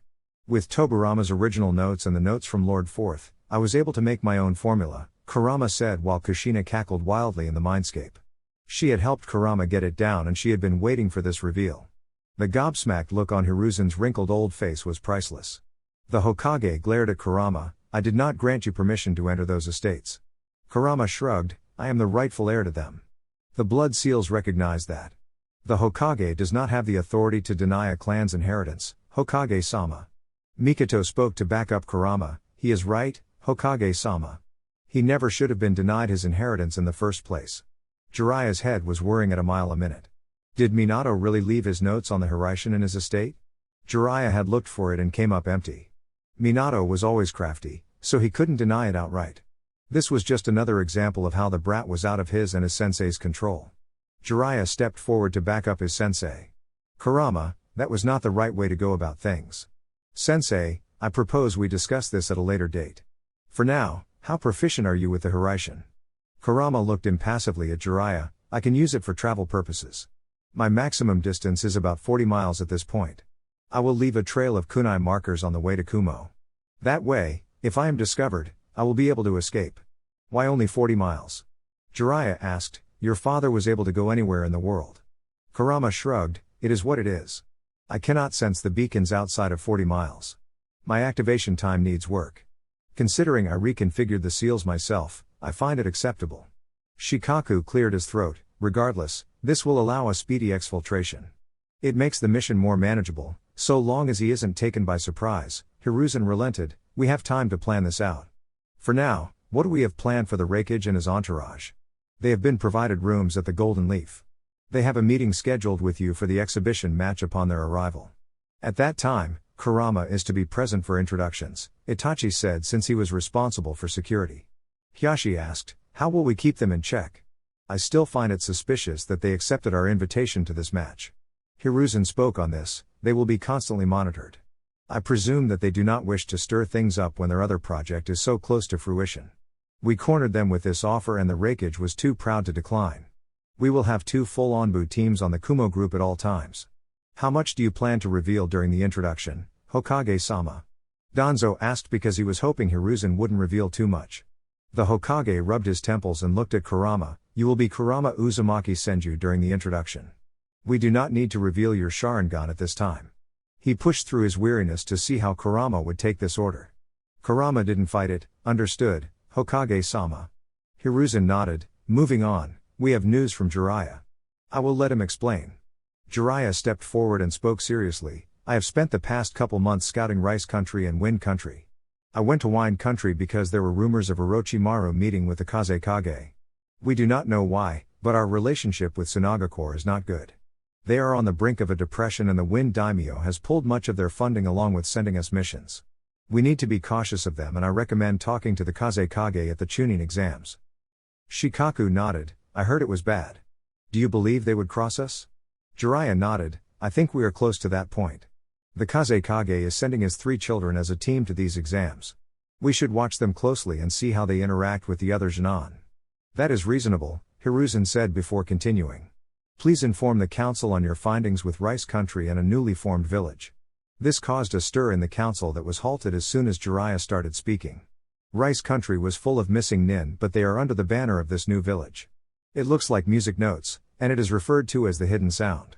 I couldn't identify their leader, but I believe they have ties with Orochimaru.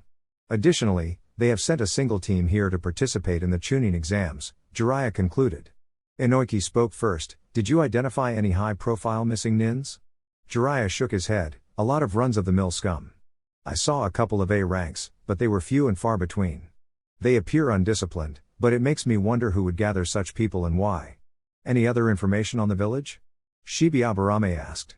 More rumors, but evidently, they attacked Kuza and took some people. Couldn't get much more on that, but it sounds like Otto has an elite team that can compete with the minor villages. Jiraiya answered. So, yet another thing to keep an eye on, Sume concluded. Hiruzen nodded wearily. Indeed, there is also the matter of the Iwa prisoner that was captured in Wave. Onoki has dispatched his son and granddaughter to recover the prisoner and pay the standard fee. Homura spoke up here. Is it wise to return her? She has the explosion release bloodline that could be. Hiruzen cut her off. I will not antagonize Iwa at this time. They agreed to pay, and I will also return the remains of the other three. There is no need to make unneeded enemies. Danzo waved it off. If we are returning her, then Iwa will know about Kurama. They could inform I and blow our current operation. Jiraiya stepped in here. News of Kurama's exploits have already reached foreign countries. I heard his name in a couple different countries already. There is no way I doesn't know about it. Did you really best Momochi Zabuza in single combat? Kurama nodded impassively. It was a fun, yet brief, fight. It was a good test for my senjutsu though. Jiraiya was about to reply and belittle Kurama's accomplishments when he heard about senjutsu. He gawked at Kurama for 30 seconds before interrupting Inoiki. You learned senjutsu? He asked loudly and incredulously. Hiruzen buried his head in his hands. Jiraiya, it was in the report I sent you. Kurama signed the lion contract and he was almost immediately able to utilize senjutsu chakra. Say what? Jiraiya exclaimed. Brat. I thought you were going to sign the toad contract like your father? Kurama scowled lightly. I am free to do what I wish. I have been able to sense nature chakra since I awakened my own. I pulled it into and integrated it before I went to Wave. While doing so in the Forest of Death, I was approached by a lioness. The Kyubi knew her clan and said that they could be trusted. After signing the contract, the connection to senjutsu became stronger and different. Sume liked the way Kurama looked in sage mode, so she prompted him, could you demonstrate for the council? It would be easier for him to accept if he saw it. Kurama sighed, but the civilian council was interested. Otaru spoke up, could you show us? Legends of Master Jiraiya's senjutsu powers were exhilarating. I would love to see it myself. While Kurama was closing his eyes to focus, there were various similar exclamations. It went on for a couple minutes until Kurama have suffused enough of the ambient natural energy. It was harder to do inside the village than in the Forest of Death. Despite that, the whole room felt it when he entered sage mode. The atmosphere crackled with energy and there was a fierce feeling to it. They all instinctively felt as if they were in the presence of something inherently powerful and regal. Kurama opened his golden eyes, which combined with the yellow claw markings to present a fierce sight. Are you satisfied? Jiraiya was gawking and Hiruzen was analyzing. Kurama's allies were proud of him and couldn't believe the changes that took place. They were awed by the feeling and felt protected in its presence. The civilians didn't know what to feel, but they were sincerely hoping that Kurama had forgiven them for his early treatment in life. Even the Haruno Banshee had been silent in his presence ever since the boot camp. What can you do with it? Mibuki Haruno asked. It feels different than the demon's power. Kurama's golden eyes locked onto Mibuki. I am not some show. I have repeatedly told you that I am separate from the Kyubi. Just know that this mode makes me stronger than most people in this room. Sume was getting turned on by the display of dominance. Oh, Kurama. She stopped herself there and began squeezing her legs together. Mikoto shot her a look while suppressing a similar feeling. Is there anything else, Hokage-sama? Hiruzen snapped out of his thoughts and shook his head. No, please go and fulfill your assigned tasks for the Chunin exams. Let me know if you need any assistance. Alright guys, that's it for the video. If you enjoyed it, please feel free to leave a like and subscribe. As always, the rest of the story is already out over on Patreon, link to that will be in the description. Anyways, until next time, peace.